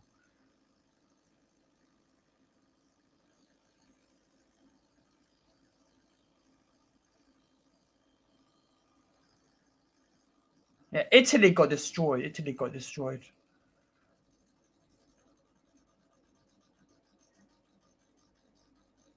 Very good performance by Norway.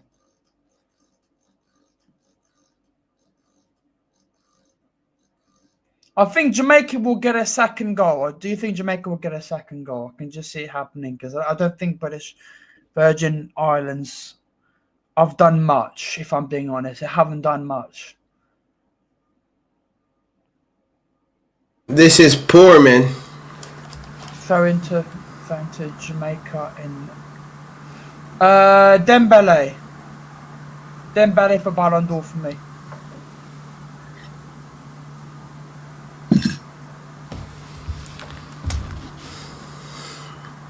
The man I bring Ravel, you know, for the night, you know, coach. England won 1-0, but they were really poor.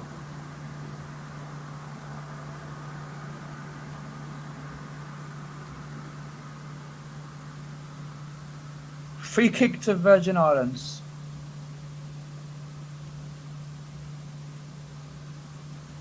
I think with the whole Yamal and Dembele stuff, it's about play, of course, but remember they took into account the trophies.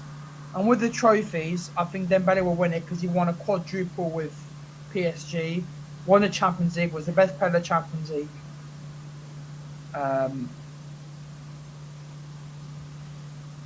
So.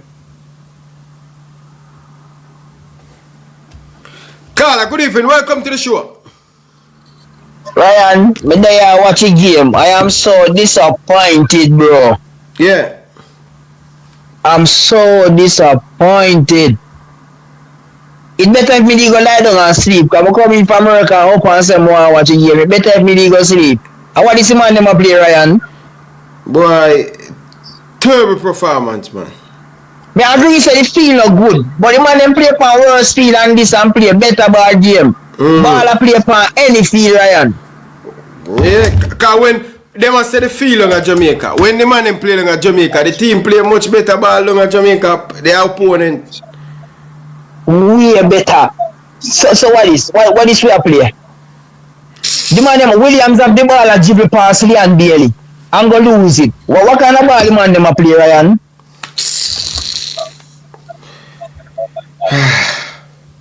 Oh, just don't make them stress you, my brother. Just go and hold it, isn't it? Alright, brother. Can't believe the man have Virgin Islands free kick, I think. Yeah, Virgin Islands free kick. Good chance for Virgin Islands to get a cross into the box to try and score. No, it's not given. Okay, I thought it was a foul, but I think it's offside. I think it was an offside. No, Marcel, next week. As in, when I say next week, I mean Monday, Tuesday. So, not tomorrow, day after. We might get a here we go tomorrow, but it's a bit of a... it will be the most expensive... 5 minutes of added time, Jersey boy. 5 minutes added on. Let's see what happens.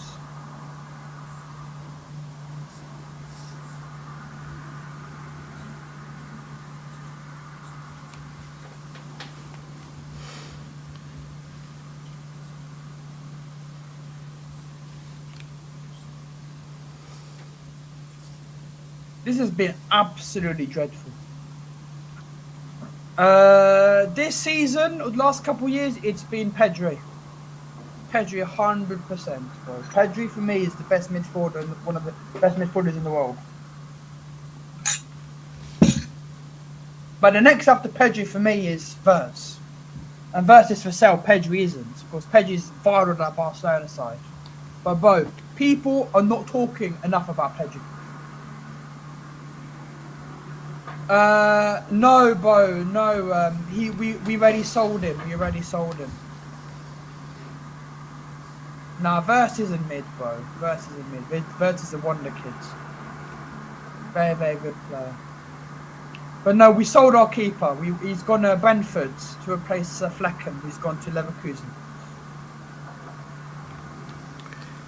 Carla, welcome to the show, Carla. Ryan, you know, she said the coach have something against Rafael, brother. That me see that, man. A joke thing the man I go on with, brother. Big joke thing, brother. The man take off King and carry on a lot of body for you carry on Rafael there, so. A joke thing, the man have something against the man, brother. Where you carry where you mother pick the man for if you not play him? Where you carry the man for? You not play him. Then I got talk this bag of thing in a press conference. Man, guy yard, man. Yeah, coach a general, man. You see me? Guy yard, brother. If you not play the man, you have to, where you go play him? Where you go play him? Coach want a conk in him head, man. Brother, you take off King. Now look for say alright. Hear me and look, brother. You carry on Lati body. Lati body a midfielder. Oh, Jaja, no, brother. Coach, I hear you. You see that coach, I tell you, brother. Shit, brother. They hurt me. Where, brother? What's the next one in your room, you know? Carla, look later. Yeah, man, go on. Alright, Ryan. Come on, people. Stop what you're doing and hit the like button. Hit that subscribe button, people. Yellow card. No, you all realize, though, that Coach Tupper Whitmore defined the season. Is like a lady pregnant for 9 months. So, we at Mount Pleasant now, we're waiting on the delivery date. And the delivery date is May 23rd. Well, Tupper, the baby born Friday night. But guess what? Coach Whitmore, you are not the father.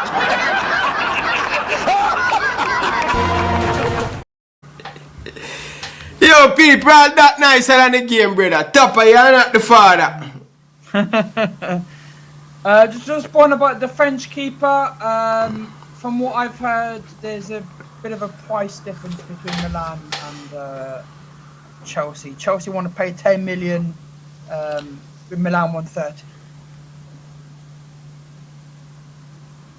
Yeah, this game's gonna end 1-0. Nothing's ready. People, join me over the post-match, people. I'm going over the post-match right now. Join me over the post-match right now. We'll chop it up. Join me over the post-match. Bro, wait till full time, because you never know. You might have to change the title. Oh, never mind. Yeah, the game done here now, bro. Bro, these players are bad. I'm not saying Jamaica are bad, by the way. They've been bad today. That's gone out. Yeah, the game, man, them. Bro, this has been wrong. You may as well, you could have just gone and got to the gym or something. What's going on? Jamaica really are wasting time. Alright, people, join me over the post-match. I go over the post-match right now. Join me over there.